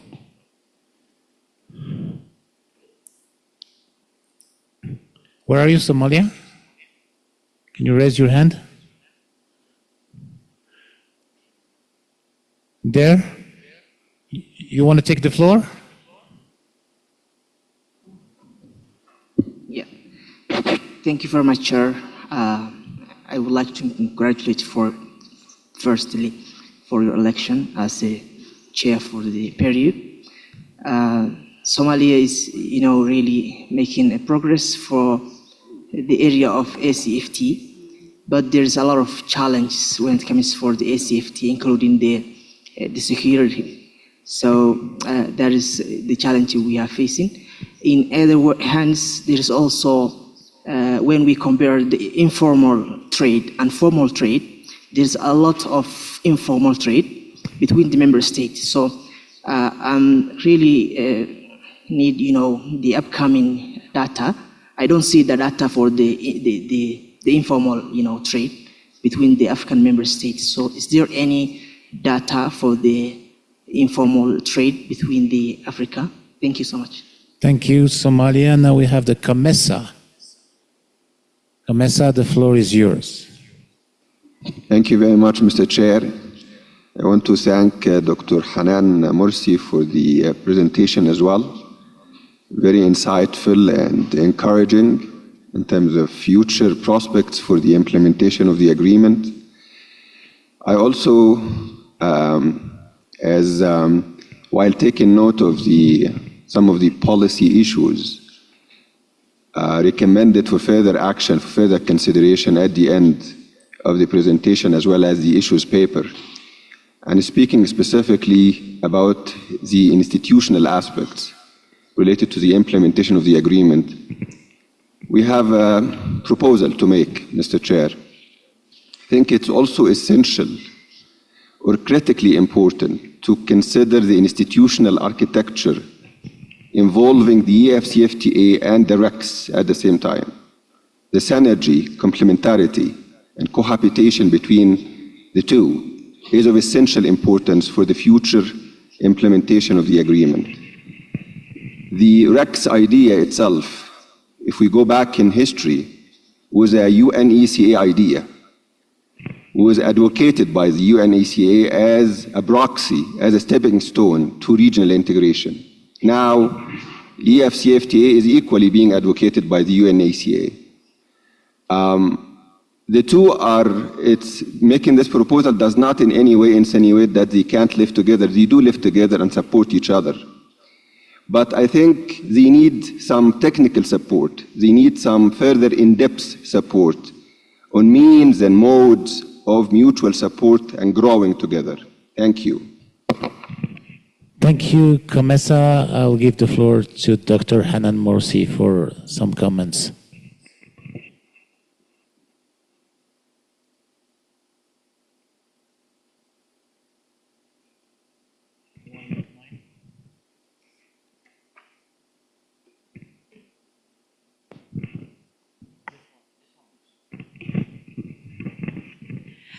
Thank you, Chair, and many thanks to the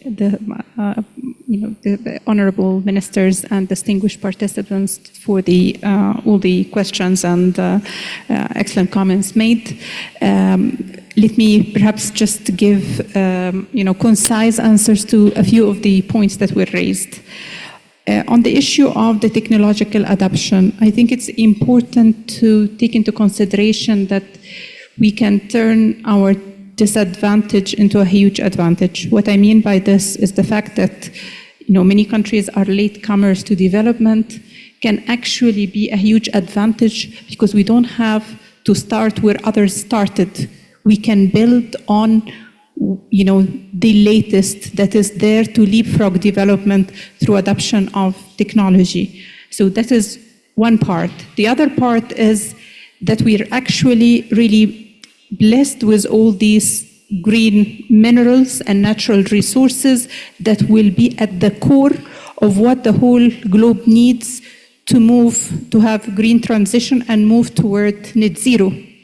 So we have a very unique opportunity not to be followers, but to be leaders in that space, to invest in innovation and be part of creating that technology, not just adapting to it, being consumers of it.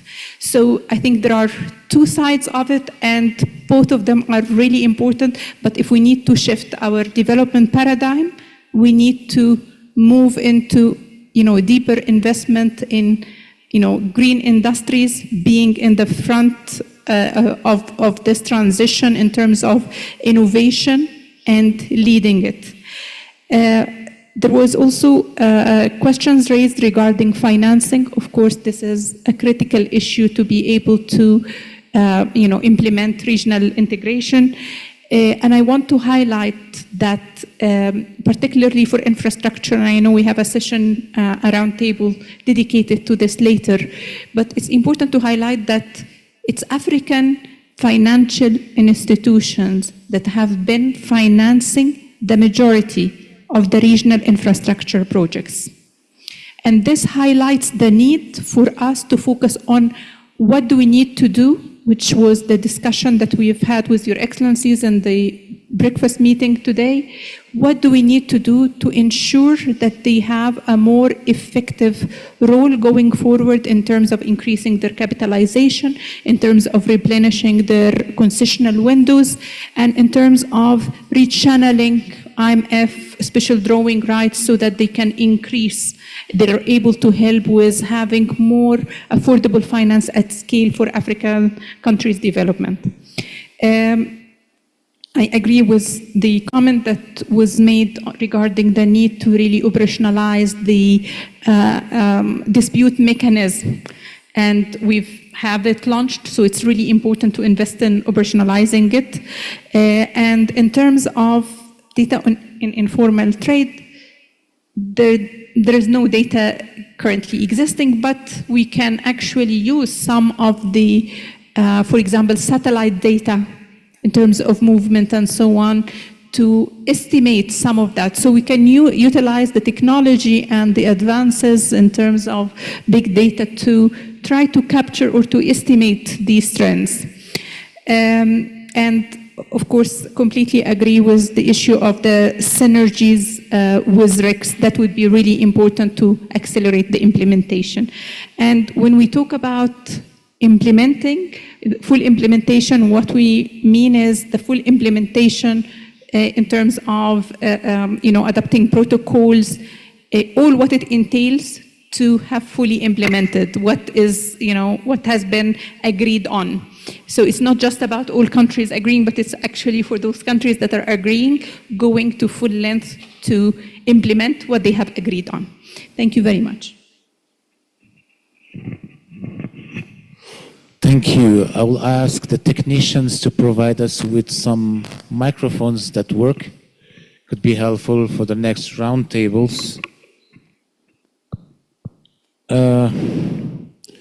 I think we are late a little bit and we're just coming from lunch, so we will cancel the coffee break if you agree with that and move directly to the roundtables. The floor is yours, my MC. We're having one that works? So, yes, it works. Oh, okay. Thank you very much to the Honorable Bureau Chair, Honorable Mizur. I also know that you have another appointment waiting. So, as has been allowed, we will conclude this segment of the dialogue on the 57th session as we were looking at the reports being tabled by the Deputy Executive Secretary and also Chief Economist of the ECA, Dr. Hanan Morsi. Thank you so much for your time. And I think you can take your leave as I introduce to you roundtable number 1 for this afternoon. Thank you. Thank you, Chair.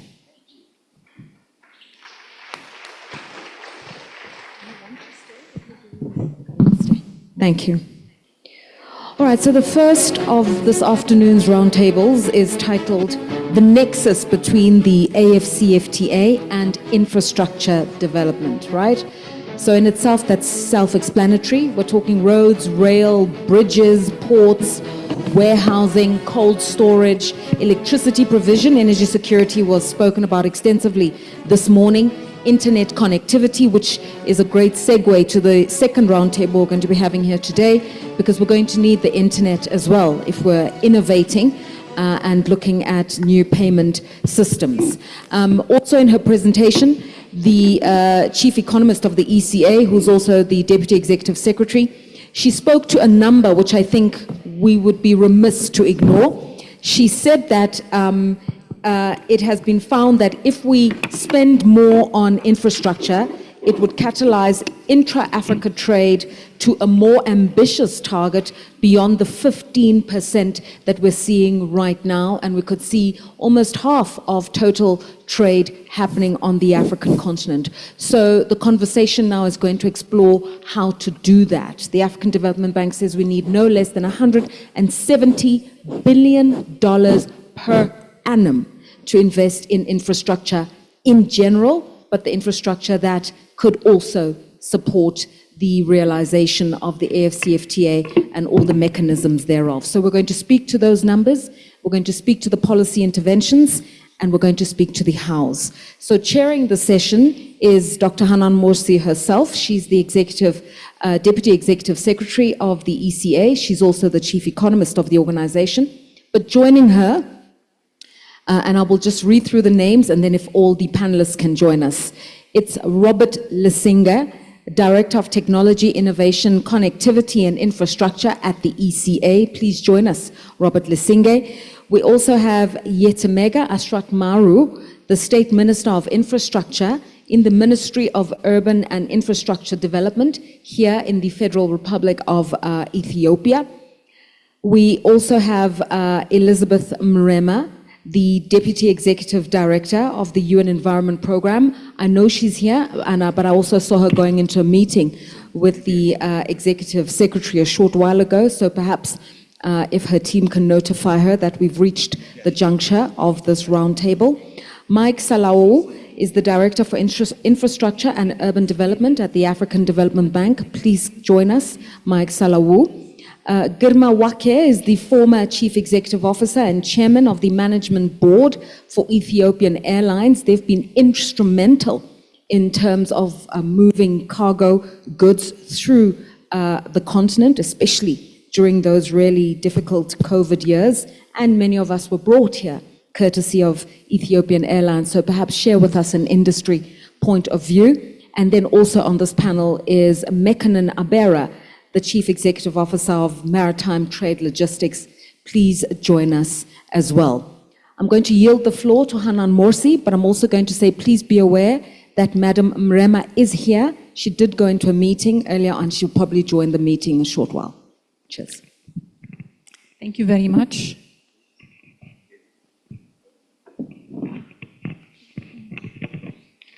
I believe we also have another panelist joining us from Outer NEPAD. Please, if you can come to the stage. Okay. Excellencies, this roundtable really addresses a very important issue in the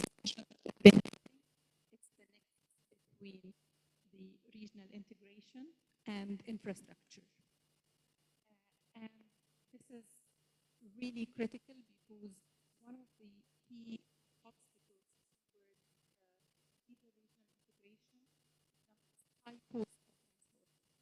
And this is where, investing in regional infrastructure becomes, critical to reduce these costs and to enable, deeper integration. We are really joined by a brilliant panel that we have now on the stage, and we'd like to welcome all of them and look forward to a very dynamic discussion. Just wanted to perhaps just give a few of striking factoids about where things are. And the fact that, for example, the estimates for the 10% reduction in transport cost, how much it can actually increase trade. And in this case, it would expect it to increase trade by 6%. And that a 10% increase in infrastructure investment would increase exports by 5%. So these are some of the facts. And we also know that the lack of sufficient infrastructure can also play a role in terms of raising inflation, and particularly where the continent is right now, where we've hit almost a record high of an average of 25% of inflation. This is a very important issue to highlight, that actually having an efficient infrastructure can help tackle this issue, because actually poor infrastructure can inflate prices by up to 75%. And in Africa, the transport costs account for 40% of the final price of the goods. So today, perhaps we can, we'll start with an overview from Robert Lesenge to give us, some insights into analytical work that has been done in ECA to frame this discussion. Over to you. Thank you. Thank you so much, DES. What I will try to do, I had a presentation, but I will not present that in the interest of time. I will present the findings of research at ECA on the implications of the African Continental Free Trade Area for infrastructure and services on our continent. Now, we do know that infrastructure and trade are mutually reinforcing, improve infrastructure with enhanced trade through improved connectivity or competitiveness, but also enhanced trade provides opportunities for the transport and energy sector. I want to focus on the second dimension of this relationship. I think the work that we have done at ECA has been very insightful. Let me start with the implications of AfCFTA for transport. We have determined through our research that if we do implement AfCFTA by 2030, we will need additional 2 million trucks, additional 150,000 rail wagons. We will need over 150 maritime vessels. We will need 250 aircraft. This is a huge investment opportunity. It's over $400 billion US opportunities in investment in transport. If I break that down, we will need over 300 billion US dollars only for trucks. We will need 36 billion US dollars for additional rail wagons. We will need 25 billion US dollars for additional aircraft. And if you look at the critical links of roads, so those links that will need upgrading to accommodate the anticipated increased trade flows, there are about 60,000 kilometers of cross-border roads that needs upgrading. And we have determined that you need anywhere between 30 billion and 80 billion US dollars for that upgrading. If I go quickly to the implications of the AfCFTA for the electricity sector. Again, our research has determined that the AfCFTA would increase electricity demand by 3% by 2030, 3% additional electricity demand. If you move to 2035, you will need additional 80% of electricity generated if you are using 2020 as the baseline. Again, AfCFTA implementation will boost the value of electricity production by 2.6 billion by 2030. This is a lot of investment opportunities that we are seeing. In terms of recommendation, what we want to highlight here is that the implementation of AfCFTA must go hand in hand with the implementation of regional infrastructure projects on the continent. And I'm talking about the Program for Infrastructure Development in Africa. We're talking about the Single African Air Transport Market. We're talking about the Continental Electricity Program. So let me end by saying that we have seen a lot of political will in the implementation of AfCFTA. We need to see the same political will in the implementation of infrastructure programs. That's the only way we believe we are going to optimize the benefits of AfCFTA. I will leave it there. Thank you. Many thanks, Robert, for these excellent insights and exposition of the analytical work that has been done. Really, today in today's roundtable, what we're aiming to get is to discuss what are the critical infrastructure needs for effective implementation of the agreement, to share insights and experiences in terms of accelerating national and regional infrastructure projects, and to identify the policies and actions needed to ensure robust infrastructure development.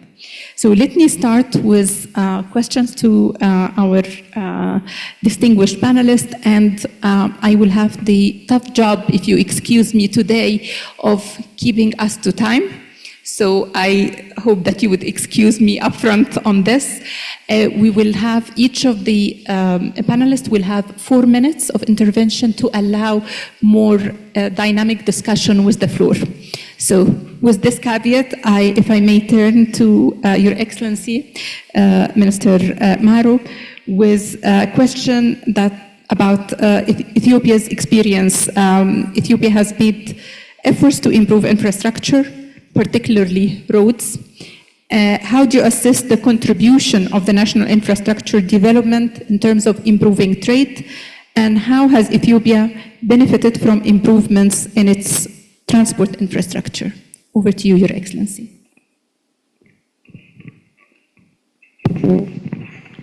Thank you so much, Chair. As you rightly mentioned, as a nation, we have made significant strides in terms of improving our infrastructure, particularly transport infrastructure. So if we take road sector as a showcase, and if we see what we achieved in the road sector, back in 1997, which was the year where we started the road sector development program, the total road network size we had as a nation was about 26,550 kilometers. Now we have a total of more than 175,000 kilometers of roads. So you can see how far, we came in terms of improving the total road network size we have. But ultimately, it's not about the numbers, because we don't build infrastructure for the sake of, building infrastructure. Infrastructure by itself is not an end. Particularly infrastructure like transport infrastructure. It's a means to an end.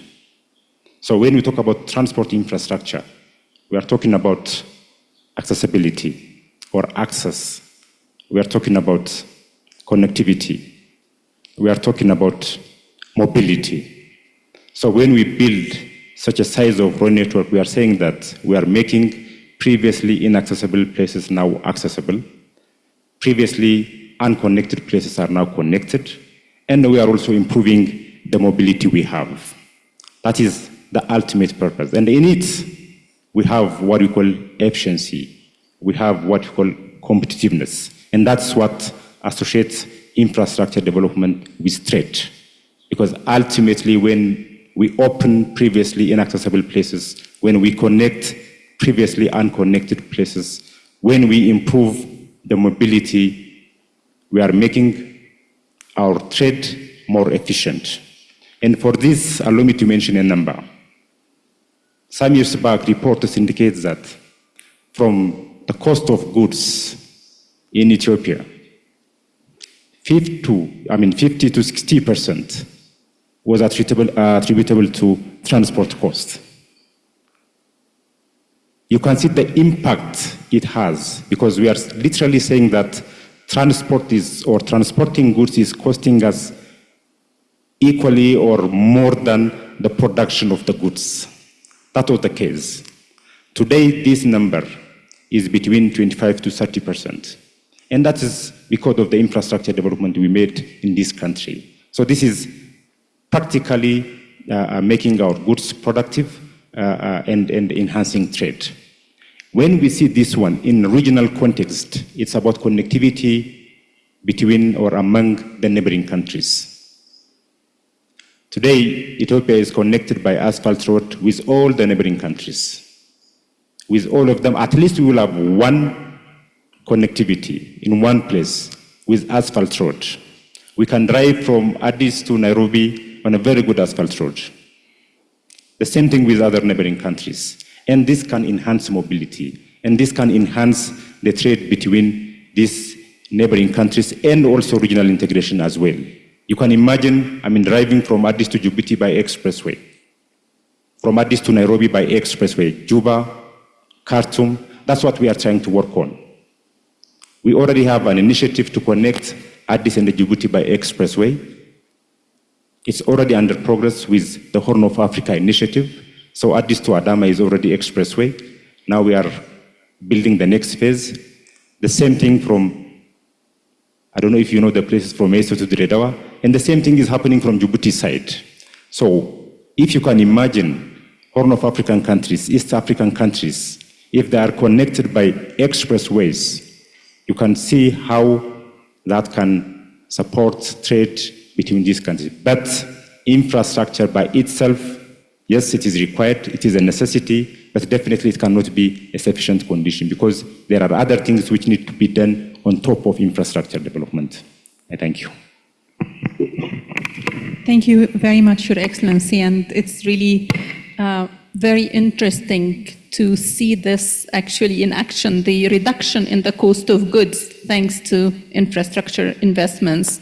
Thank you very much. We'll move to Ms. Mrema, the ASG of UNEP, and would like to ask you from UNEP's perspective, how can climate resilient infrastructure support cross-border trade in Africa? You have 4 minutes. Thank you. Thank you. Thank you very much, and allow me to say all protocols observed so that I don't take more time. Just few messages with regards to the question of climate resilient infrastructure. Indeed, it plays a critical role in supporting cross-border trade in Africa. One, by ensuring that the vital trade routes to the airports, ports, or transport networks are prepared and remain operational. But to do that, it means then the infrastructure need to consider to be resilient and be sustainable for the long future.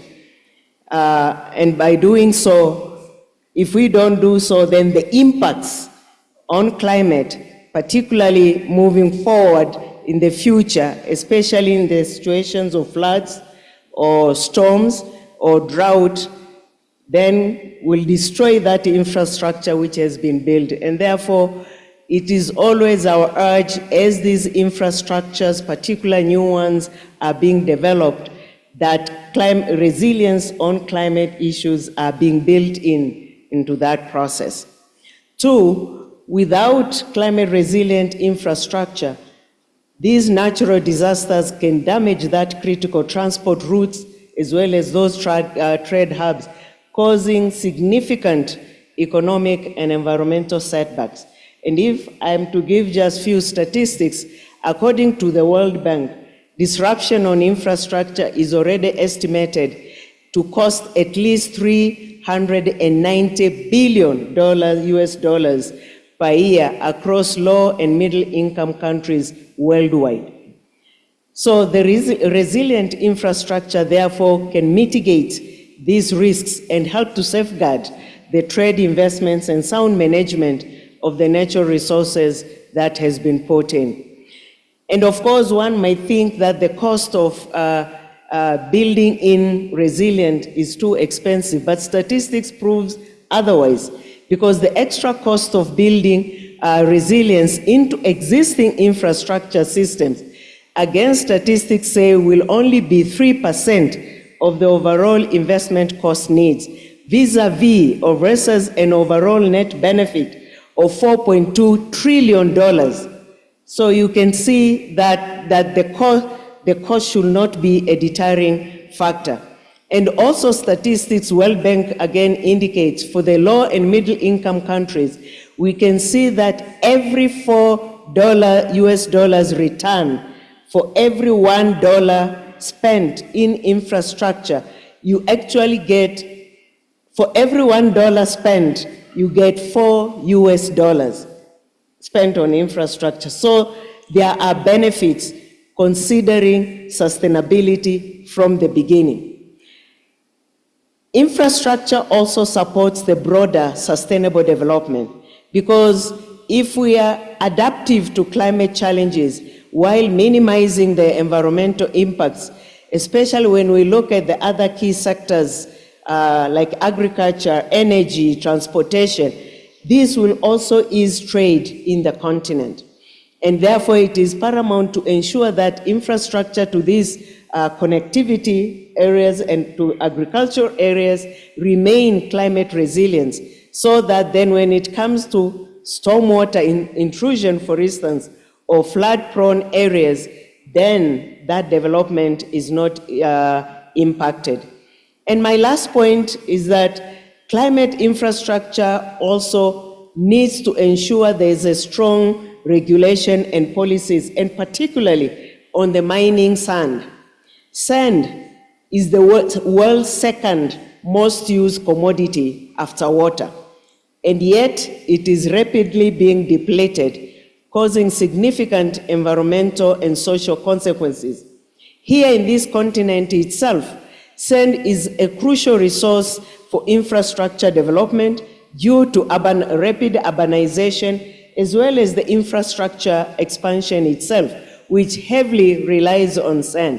So clearly, it is to be noted that many African countries still lack strict regulation, which leads then to overexploitation of the sand, leading into uncontrolled and mining of this sand, in which case then the consequences in terms of desert sand, beaches, riverbeds then become severe. And this in turn then will affect the same infrastructure development which is being intended. And we hope then these are some of the issues which need to be considered. Thank you.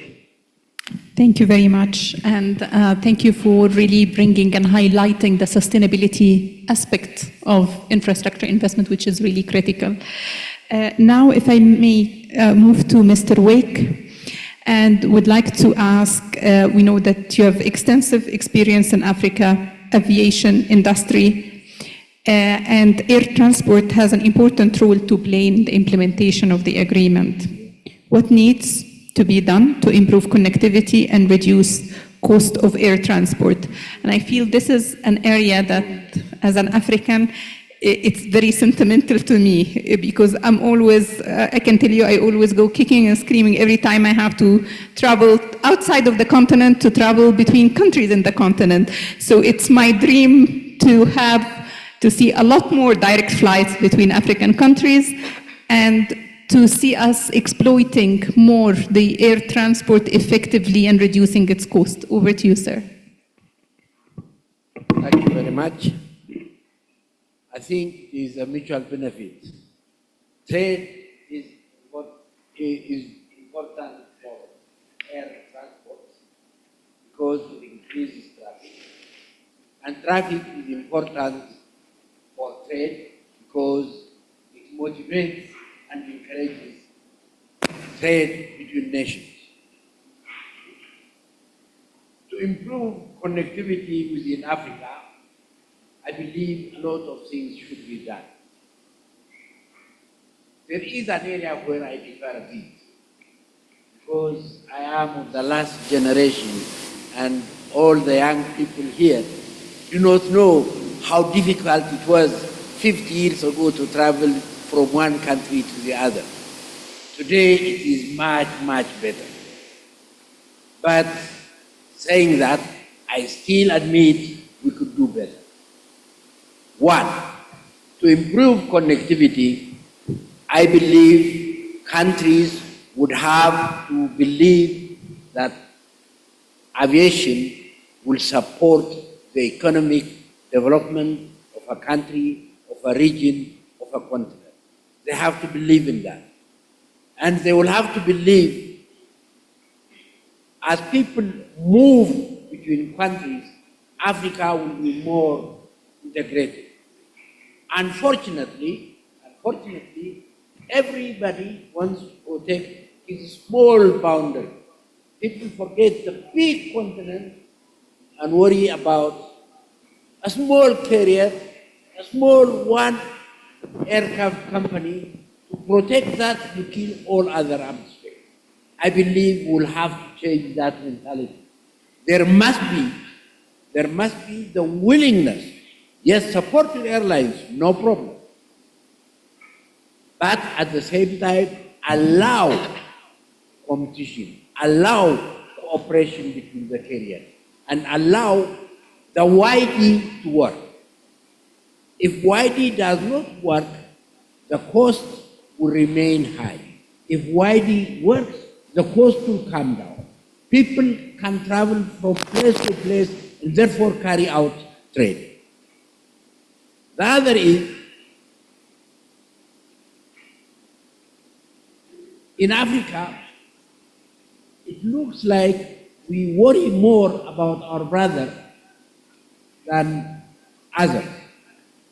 70% of the traffic out of Africa to the rest of the world is carried by non-African countries. Close to 30 are carried by African countries. But we are worried about the competition between African airlines. And instead of worrying about that, I think we should strengthen the airlines. We should give them the liberty to operate freely within Africa and outside of Africa. It's not limited, it's not only enough to fly within Africa. You have to be able to grow. The airlines will have to have the mentality and the strategy to grow. If they are trying to live on the small sector fare that they are getting in 5 countries, 6 countries, they will not go anywhere. So growth is important, and that is when they have the advantage, the economic advantage of volume. There are impediments to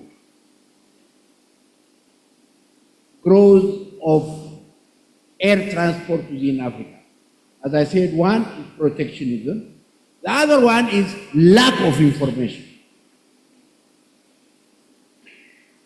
Our people, our real leaders, our ministers have to understand that as people move from place to place and they carry out their business, they also integrate the continent.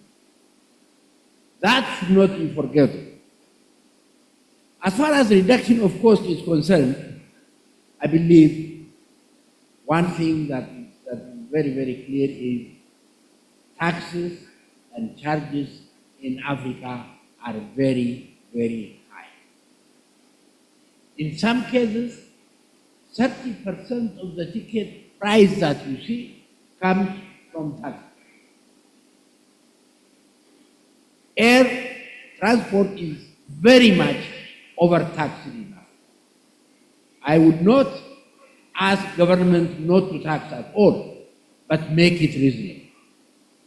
And recently, ECOWAS started discussing to harmonize taxes within ECOWAS. That's a very good start. Each region should do that. When they bring down the tax, the ticket value will also come down. And when the ticket value comes down, more people travel. And that helps the airlines to develop, that helps trade to expand within Africa. Thank you very much, and thank you for reminding us, putting in context that things have actually improved. But we want more, and for highlighting the opportunity cost for existing policies and what is it how it's affecting us. We now move to Mr. Amin Idris, and would like to ask you, NEPAD being the implementing agency of the African Union, how do you see the nexus between energy and the agreement in the context of PIDA?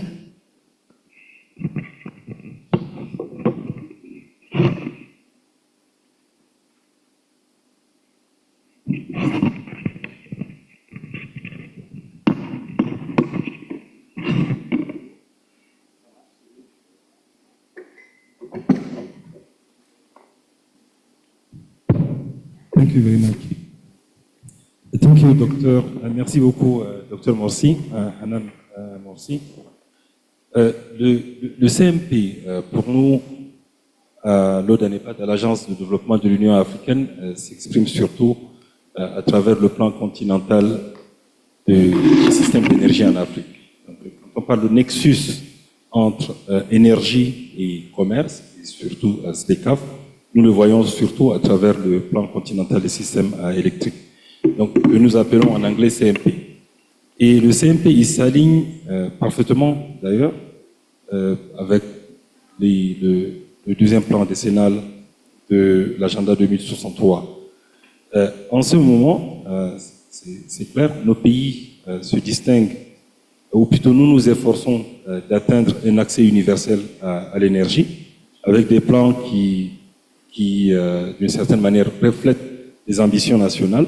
Mais quand on met côte à côte les ambitions nationales, c'est ce que nous avons le CMP, on se rend compte que nos États planifient de passer d'une capacité de production d'électricité de 230 gigas, 235 gigas en ce moment, à 500 gigas d'ici 2040. Et en fait, ça ne reflète pas du tout les ambitions de la ZLECAf. Parce que 500 gigas, eh bien, c'est un peu moins même de la moitié de ce dont nous aurons besoin pour pouvoir réaliser nos ambitions à travers la ZLECAf.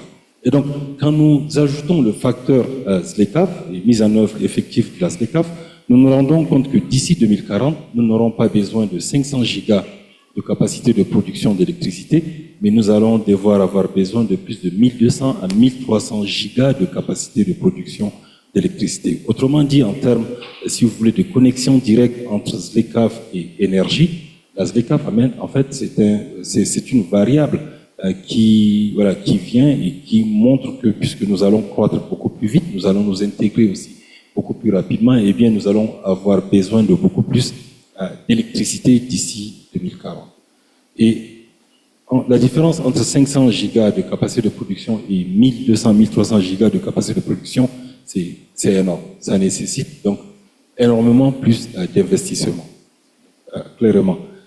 Et alors, nous, on s'est dit, plutôt que de procéder par une méthode classique qui consiste à dire, OK, on va regarder au niveau de chaque pays de combien ils auront besoin en termes d'investissement pour pouvoir justement atteindre l'accès universel, plutôt 80% de l'accès universel à l'électricité d'ici 2040, on va plutôt, encore une fois, procéder de manière intégrée. On va utiliser une modélisation qui part à partir donc, des hypothèses d'intégration régionale, d'accélération aussi du commerce intra-africain, et donc utiliser encore une fois la ZLECAf. Et donc quand on va à partir de cette hypothèse, on s'est dit, la première chose que nous devons faire, c'est de créer aussi un marché africain de l'électricité.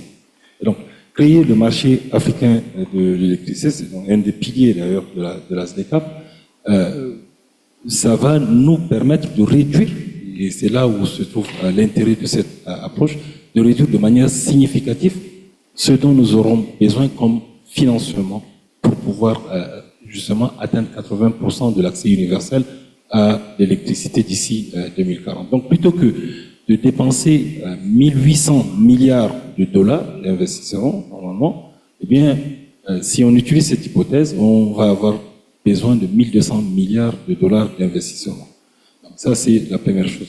La deuxième chose, pour pouvoir accélérer justement ces investissements dans la production d'électricité, eh bien, il faut commencer par créer des marchés régionaux. Et pour créer des marchés régionaux, nous devons investir préalablement dans les systèmes de transmission d'électricité, donc tout ce qui est système de transmission. Et la bonne nouvelle, c'est que les investissements dans les systèmes de transmission coûtent beaucoup moins cher. Et ils sont déjà en cours à travers justement des pools énergétiques régionaux. Et donc, nous anticipons déjà des connexions entre les différentes régions d'ici 2030. Et normalement, si on continue sur cette lancée, il est tout à fait possible que d'ici 2040, nous allons, et je vais finir ici, premièrement, donc avoir notre marché continental des systèmes d'électrique. À travers ces marchés continentaux des systèmes d'électricité, pouvoir au moins faire en sorte que 80% de nos concitoyens puissent accéder à de l'électricité de bonne qualité, de l'électricité de sources renouvelables, donc 65%, et environ 35% de sources fossiles, et 20% restants seront donc aussi connectés, non pas sur le grid, mais à travers des systèmes de mini-grid sur des solutions hors grid sur lesquelles nous sommes en train de travailler. Donc voilà, Dr Morsi, si vous voulez, assez rapidement, le nexus entre électrification et ZLECAf. Il est très clair et nous sommes convaincus que la ZLECAf va nous permettre d'accélérer l'électrification de notre continent. Merci. Thank you very much, and thank you for highlighting the regional solutions to energy insecurity, which is very important. Now we'll move to Mr. Salawu, and would like to ask him in terms of AfDB and other development banks playing a key role in financing in regional infrastructure, and this is something that I've been actually highlighting, that the vast majority of regional infrastructure have been financed by African financial institutions, which is something that we need to be really proud of. Would like to hear from you, what are the key challenges and obstacles, the opportunities, and what are in your view, the quick wins in that space, and how can the private sector be crowded in? Over to you.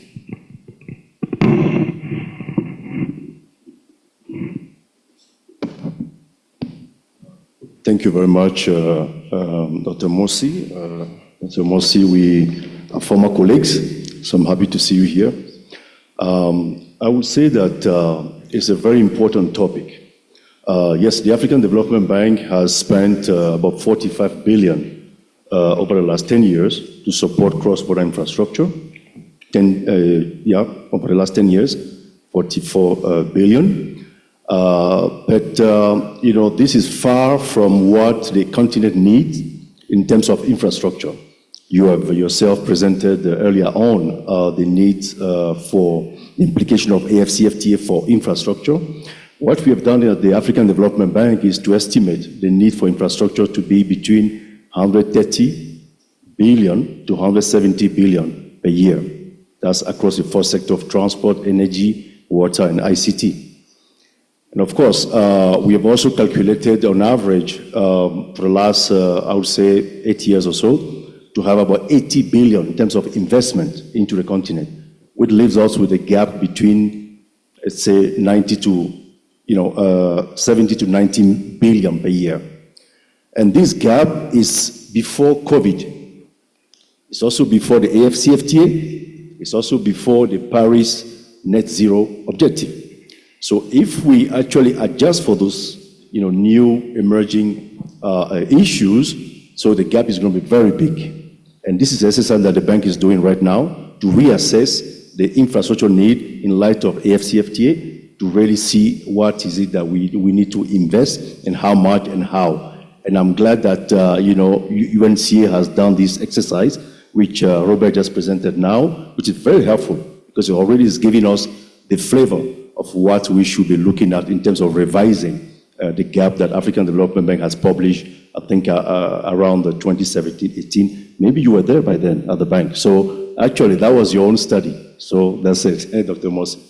So I think this is very important. But where are the gaps? I think critical gaps lies in water sector. Transport and energy have the benefit of also attracting private sector somehow.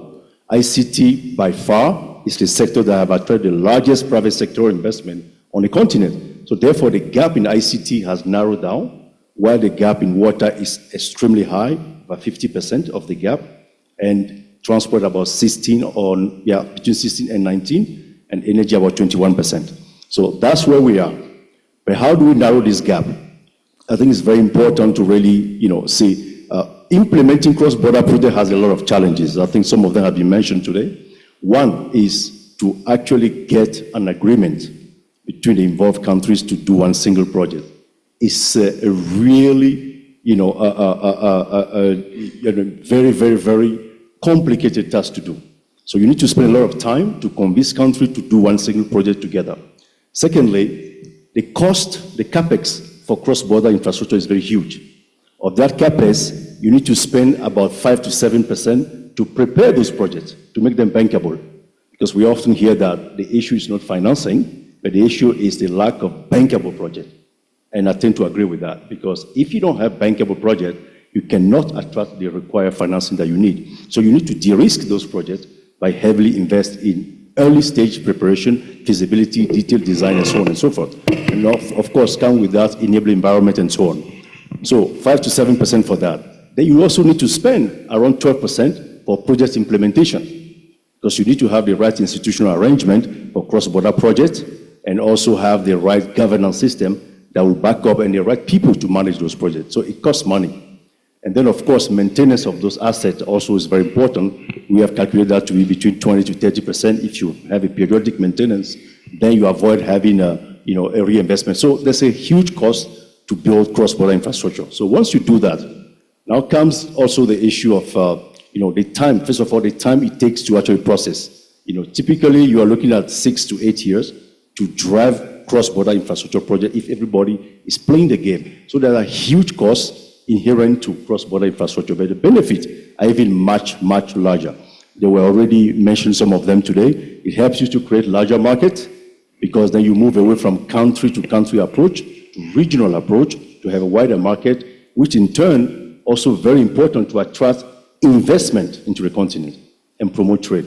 Because an investor coming to the continent, settling in country A, knowing that by settling here, they have access to larger markets, and that's only possible if you can have a logistic and supply chain that actually lower the cost of doing business and also allow that investor to sell to a broader market. And that's what the AfCFTA is actually very important. But we need to support that with the required trade support infrastructure. And also the soft element, cross-border and so on and so forth. I think these are very important. And I'll finish just by mentioning the issue of quick wins, as you asked me. I think this is a topic that I actually like to discuss because if you look at infrastructure investment on the continent, African government, you mentioned the fact that most of the infrastructure are financed on the continent, which is true. But African governments are the first financier of their own infrastructure, and then comes the DFIs like ourselves, and then comes the other bilaterals and so on, and private sector at the end. But quick win for me will be that we look at the infrastructure already on the continent. These are already de-risked under implementation, and to see how do we bundle those infrastructure together to create infrastructure asset class and bring in private sector. Amin is sitting there. I know he's looking at the 5% agenda. This is exactly how we need to do. For me, that's one of the quick wins. Thank you. Thank you very much, and I like that suggestion. It was one of those suggestions that made it to the African Economic Report many years ago when I was at the FDB. So definitely, I think this is a great idea on how to crowd in private sector finance. We've heard a really interesting and diverse perspective on the infrastructure issues, from country experience to issues of sustainability to air market to energy and financing. We'd like to open the floor for questions, if we can, given the time restrictions. If I may ask for your permission to perhaps limit it to 5 questions, and if we can be brief, since we had asked the panelists themselves to be brief. So we'll get 5 questions. I can see already Cameroon want to ask for the floor. If someone can just make a list of the countries that are asking. Thank you. Cameroon. Thank you, Dr. Morsi, for the invitation to speak, following our request. I'd like to appreciate the valuable contributions of the entire panel. But I want to, at the same time, try to bring us back to something I consider as basic on this infrastructure challenge, which is related to the cost. The cost challenge of infrastructure is real. That said, all of this morning, more or less, Madam Morsi, your presentation was about that. And virtually in all African events, high-level events, it's about the cost of infrastructure. Now, the topic for this panel was so apt, but I asked myself one question. If we had all the money that we need to solve the infrastructure problem given to us right now, shall we do it? Even if we did it, shall the CFTA be able to realize its objectives? And that brings me to looking at the challenge of advancing the implementation of the CFTA from a holistic perspective. Holistic, we have the infrastructure challenge. Even then, the panel didn't go into details at par on all the elements, road or transport infrastructure as a whole, energy, digital, hydraulics, and so on. We didn't touch on everything because we were very thematic. At the same time, even if we had all of this, we will still have the challenge of, let me call it tariffs and non-tariffs. For tariffs, essentially taxes and what have you. But even of more importance and more challenging is the non-tariff component of the deal, which is, we all know, the challenge of free movement, not only of persons, but of goods, capital, and services. But even if we had all of that, it's about trade, which means we have to be able to produce the tradables. Are we already in the right position to produce all the tradables? My question is therefore, do we dispose of an overall strategy to play the drums in a way as to deliver on all the challenges in a harmonious manner over time? Or is it maybe assumed within the AU 63 agenda? I don't know. This is the Minister of Planning speaking. Our job is always trying to, think strategically, dream further, and so on and so forth. Thank you. Thank you. Next, Togo. And if I can ask you to please be brief. Okay. Togo? Yes, go ahead. C'est bon.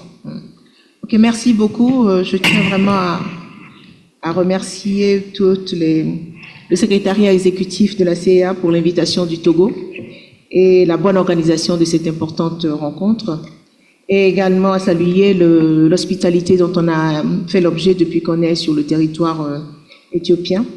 Pour ma part, je pense que concernant les infrastructures au niveau de la ZLECAf, on est tous conscients et on est tous d'accord que la disponibilité des infrastructures est un élément primordial.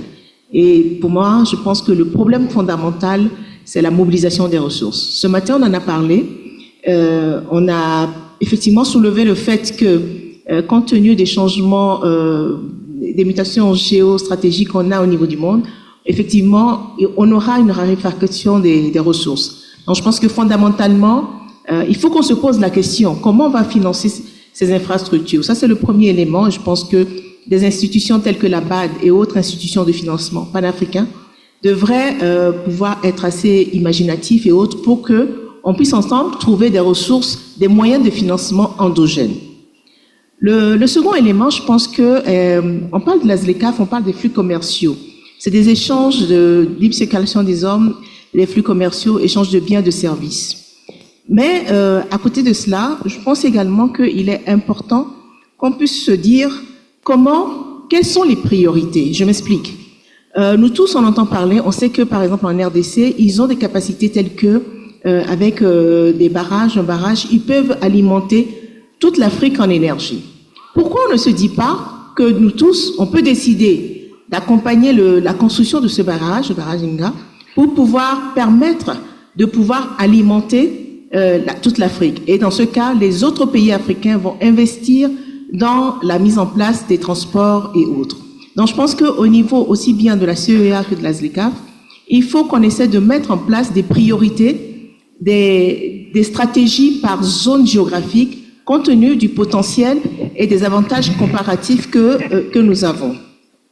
Un autre élément, quand on parle des infrastructures et de comment les infrastructures peuvent accompagner la ZLECAf, je pense qu'il y a également un problème de confiance que nous devons avoir entre nous. On a vu des situations où, dès qu'il y a aujourd'hui, on ne va pas se voiler la face, on a des zones où il y a des conflits entre les pays. Est-ce que la mise en place d'infrastructures régionaux sur lesquelles on aurait mobilisé des ressources de façon commune. Est-ce qu'en cas de conflit ou en cas de situation litigieuse, quel sera le traitement qui serait fait par rapport à ces infrastructures qui sont censées servir tous ces pays-là? Je pense que à ce niveau, c'est des questions que je pose. Je pense que c'est des questions également qu'on doit remonter au niveau des politiques pour que les infrastructures régionales, on est d'accord que c'est ce qu'il nous faut, c'est les priorités, mais il faut également qu'on n'oublie pas qu'on a vu des situations où, malgré qu'il y ait des infrastructures, il y a des blocages. Donc, ça sous-entend qu'il faut forcément qu'il y ait une confiance entre les pays et qu'il y ait des règles. Et enfin, parler des infrastructures, pour ma part, je pense qu'également qu'il faut faciliter les échanges. Si on a des infrastructures et qu'à chaque kilomètre, les opérateurs économiques doivent faire face à des barrières tarifaires et non tarifaires, ça ne va pas marcher. Donc pour moi, parler des infrastructures et en lien avec la ZLECAf, il faut également qu'on ait un regard sur la facilitation des échanges. Merci beaucoup pour l'opportunité. Thank you. If we can now move to the DRC, and if I can please ask you to be brief so that we can actually have a chance to hear back from the panelists and to give their insights. Please, over to you. Exact. Merci beaucoup pour la parole, Madame la Présidente.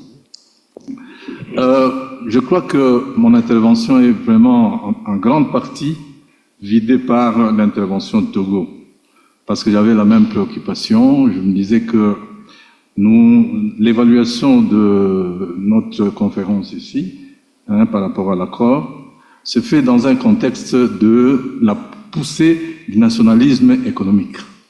C'est ce qui se vit aujourd'hui dans le monde avec une certaine faiblesse du multilatéralisme. Ce qui revient à dire qu'en réalité, il y aura une carence en ressources au regard des différents projets liés à notre accord de ZLECAf.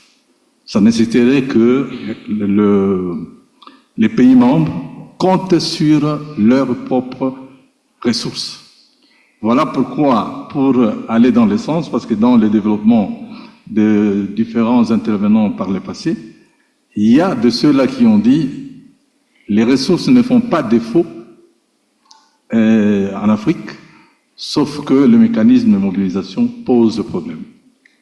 Si cela peut se justifier, et cela d'ailleurs se consolide par l'intervention de tout à l'heure, le thème qui a été débattu il n'y a pas longtemps, où on a constaté qu'en réalité, il y a une possibilité d'avoir des ressources à travers la chaîne de valeur, à travers les investissements dans la batterie en RDC au regard des mines qui existent. Si on part du principe que la consommation incite la production, c'est qu'en réalité, les ressources devant être mobilisées à travers les différentes chaînes de valeur et les différents projets, la batterie, devraient constituer en tout cas un apport important de ressources, susceptible également de canaliser un nombre important de moyens pour rencontrer les projets dans le cadre de ZLECAf. Et que cela nécessite à ce moment-là la mise en place de mécanismes. Et là, je voudrais faire des propositions. Et ça a été dit, je crois que à l'occasion de l'inauguration dans les discours des différents orateurs qui nous ont précédés, qui se sont succédés au podium. Il a été question de réfléchir sur la mise en place d'un comité de suivi de la mise en œuvre effective du ZLECAf, de manière à ce que, à travers ce comité, on puisse réfléchir sur la possibilité d'encourager le pouvoir public d'accélérer dans la mobilisation des ressources locales. Ça serait très très important. Et les produits susceptibles d'être tirés dans cette approche-là pourraient conduire, voilà, je vois qu'on me fait signe, l'idée c'est de dire qu'on arrive à mettre en place un suivi, une structure financière susceptible de prendre en charge les différents financements, le financement des différents projets tels que arrêtés dans le cadre de ZLECAf. Je vous remercie. J'avais beaucoup de choses à dire, mais je crois que nous n'avons pas le temps. Merci beaucoup. Thank you. Nigeria, next. And please, if you can be brief so that we can get a chance to listen to reactions from the panelists. Thank you, Chair. And let me stand on the existing protocol. And thank you for giving Nigeria the floor. The critical importance of infrastructure to the success of AfCFTA cannot be overemphasized. However, I think we have underestimated an aspect of infrastructure, which has to do with intra-country infrastructure. And I think we have a role to play in terms of encouraging our leaders to prioritize the provision of infrastructure within our country. Let us not forget that some of these commodities that we are talking about exporting to other countries need to come from the hinterlands to be able to get them out of the country. And so storage infrastructure, road infrastructure, and the rest of them are critical. I want to make a recommendation here. We are talking about shortage of funds to provide even cross-border infrastructure.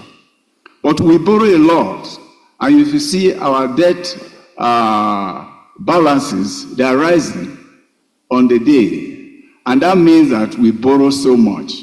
I think it is about prioritization, and in this case, I think we need to escalate the critical importance of infrastructure to the AU heads of states so that it is prioritized. The last speaker mentioned how difficult it is to implement cross-border infrastructure. But I think if we prioritize it and escalate it to the AU heads of state level, where we even have champions to be able to encourage that, we'll be able to do that, even if it is in sequencing level, that given a period of time, we'll be able to implement 1 or 2 projects. Then we'll be seen to walk the talk. Thank you very much. Thank you. And final intervention and questions from South Sudan. South Sudan? Thank you, Chair, and the panelists. I would like to say that infrastructure is key for the implementation of African Continental Free Trade Area. And so I think we should put it as a priority as a continent. Secondly, there was an issue of climate resilience infrastructure. We wanted to know how best the countries can do that and what are the lessons within the region, the success stories on that.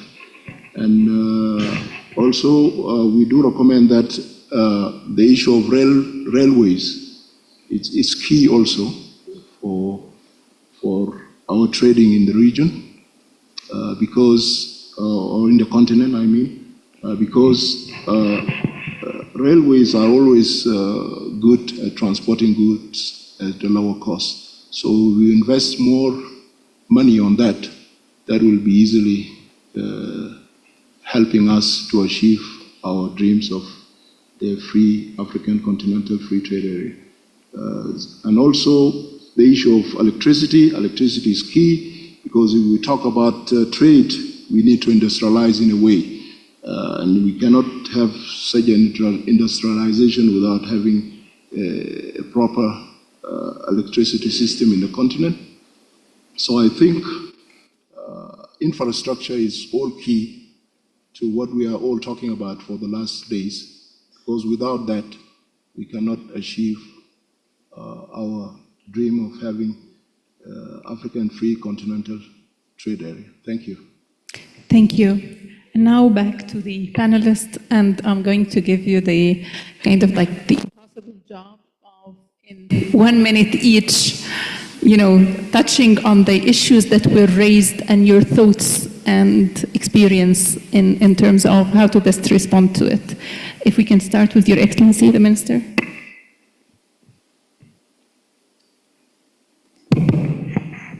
Thank you so much again, Chair.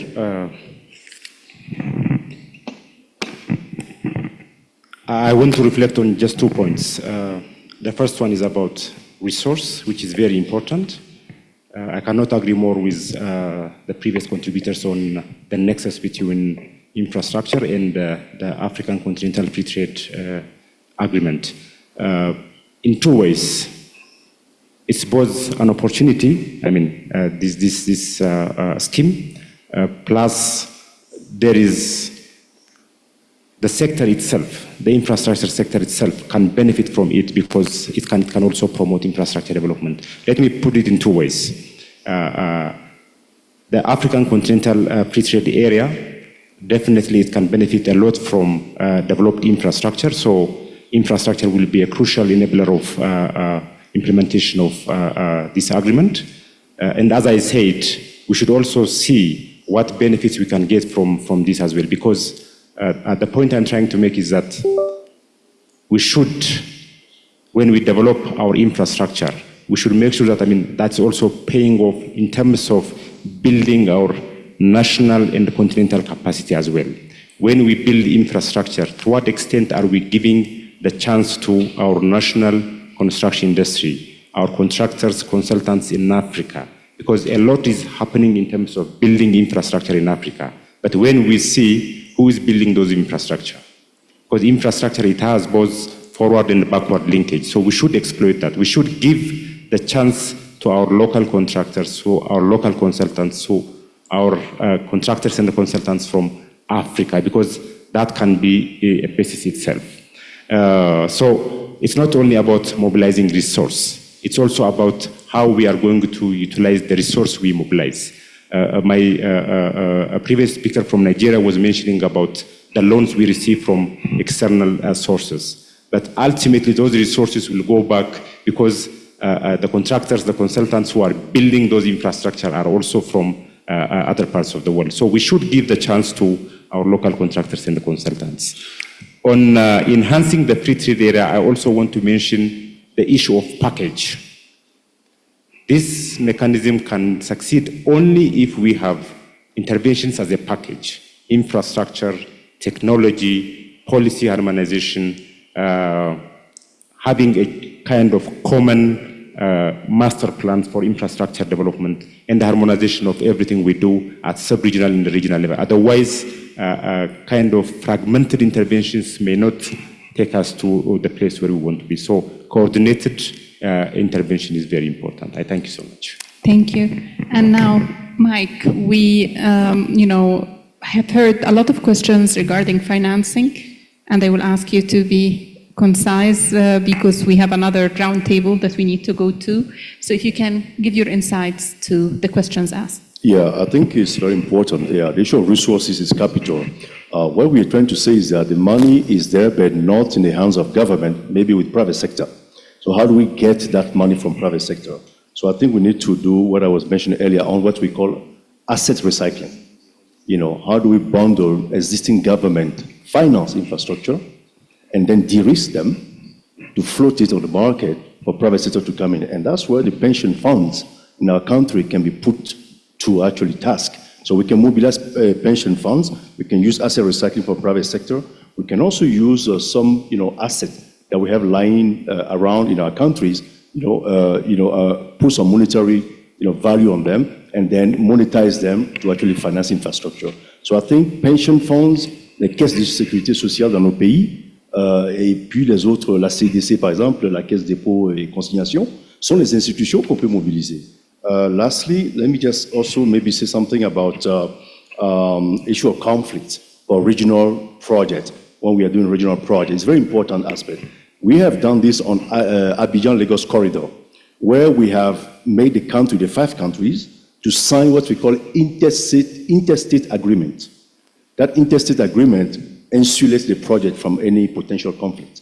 And that is like a supranational corridor where the head of the corridor has the power to do things beyond the countries. So that actually would mitigate the risk of a thing. And then I think the last thing also is that, African Development Bank has a lot of guarantee product that can help to actually, leverage private sector investment. So the government may not have enough fiscal resources, but coming to the bank, we can actually leverage those resources by using our guarantee product. Thank you very much. Thank you. Elizabeth, if you can in 1 minute give us your thoughts and reflections on comments and questions. Thank you very much. Yes, many questions have been asked related to cost resource mobilization. I will take a second step back, that Africa as a continent knows its challenges. It also knows the solutions. And free trade is one of those continental solutions. So agreement has been signed. Now we are deep in implementation. And the minister here has illustrated examples where, and I even gave few, where internally few less dollar amount will leverage more. And I talked earlier of climate resilient. If we build those in mind, it's less investment. But I think the bottom line when it comes to cost, there has to be, short of saying the political will, resources internally to be able to leverage and incentivize external partnership. We need to begin internally to show that commitment, without which that's where questions of what happens if there's a conflict comes in. But if there's an internal commitment, we'll begin thinking, oh, millions have already come here. I need to collaborate, as opposed to confrontation. Thank you. Thank you. Robert, 1 minute. Yes, thank you so much. I think I want to talk on the issue of holistic approach. How do you address the issue of soft and hard infrastructure, physical and non-physical barriers? ECA has worked on this. We do work with countries on having a national AfCFTA strategy. And I think this is where we have an opportunity to be comprehensive, not only infrastructure, but other dimensions that will affect AfCFTA. The issue of prioritization was raised a lot as well.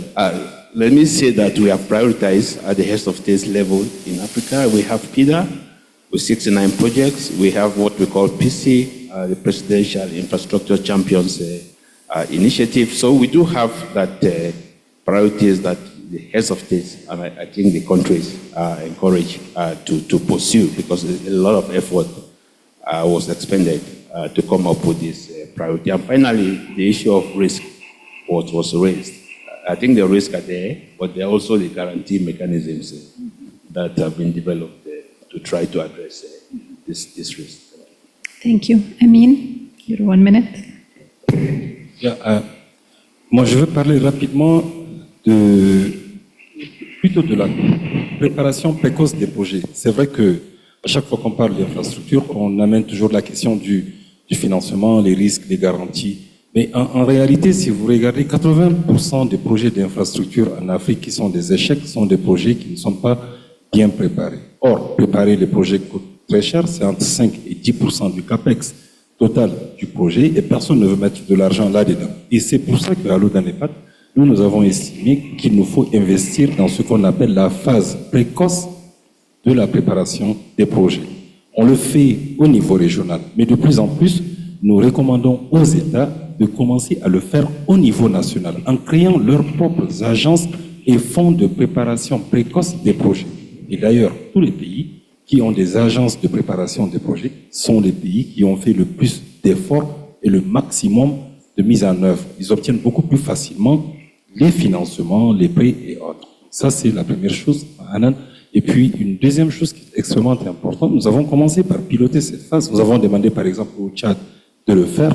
Ils l'ont créé il y a environ 2 ans et ça commence par prendre de l'ampleur. Dernier élément sur les énergies. Il est vrai que quand vous regardez le plan continental des systèmes d'électrification, nous avons mis beaucoup plus d'emphase sur les régions qui ont le potentiel en termes de ressources, mais aussi sur les pays qui semblent faire confiance en termes d'investissement. C'est pour ça que ces pays peuvent produire beaucoup plus et à travers le système de transmission, vendre aussi de l'électricité à leurs voisins et dans les régions. Et donc, en faisant de cette manière, non seulement nous accélérons la mise en œuvre de la SLECAF, mais nous essayons aussi d'une certaine manière de réduire en fait la pression sur les pays qui ne pourront pas investir rapidement sur les capacités de production. Voilà, merci beaucoup.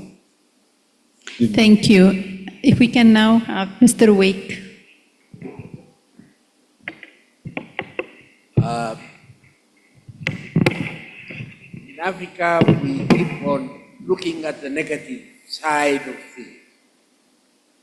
Whitey, the area that I know very well, started in 1988 as a Yamoussoukro decision, the declaration. And then in 99, it was made Yamoussoukro decision.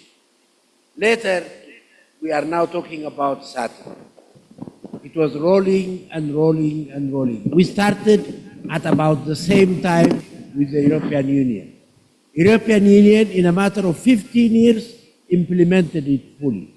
We have been talking for the last 30-something years. I believe we will have to see, yes, we have to consider what we do.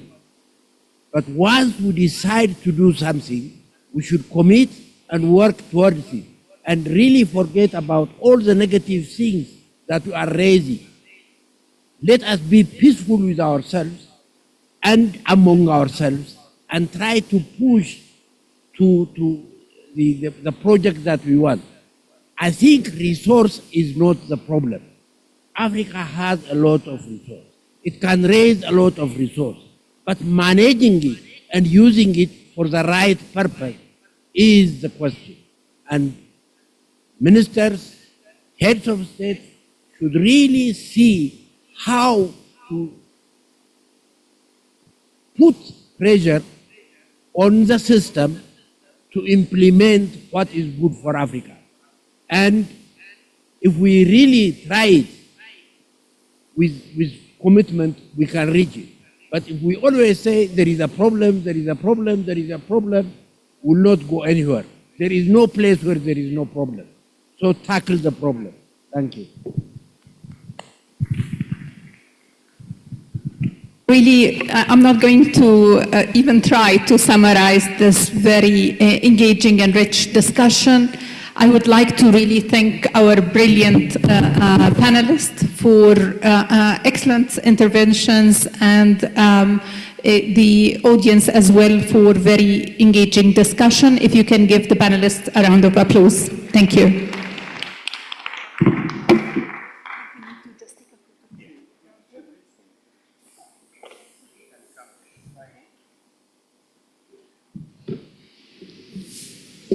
All right, thank you very much to you, Hanan Morsi, and to your panel.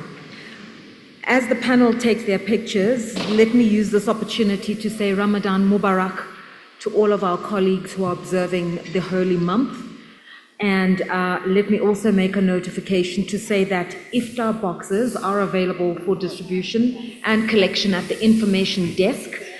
They started distributing them at 5 p.m. So if you are eligible to collect an iftar box, please discreetly make your way to the information desk, and then you can make your way back into the auditorium for the next round table.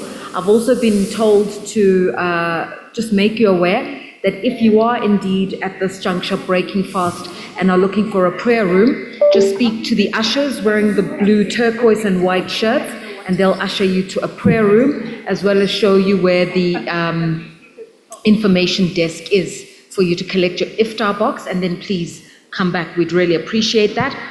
Also, this last panel is the last official agenda item for the day, for the dialogue of the 57th session, after which we've all been invited to a reception dinner at the Skylight Hotel.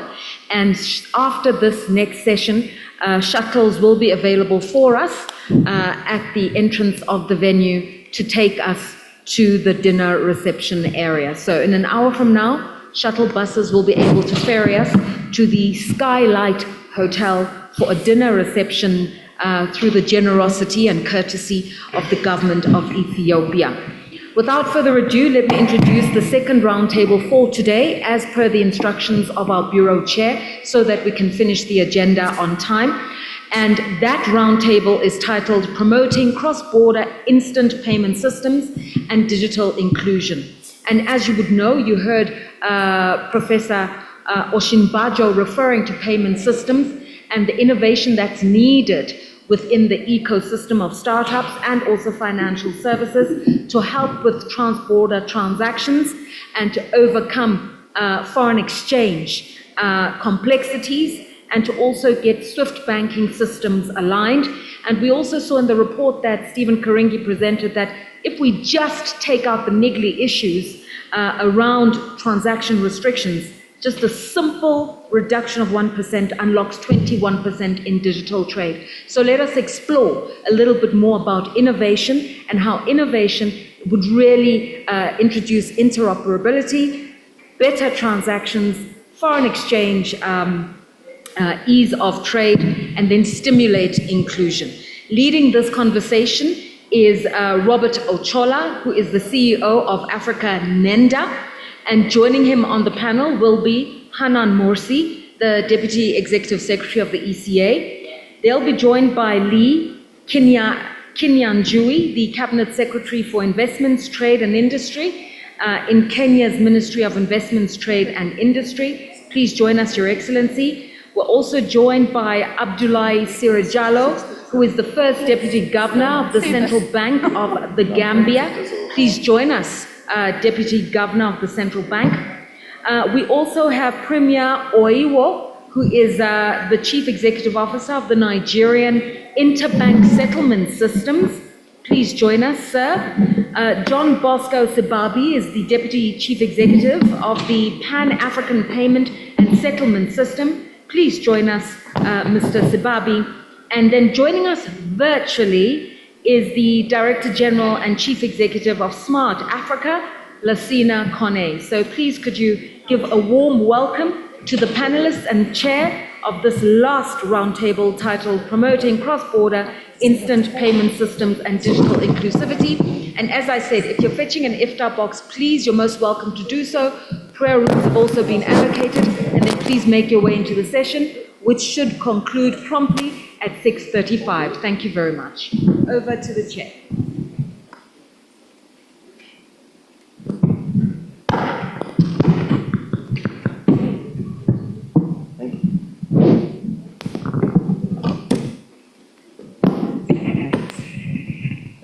Thank you very much. A very good evening to everybody. We've been given the graveyard shift, so I'm going to try and make this fairly efficient. Just like to thank the chairman of the Bureau and of course the Executive Secretary for having us. I had a presentation to do which I will not do, and I'll just summarize the key points so that we can save time and get into the heart of the conversation. I think the moderator shared a couple of the critical sound bites around the challenge statement that exists today on the continent.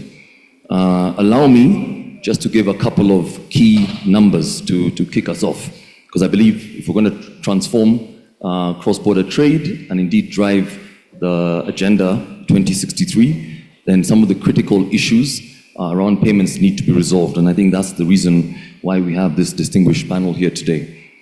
So just by way of setting the scene very quickly, today cross-border trade in Africa, in terms of sending $100, let me use that as an example, costs between 12 to 24% for sending $100 from one African country to another. If you look at the global average, it's sitting at about 6%. And the SDG goals wants to get us to 3%. So from a cost perspective, that's what the citizens of our continent are going through from a cost perspective. I think one of the reports that you will see, if you've not read that already, from UNECA, states that when we're using cross-border corresponding arrangements, it costs, the continent loses between $1.5 to $5 billion in costs in terms of correspondent banking arrangements. So that is a critical challenge. We have seen a couple of strategic tailwinds which should assist in driving the shift that we want from an AfCFTA perspective. Changes in policy, although there's still a bit of work to be done. We talk about technology transformation, and I think you'll hear from the panel. We're seeing shifts in policy around open finance, etc. Today, when you look at the current stock of instant payment systems on the continent, we have 28 countries with systems, and therefore a few others don't have systems. And for you to do cross-border payments, and I think you'll hear from one of the panelists today, it makes more sense to have what they call a national payment arrangement in your market. Those continue to be challenges on the continent. By way of inclusion, 450 million Africans today continue to be financially excluded. That means they continue to keep money in their mattresses or in boxes. So they have not moved into digital rails. That is a big opportunity. And if we don't tackle that, then we cannot really talk about transforming the continent. From a regional perspective, there are a couple of systems which are in place. Of course, there's a Pan-African Payment and Settlement Platform. However, there's some other regional arrangements, such as what CEMAC has in the CEMAC region, that's the GMAC switch. And then, of course, SADC has a SADC RTGS, but also what they call TCIP, transfer cash on an immediate basis. What we're seeing, though, is there's a challenge in volumes in terms of uptick. So that's the critical piece. I'll summarize very quickly before I start with the first panelist. Some of the challenges today is expensive liquidity management. And indeed Forex, because we must always go through the dollar as a settlement arrangement, as a settlement currency. Lack of standardization across the regulation landscape is a challenge. And then also when you go to the consumer, there is also challenges around trust. When we're talking about a One Africa agenda, we believe that the need for pulling together resources is important. And by resources, we're talking about cloud infrastructure, so that we can actually reduce the cost of, reduce the cost of some of the arrangements that exist. So looking at pooling cloud infrastructure, and we've seen that with some of the regional arrangements that have been put in place. Finally, I'd just like to, before I kick off with the first panelist, just share with you some of the numbers from a technology perspective. What you have seen, for those of you who are sort of seeing the whole conversation around AI, is when ChatGPT launched, they spent something in the region of $3 billion. DeepSeek this year from China reduced that number to $6 million, right? And as African Ender, we work with the payments solution. So one of the things we saw is in Brazil, for building a payment arrangement, which is now having around 140 million customers, their ticket size for the whole solution was $4 million. And when we go into the continent, we're seeing solution providers pitching $20, $30 million for payment arrangements. So I think these numbers need to resonate with some of us. So let me start off with Honorable Minister from Kenya, if I may, Excellency. I believe Kenya recently signed on the Pan-African Payment and Settlement Arrangement. I believe there's been a couple of critical wins that you've seen, but also some of the challenges. And I thought from a strategic and macro level, it might be useful just to get some of your insights on the journey thus far. Thank you, Excellency. So thank you very much, and I do appreciate this opportunity to compare our experience together with all our colleagues in the rest of the continent. All protocols observed, allow me to say that Kenya has been in the forefront in encouraging continental trade. This is partly because a lot can be achieved through promotion of trade. In fact, if you look at the numbers that have been shared here today, much of what we go to look for elsewhere can be found in Africa. Maybe what is lacking is the infrastructure to get commodities from one corner to the other, the payment system, which is what we are discussing now, and also just the knowledge of what is where and who has it. And therefore, allow me to dwell on the issue of payment and to say that since 2023, the Central Bank of Kenya got an application for the PAPs to be licensed in Kenya, and there was a lot of back and forth to ensure that this compliance. And last month, we were able to sign off, and today, payments can be made across Africa through the PAP system in Kenya. I think we've already signed with the biggest bank in Kenya, that is KCB, and a few other major banks are also due to sign up in the coming days.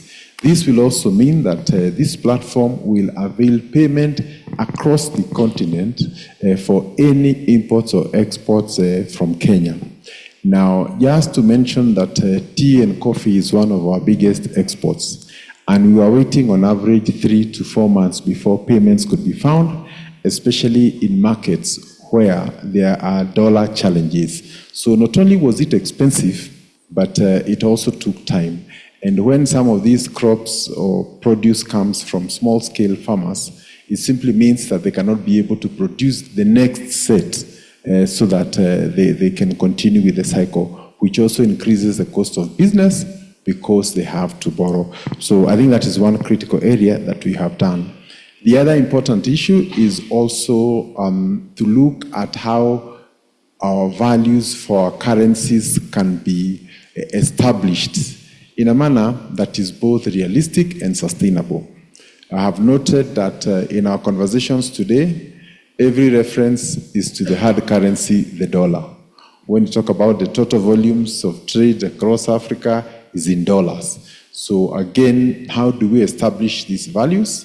And I think also more importantly, the volatility of our currencies, so that sometimes between quoting on a commodity and when you finally get to sell it, it can take 2 to 3 months. How do we ensure that this volatility is well established? And I think for this, I think our central banks have to work together. There must be a clear platform upon which they can communicate, and if there are issues, they can be addressed.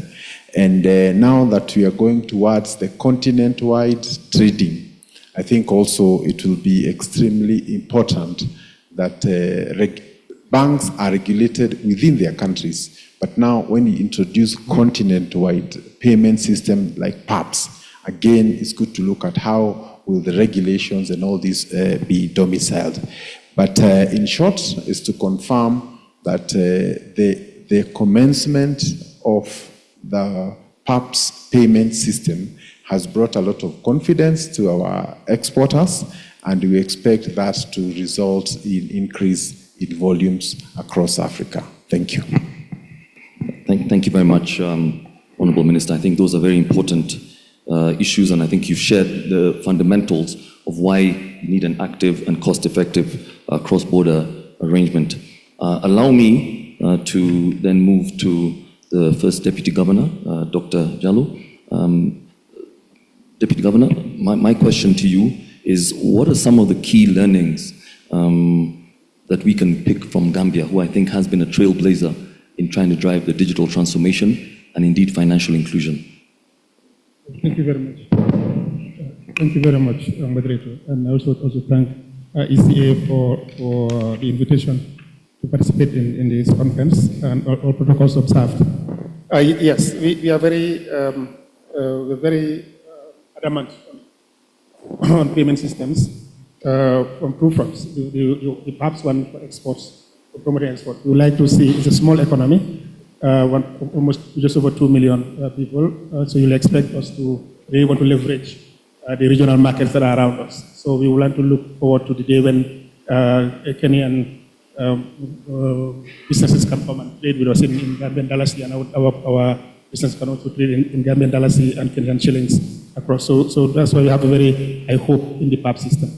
But looking at from domestic level, I think what I can share is the financial inclusion. I can give you four benefits that the Gambians have really benefited from the payment systems. And these are the financial inclusion, efficiency, convenience, and benefit. And I'll go detail into each of them. We have a target of reaching 70% of inclusion.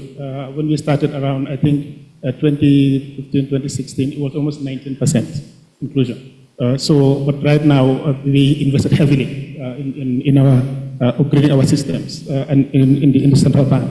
And that has put us now on course to really achieve the 70% by 2030. And we have seen a lot of these e-wallets and all these things being permeated into the rural areas of the Gambia. So you'll have farmers who are also trading with their produce being trading in e-money that is available from the banks that are working with them. We've also seen an inefficiency in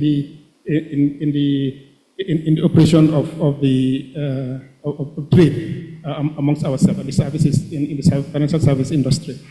They have the convenience it gives them to be able to just go and use the POS to buy the items rather than taking the cash or bulk of money and to try to buy the same things. So that has really, we've seen the increased use of these e-wallets and mobile services, and to definitely increase the service that they are going. We have also had a policy of where we have tried to discourage the use of checks by limiting the amounts that can be processed through a check. From used to be to 100,000, it reduced down to 50,000. The intention is really to make them use the e-wallets and all these instruments. And we have seen the impact because there is now a drastic decrease in the demand for checking, the checks from the central bank for this thing. And in addition to that also, the fact that we are also facilitating the efficient management of the economy in terms of maintaining interest rates, giving them stable, as well as inflation. It is also giving them the confidence that they can have in exploiting or leveraging the benefits of these payment systems that we have. Transactions have grown exponentially. And this has led to increased revenue generations as velocity increases absolutely in the economy. So we've seen that tremendous achievement from the economy as well as benefits from the people in the Gambia. Thank you very much. And I think, the issue of driving financial inclusion, as you mentioned, from less 20% to 70% is significant in terms of, inclusion and bringing in people who are, formerly unbanked. And I think that trend is something we need to see more across the continent, because that number of 400 million still continues to persist, even as we've seen great trends like that from the Gambia. Thank you very much. Let me go to the Deputy Executive Secretary before I go online to my brother Lassina. Two questions I would like to pose, and I know that UNECA spends a lot of time in this area. So when you're looking at elements like digital public infrastructure, what do we need from a cross-border perspective? But I think also just taking on from, His Excellency, Honorable Kinjui, around the issue of currency, lack of African currency convertibility. If you can sort of comment on those two areas, because that continues to be a challenge, and how can we, shift the landscape to bring down the cost of cross-border on the continent? Thank you very much. Thank you. Thanks, Robert. I strongly believe that the cross-border payment system can be a game changer in terms of advancing implementation of the Africa Continental Free Trade Agreement. It accelerates the time that is needed to do transactions, but also it reduces the cost. And it's estimated that the system as of now reduces cost up to $5 billion a year. And if you put this in context, that you have only 6 countries that are using that system, that tells you the magnitude of lowering costs and saving that can be generated if we're able to scale that up. And I recall a discussion that happened in our Conference of Ministers 2 years ago. I'm not going to name countries, but it's a discussion that happened between 2 ministers of finance that, the goods, because of shortages of FX, the goods that they are importing from each other were sitting at the board with their private sector paying an arm and a leg in storage, at ports, and simply because they cannot get FX, they cannot, have access to dollars. Whereas, if this is if there is the ability to repay for these goods in local currency, This will help at least in the survival of this, private companies, because when you add to the cost of all this transaction, costs that were not even factored in terms of adding all these excessive costs of storing these goods because you cannot get paid, that tells you, what opportunities and windows this would open if we're able to have an effective cross-border payment. It will enable our, small and medium enterprises, our private sector, to actually be able to transact and trade within Africa without having to, deal with these type of shocks in terms of FX shortages and without going bankrupt. Okay, so this is like in terms of what is it, what does it provide, and for it to be effective, there are a number of things that need to happen. Of course, we need to have the digital infrastructure, we need to have interoperability, and we need to actually look into, for example, for regions where there are agreements to actually have this done. For example, and I actually had this discussion with your team on joint projects that we're having together. For example, within COMESA, it has been agreed many years ago to have such cross-border payment system, yet we're not there.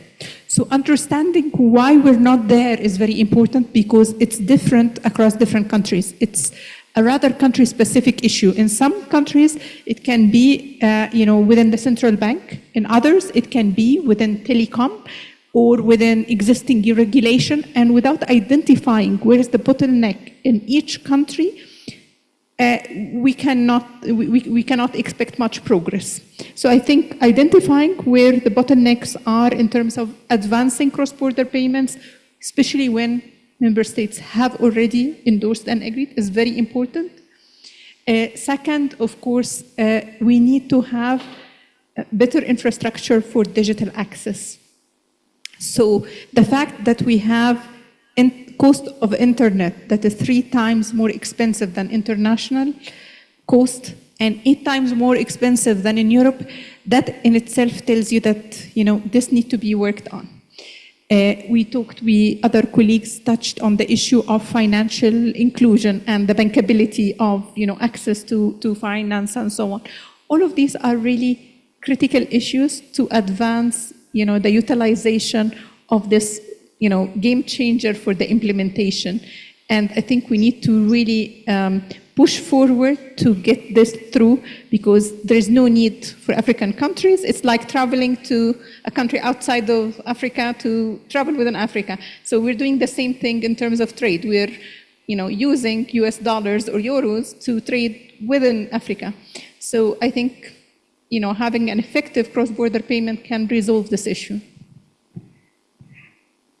Thank you very much. I think you've captured some very salient issues, especially around looking at bespoke problems to existing arrangements. Because as you mentioned, we've got some payment arrangements in COMESA which haven't really taken off.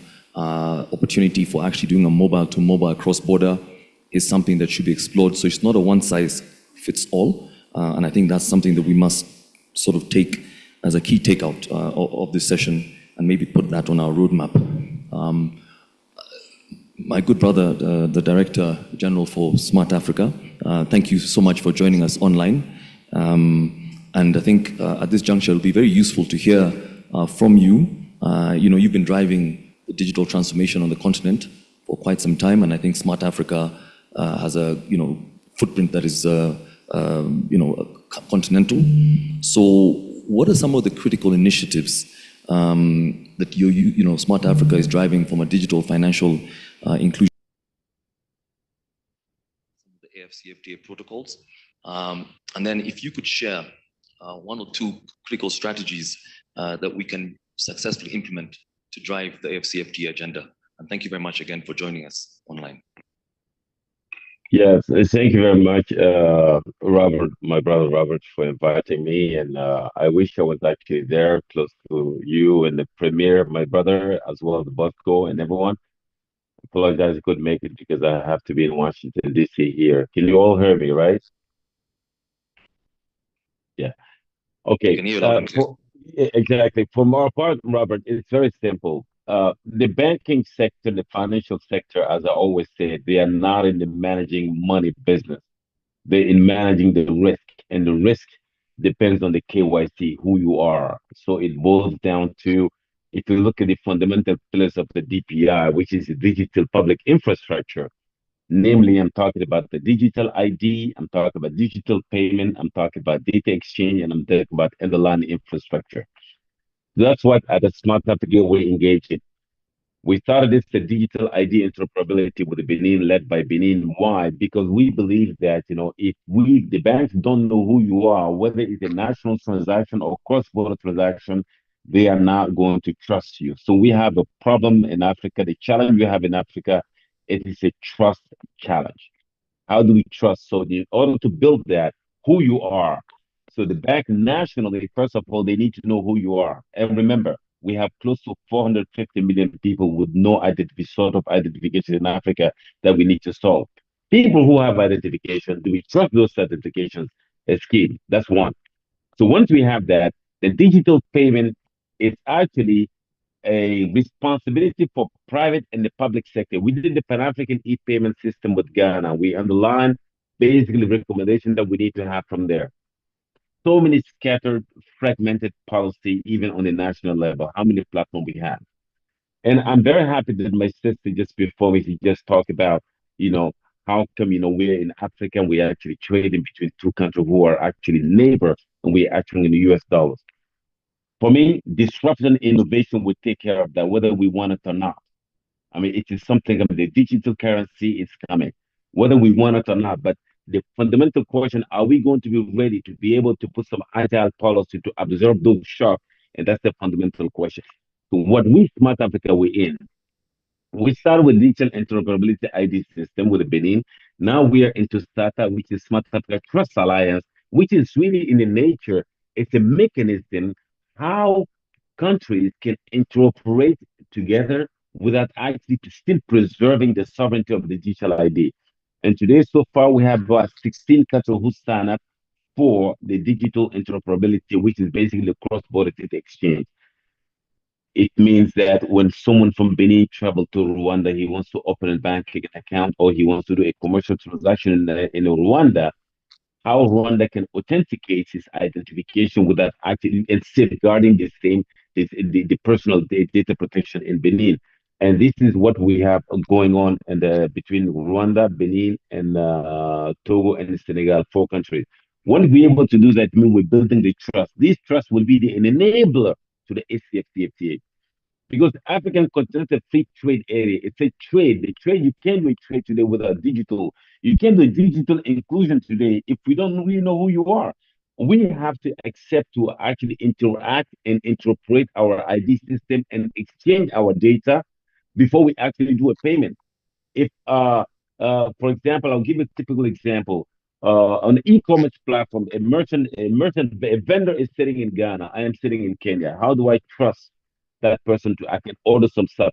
Forget about the logistic between us. Suppose that logistic hypothetically is all in place. How can I be in Ethiopia and order in Ghana seamlessly and arrive in Ethiopia the merchandise?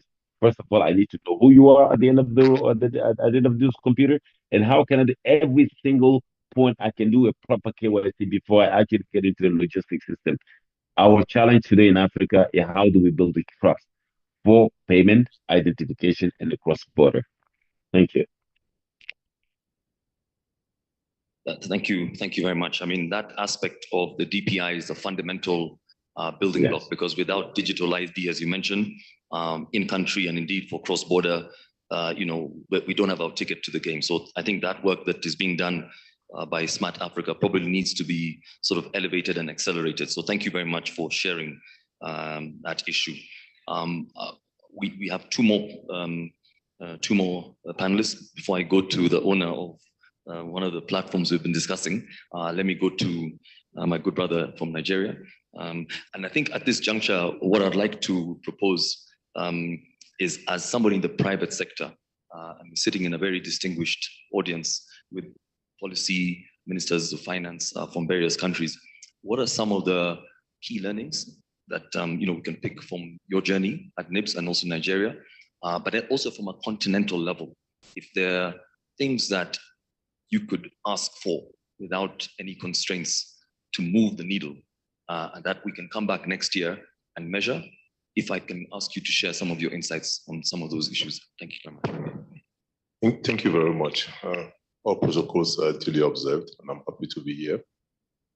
I think, first of all, to think about the instant payment or talk about it. Nigeria started that in 2010, and it was something that was completely homegrown. We pride ourselves by being the first nation on earth to have done instant payment, and completely homegrown application. But going into the African Free Trade Agreement and payment and cross-border payment in Africa, there's a lot of things I think we need to do, just like what the CEO and Director of Smart Africa just said. In Nigeria, we're pretty lucky. We started with some processes without knowing where it would lead to. We started what we call the BVN. BVN was designed to deal with some other issue of KYC identification, just like what he mentioned. And almost after the advent of the BVN, we realized we needed instant payment to ride on that. So identity is very critical to payment, and trust, which has been mentioned here, which that identity tries to solve. But there's another major critical component, which I think I see on the continent. I think we are a bit in a hurry trying to do instant payments, cross-border payments on the Africa without really building the bricks and mortars. And for me, most times we are sitting on the panel year on year discussing the same topic. I would really like to see standards, I want to see goals, I want to see objectives that we lay out to say, when we meet here next year, what do we commit to today? I'll be coming back next year to measure. It's good. I mean, look at all of us in this room. We are part of the successful cream of people in Africa. But the people we really want to help are down there in the rural areas and in the villages. And until we are able to take those measures that will impact on the lives of those people, that could allow somebody in one rural area sell goods to somebody else in Kenya and collect his or her money freely without leaving the comfort of his or her home, then we've not started. And in that regard, I expect most of the African leaders, there was comments around the African currency. There's nothing stopping us from having an AU currency that will solve the issue of settlement and then the cross, moving from one currency to a third currency back to an African currency. There's nothing stopping us from having a digital currency. We still have the issues of logistics to deal with. On this continent today, if I want to ship something from Nigeria to maybe another African country, sometimes it will leave to Europe and from Europe back to that African country. And what is the bill? That impacts directly on cost. How do we get this thing cheaper? Today, in some countries, we've talked about the cross-border payment, leaving the shores of Africa and the costs associated with that, going straight to New York or to London or to Paris before it gets to that country. So there's a lot of complication, which I think it requires a lot of political will at the African Union level of the head of states to say, we have the brains in Africa to sit down and break this thing down step by step and decide what we have to deal with. We're talking about instant payment. You need a smartphone, in my opinion, to deliver an instant payment. You can still go to use USSD or something else. How many people on the continent today can afford a smartphone? We talked about, Dr. Musi talked about data, the cost of data on the continent. How many people in the rural area telling the person to come and do instant payment has not even eaten, and you want the person to do instant payment?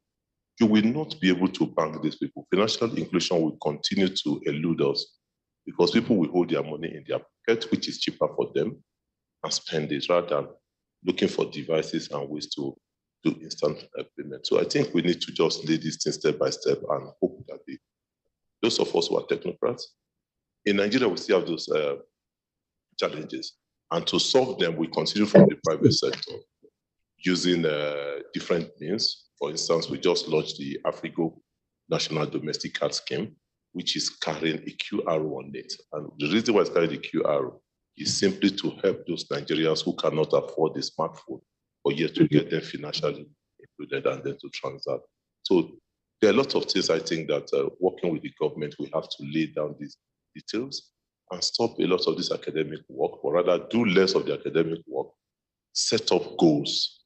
If we are living here, what are the objectives? When we come back here next year, okay, we want cheap phone manufacturing in Africa. Has it started? Where's the distribution? Somebody earlier in the earlier panel talked about the transport system. What are we doing about the rail lines, for instance, to interconnect the African state and then create an easy logistical movement of goods and services?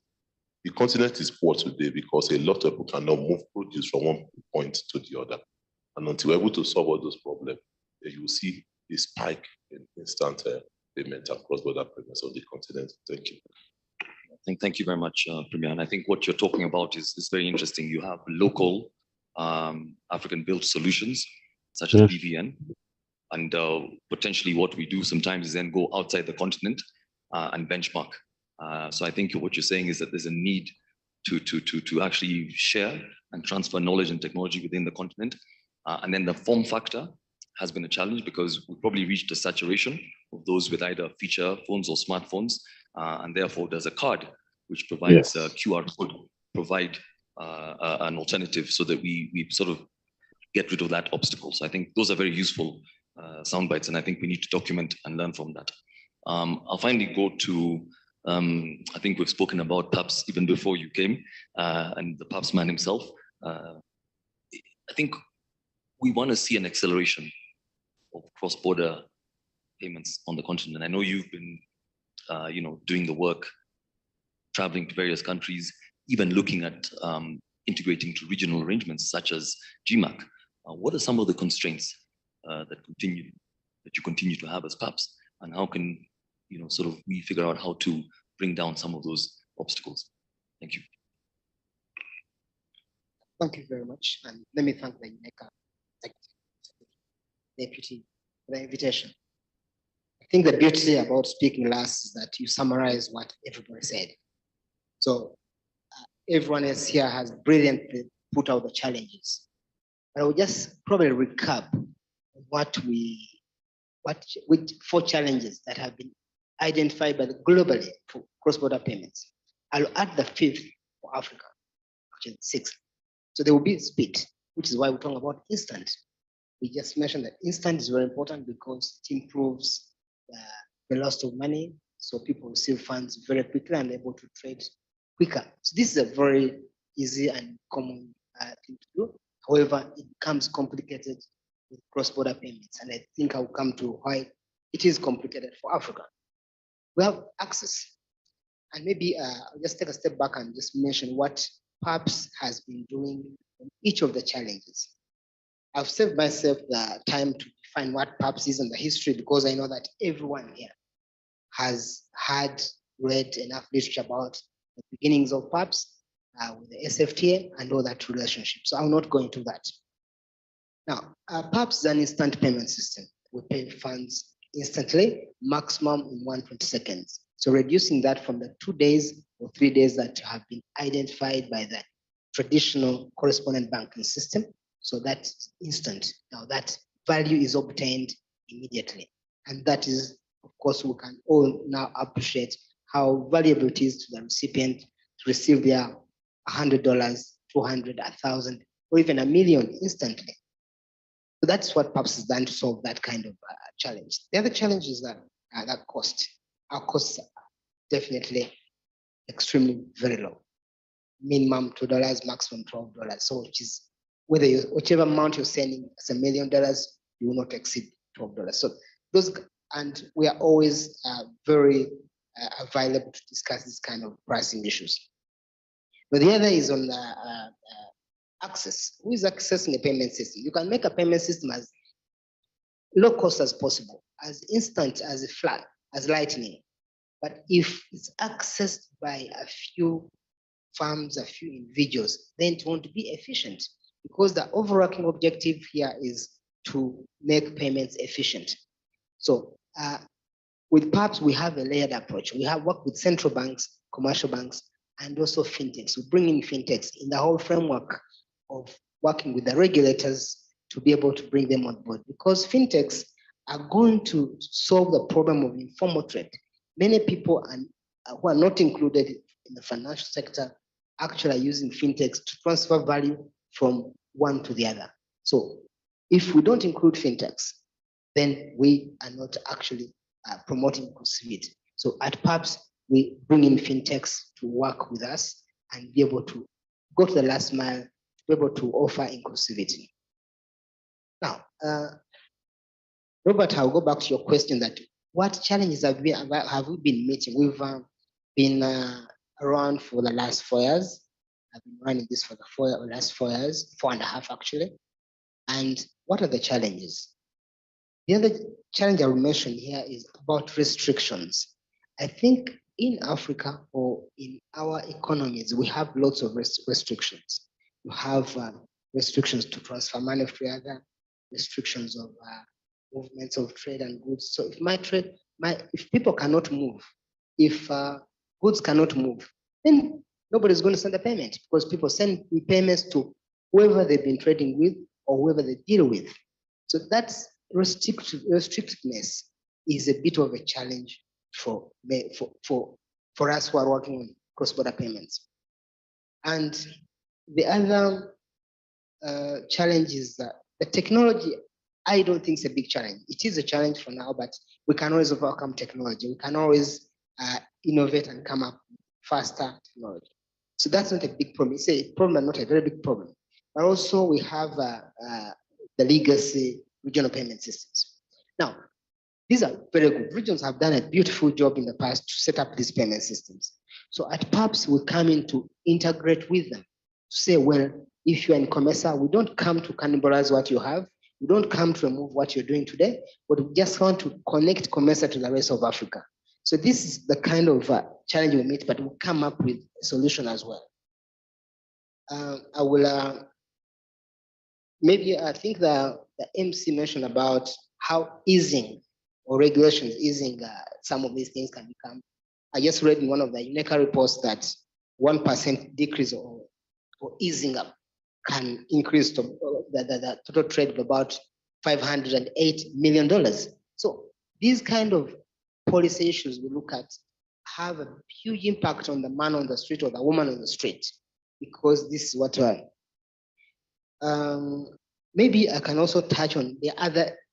PAPS is I would say an amalgamation of capabilities. Wherever there's a problem of trade, we try to come and solve it. For instance, 2-3 years ago, there were some currencies that were depreciating in Africa. And this was a big problem to some institutions that are doing cross-border business. So we did come up with a PAPS African currency marketplace that enabled value to be externalized from some of those economies and into their local currencies of the other economies that were not having an issue or where they wanted to be used without using third-party currencies. So these are capabilities that we build on a case-by-case basis. I'll end with one thing, and Premier touched on it about how one currency comes in place.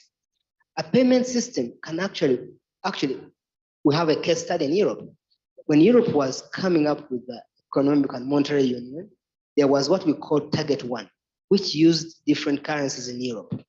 Now, when Target 1 was implemented and implemented for some years, it led to now Target 2 that actually is using one currency, which is a monetary union. So a payment system is the most important economic activity that individuals or firms do. I'll end with that, Robert. Thank you. Thank you very much. And I think those, I think I'll take two quick ones from you. One is around fintechs that are needed to drive inclusion, and then let's look at the roadmap that the European Union went, where not only do you have the policy sort of steps that you take, but then there's also technology enabler from Target 1 to Target 2. I'm very cognizant that I'm trying to bring this panel before IFTA. So I want to request, and using through the chair of the Bureau's powers, to just request if the audience would ask maybe just 2 questions, please.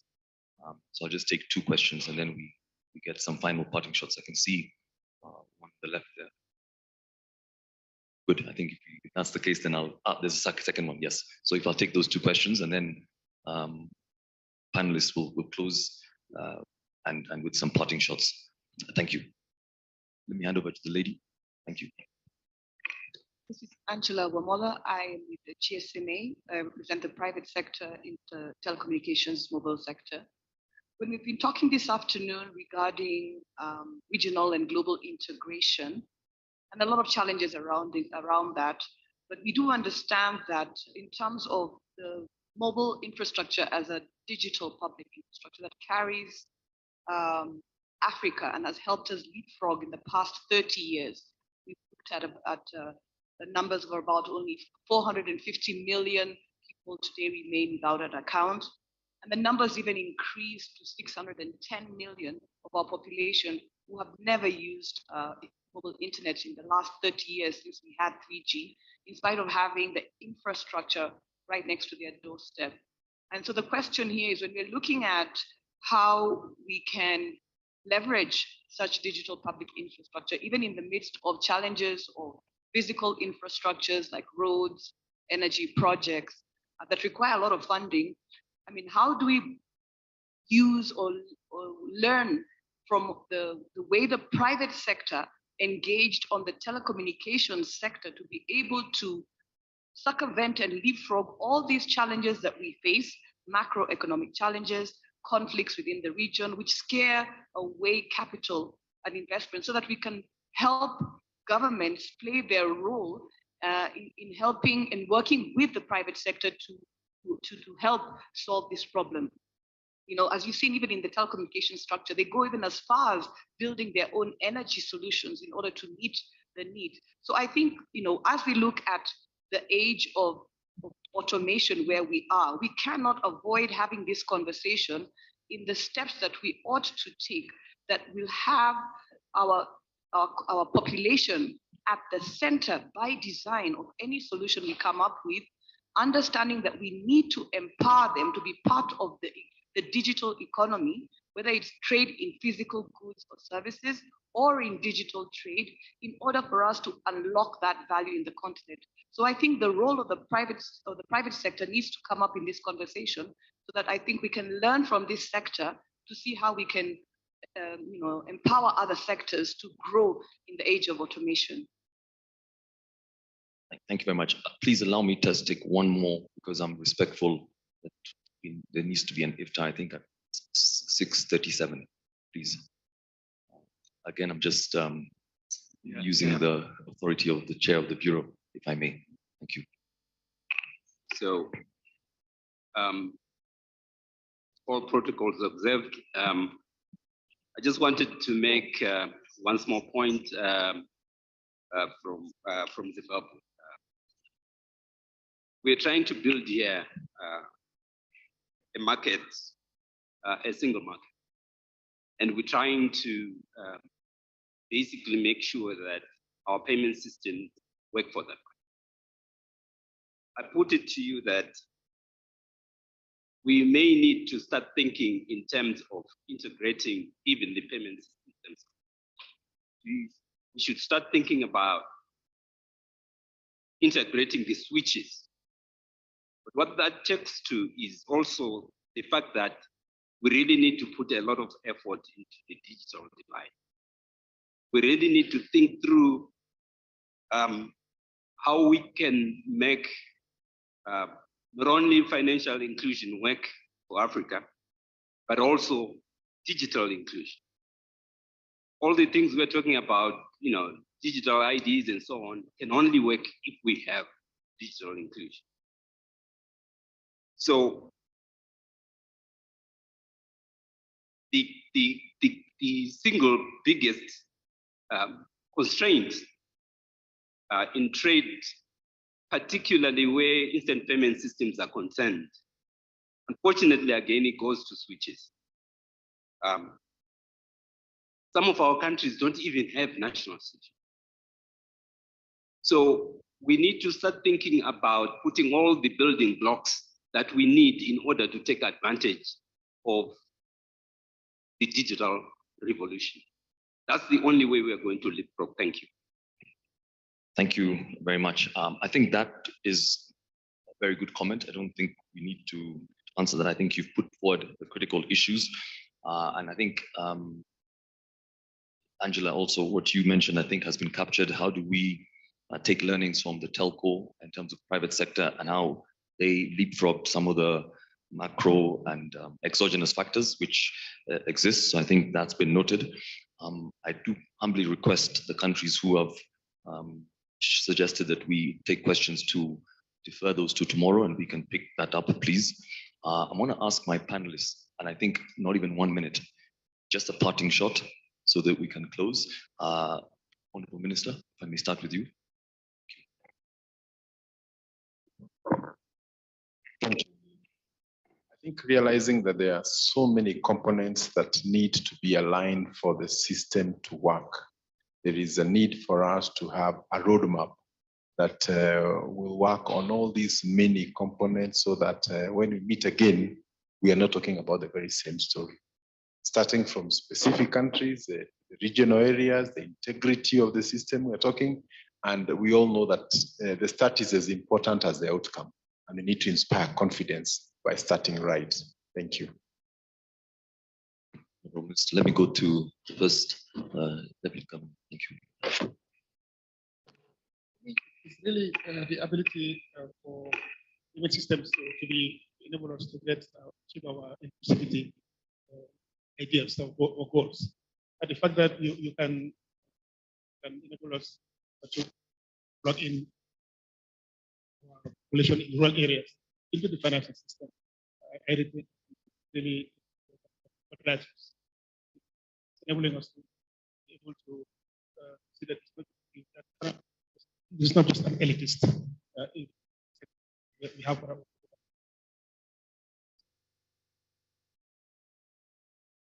Dr. Musi. It will be short.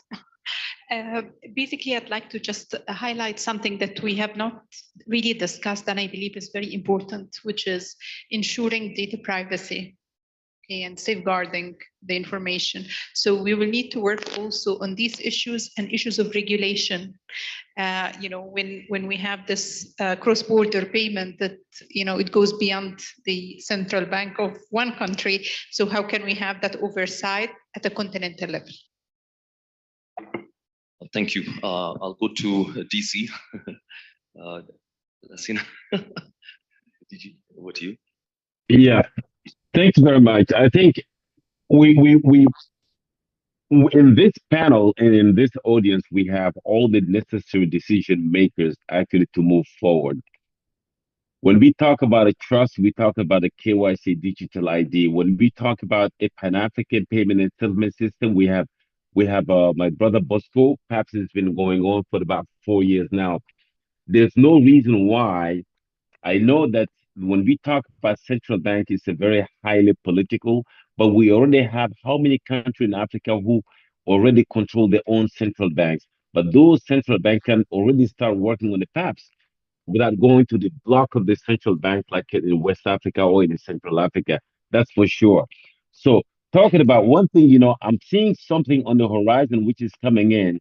We've been talking about this for the past 4 or 5 years, but we're not taking into account the impact of the disruption. Those young people on our street, I'm talking about the Gen Z, as we are elaborating policies for them, they're working on a solution, how they can bypass all of these cross-border effects.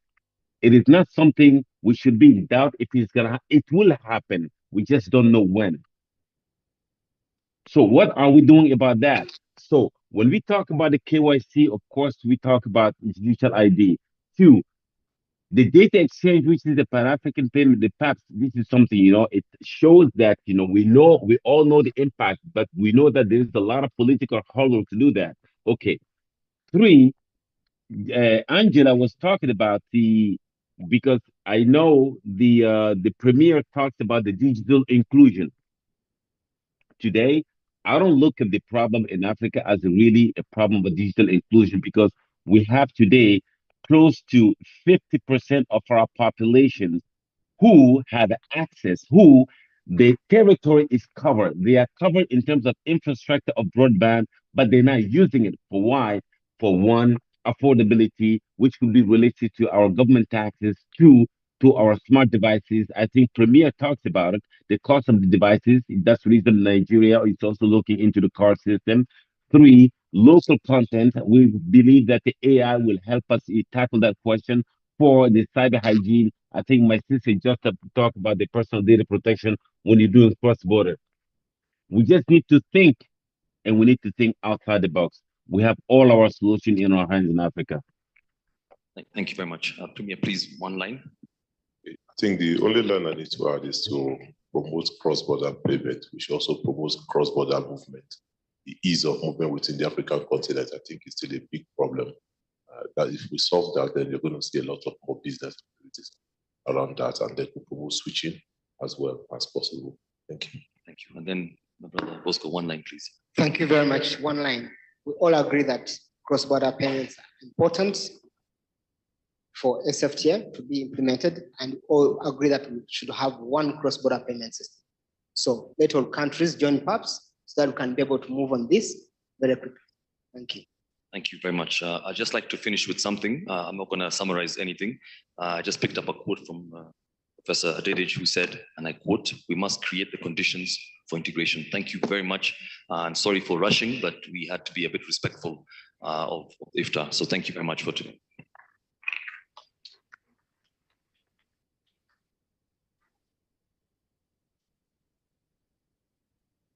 Thank you very much for ably handling this really complex topic so that we can digest it and understand it. Thank you for keeping to time. Just if I could summarize what my reflections of the day: gather accurate data and please use it. As was said, partner with the private sector, one for risk funding or to try to de-risk some of the infrastructure investments, and to innovate.